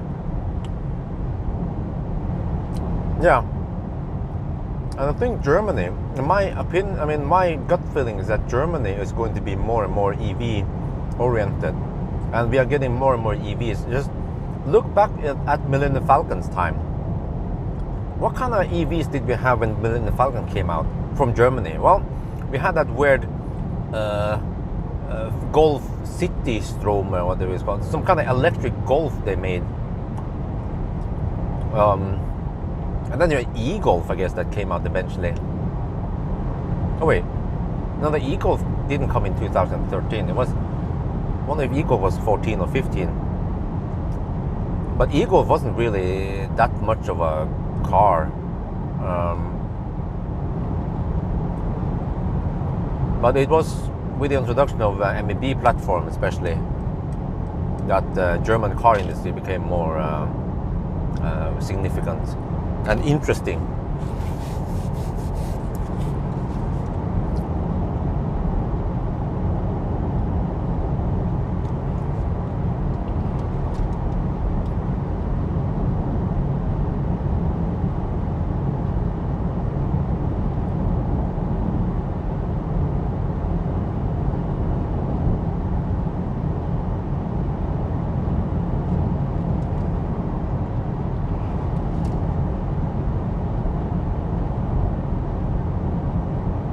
Right, consumption 287. Car estimates 14% at arrival. Right, no problem. Let's see if we can get there with 5%. Or I don't know if 2% is not important. Probably not, because this is fairly flat. I think roughly 5% at arrival is perfectly fine.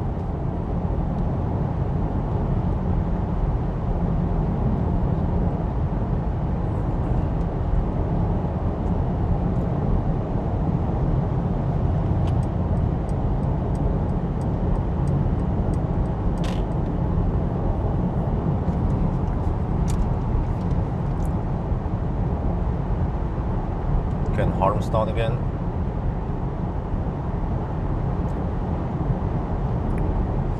Status 577 kilometers, 260 consumption, but we have 1.2%, no 1.3% underreporting. So you have to add you have to apply 1.3% to all those numbers. Well, I guess I could do it for you. Around 585 kilometers done, and around 256 watt-hour per kilometer.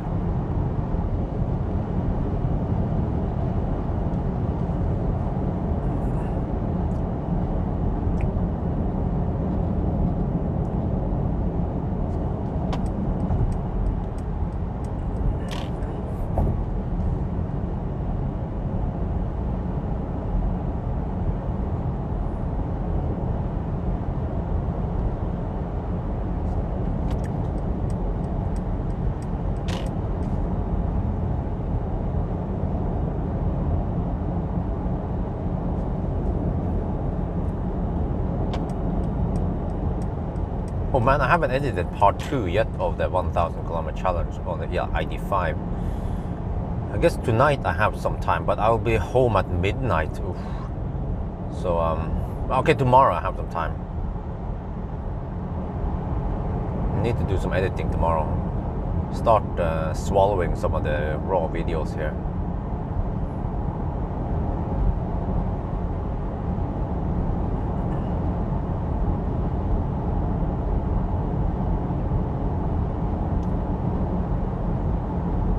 Well, that could be a nice show-off if I can skip speculative, reduce the number of stops, but does it make any sense? I think time-wise it should be quite similar, right?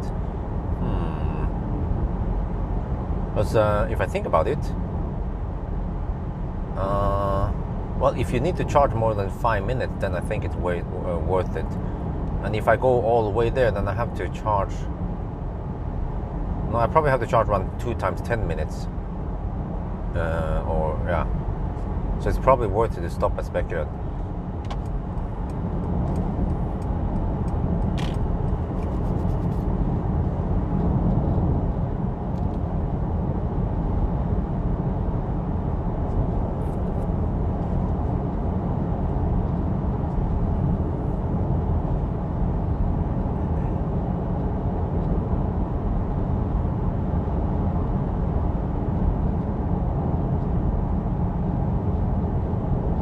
Well, okay, when it comes to the V3, I'm not sure what I'm going to do because I actually have to stay and charge a little bit. So maybe, let's say if I spend 7 minutes, or if I spend 5 minutes for the charging test, I might only deduct 4 minutes because I'm also charging for 1 minute, or you know.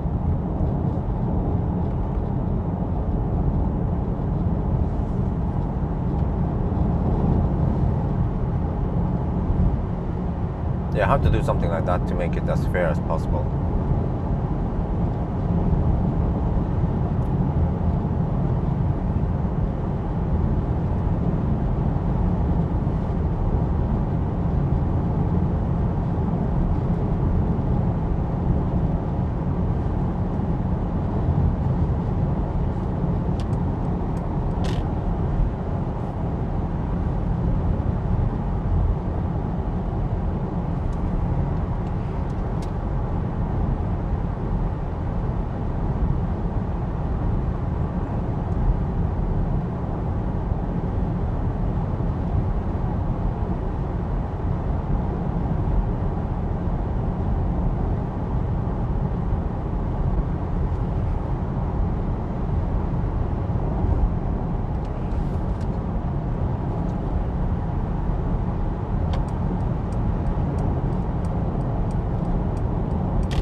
(118 kilometers per hour).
non-EV related question: should tires be changed after 4 years?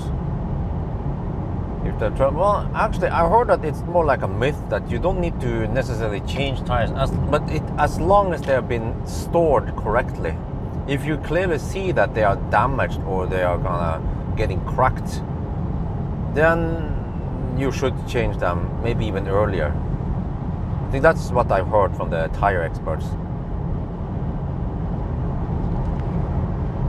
But I guess if you just have the car outside and it gets exposed to sun and weather, then it will kind of decompose a bit. Versus if you have them stored in, I mean, let's say winter tires, if you actually store them correctly, not just have them lying around outside or some shit, then yeah, something like that. It should last longer. And tires needs to be stored dark and cold.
Okay, 287 consumption. Wait, that's a little bit higher than expected.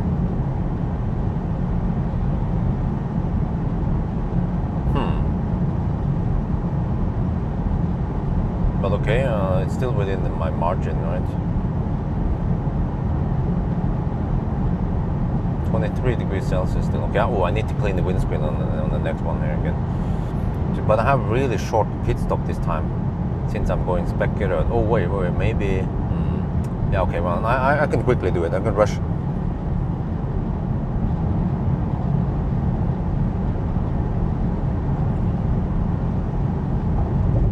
Because if you wanna skip speculator, well, I'm kind of tempted to skip speculator. Then I have to figure out exactly how much I need. Let me see. So total average for the whole trip is 260. That means that the stretch from Varberg to Strömstad should be 250 then. And then the distance is 107 plus low battery. Okay. 107 plus 100, so 225. Wow. Okay, so 56 kilowatt are needed. Oh, I can go 70%. Oh, I'm kind of tempted. Huh? What do you guys think? Skip speculator. 70% should be fairly safe. Then I have a 7% margin in case I miscalculate. And we've seen that I can even arrive at 2%, and that's still okay. Slight. Okay, so maybe I'll just go 70%, and I can then avoid the detour and stuff, handshake, and yeah. So there's always a little bit of overhead involved when you have one extra charging stop. And I just want to show the power of a nice and flat charging curve on this car. So 70% shouldn't take too long. Maybe 20, a little over 20 minutes. But you see, I wouldn't skip with the ID.5 because ID.5 doesn't have that flat charging curve. But ID.5 has a nicer bottom. We hit 175 kilowatt in the bottom, but here we only hit 100. Actually, here on the bottom we hit around 165 in the very beginning.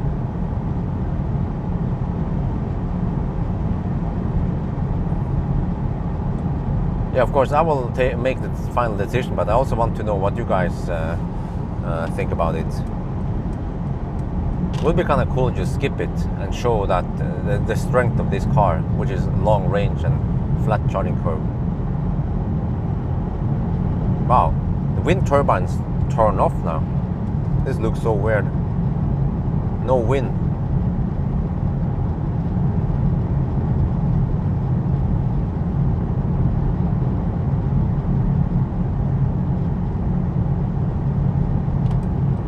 Guess I have to fire up the coal power plant.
For your question about 90 versus 120, you just look at my table.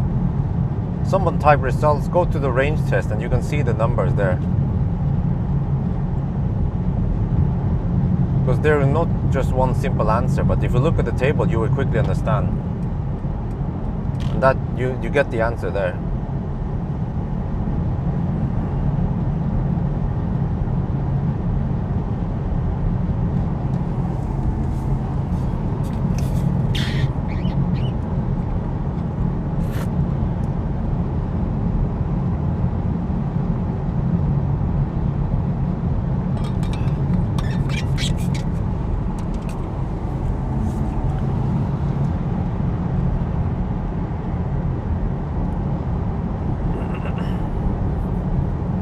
Okay, I have to check.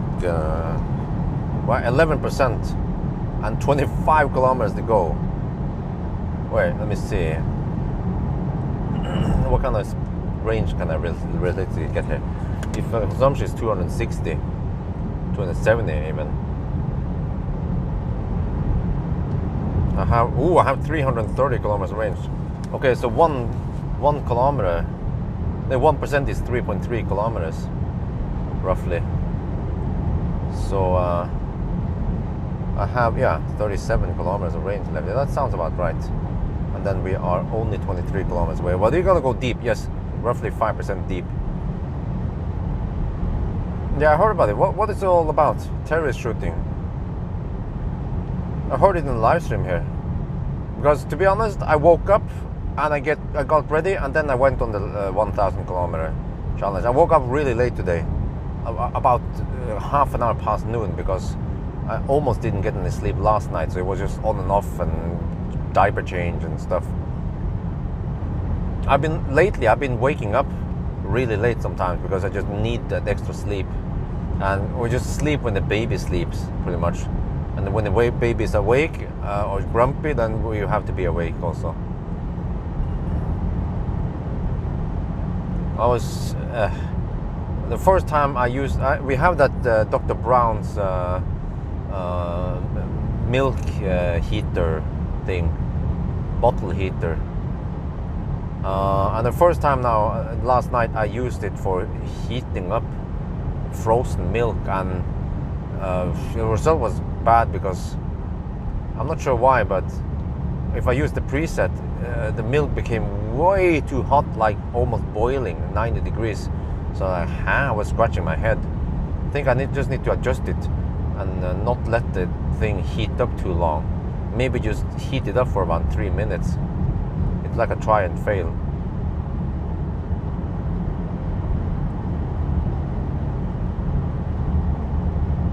Shot by terrorist. What the heck? Yeah, and then I don't remember who said that Norway is the safest place yesterday during live stream, and I was thinking, well, is it really? First was that 22nd July shooting, bombing and shooting, and I guess you just don't want to be caught in the crossfire.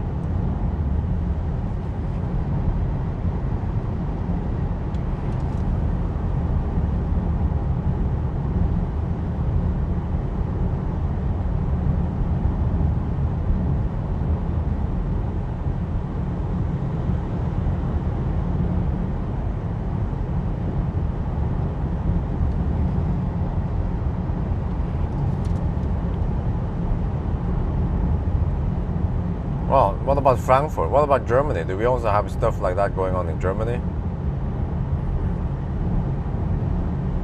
9% now. 16 kilometers left.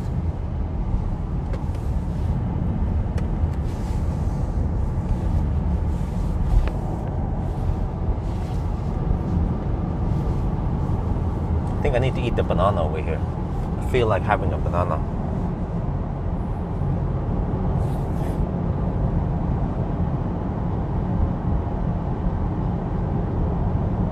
Wow, in Sweden? Huh? Really? Damn.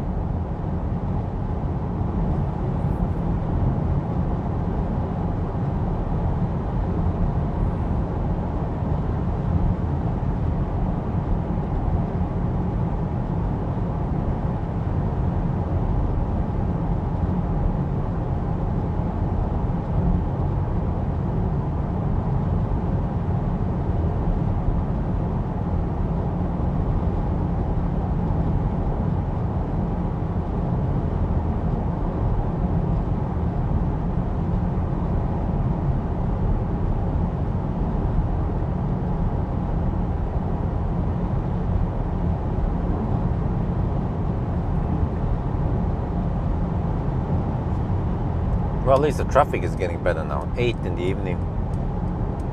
We have 8% left. Okay. Seems like it's relatively easy to estimate the range here.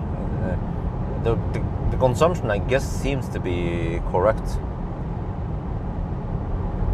Let's hope that the next consumption, I guess, will be correct also then. 250 with some slack in case.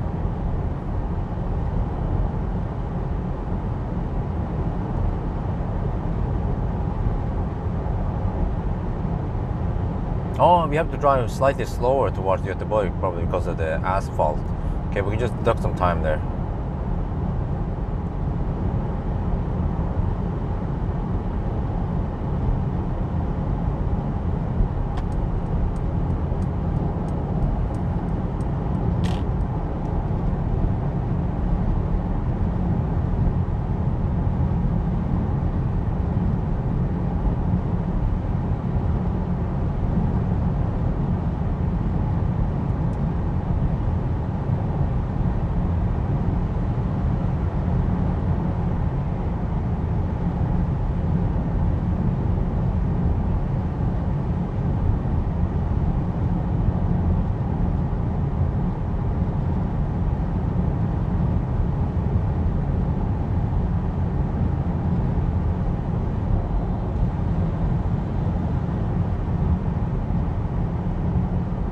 %7 left.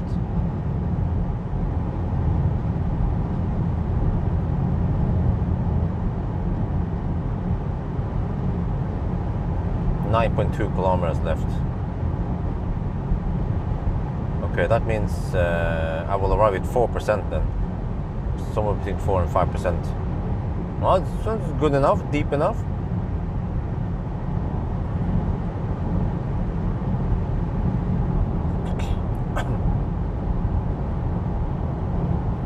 %6.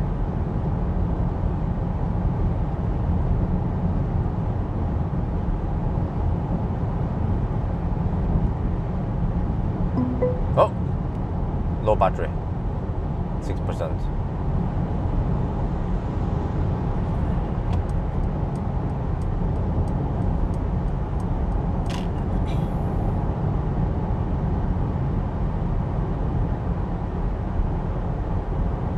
Where is this 20 now? The 6 hour mark. we are at the 6 hour mark, and we have done 665 kilometers. 600. We have done around 600. Yeah, Okay, status roughly 660 kilometers after 6 hours. That means 110 kilometers per hour average speed, and the consumption is roughly 258. Wow, that's not too shabby, 258. I mean, it's still higher than Tesla, of course, but not as high as e-tron or Fat e-tron, or Fat Taycan. No, it was Fat Taycan again. Don't remember.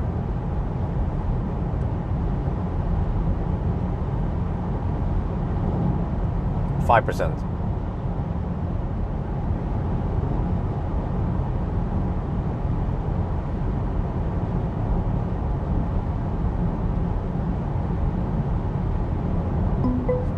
Oh, turtle mode. Okay, at least we go deep enough. 5% left. Oh, that guy decides to go now, of course. Now these guys are camping in the left lane.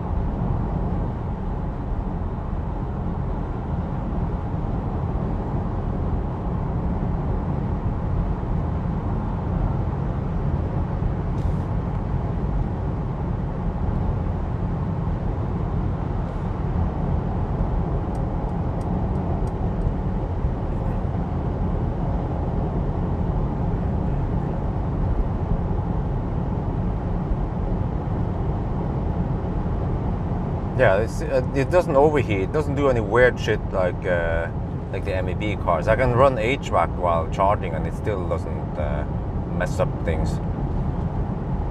4%. Oh yeah, let's go deep.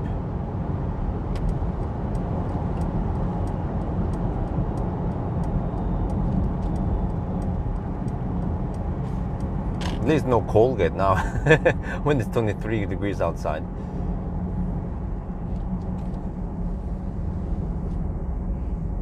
Because I have roughly 30% power left.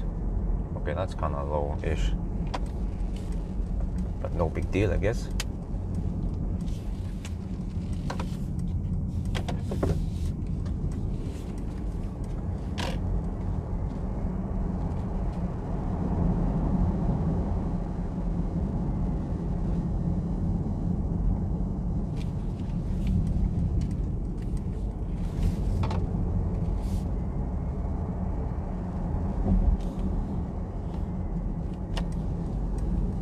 Oh wait. I was supposed to test the supercharger. Okay. Let's do that. Quickly. 0.6. Okay. Right, 0.6. It's more like 7. Yeah, 6 minutes past. Then we test it.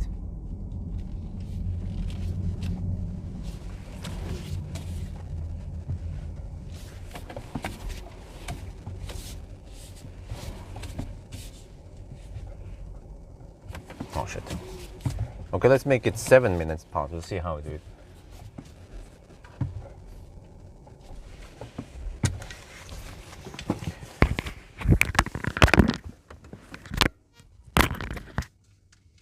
Oh, it's still 6. Okay, 6 minutes past. Let me see. Hurry. Waterback before we start the test, charging test at V3.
Okay, it's not working. Let's get out of here.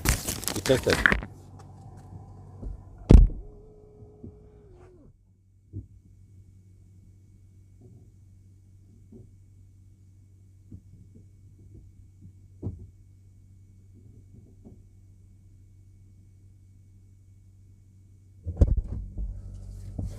Yet another car that doesn't work for some reason.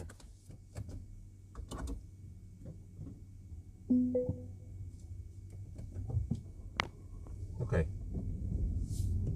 So this, we tried it. Many cars, they tend to fail on V3 Supercharger. I don't know what's up with this. First it was the Korean cars, and then the iX. What else? And then this one. Okay, so 10 now. So that's 4-minute deduction. Wait, how? Go behind that one. I guess, yeah, he's kind of forward. Right.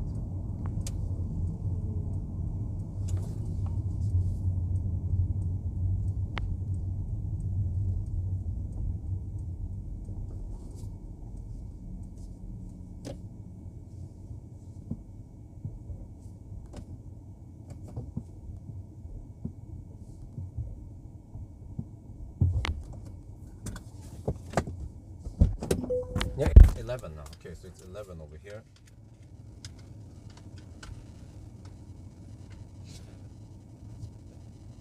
Okay, 5-minute deduction because of this test.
But I guess it'll work.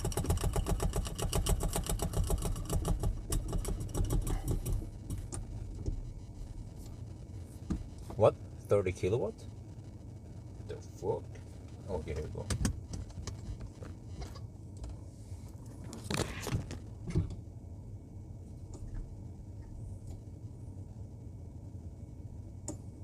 Oh, that shit.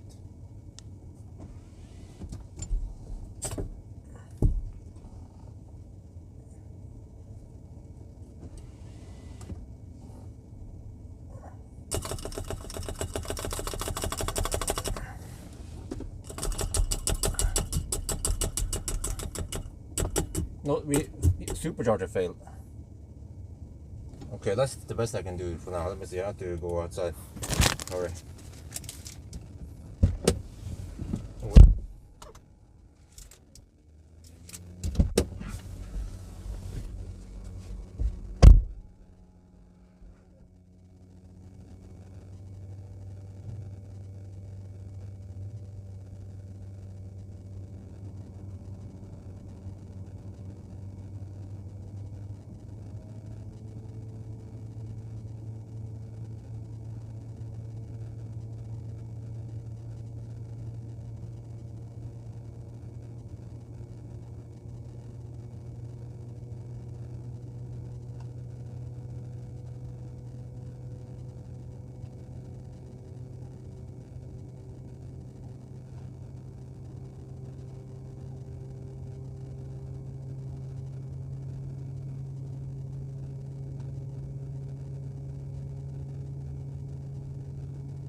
Hope we can make it there, but we can just calculate, get enough margin. Well, I have to fire up this one, which means I calculated we need around 70% And the thing about this car is that it has nice and flat charging curves, so even the 70% would be relatively fast. And then we can skip one charging stop, which usually means some detour time, some handshake time, and so on. So let's see then.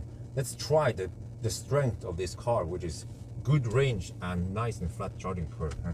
When it comes to eco charging here, that's not very good.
นี่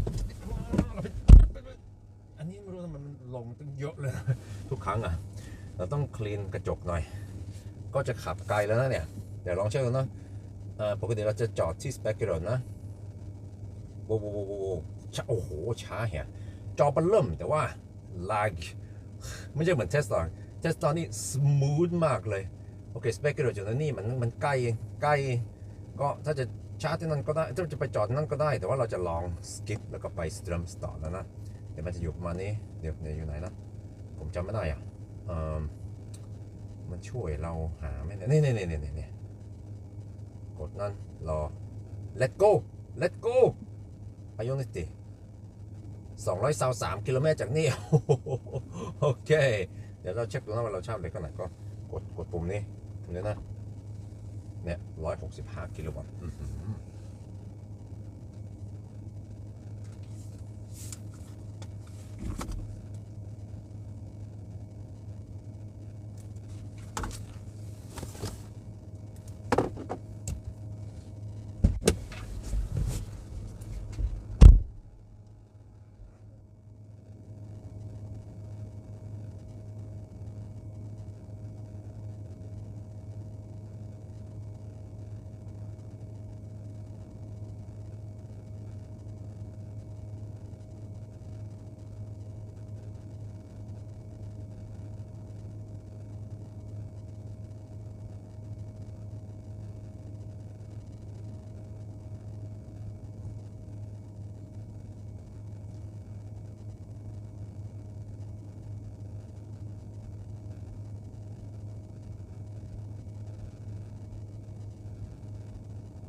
I'm back.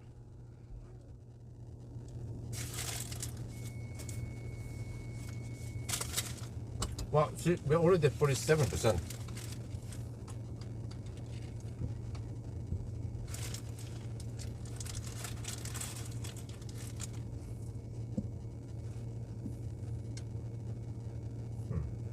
Wait. Maybe I need my jacket now.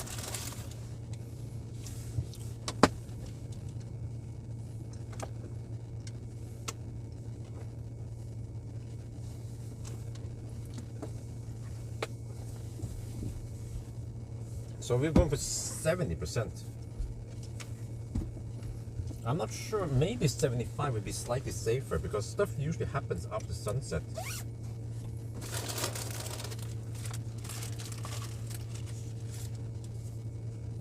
Let's say 72%.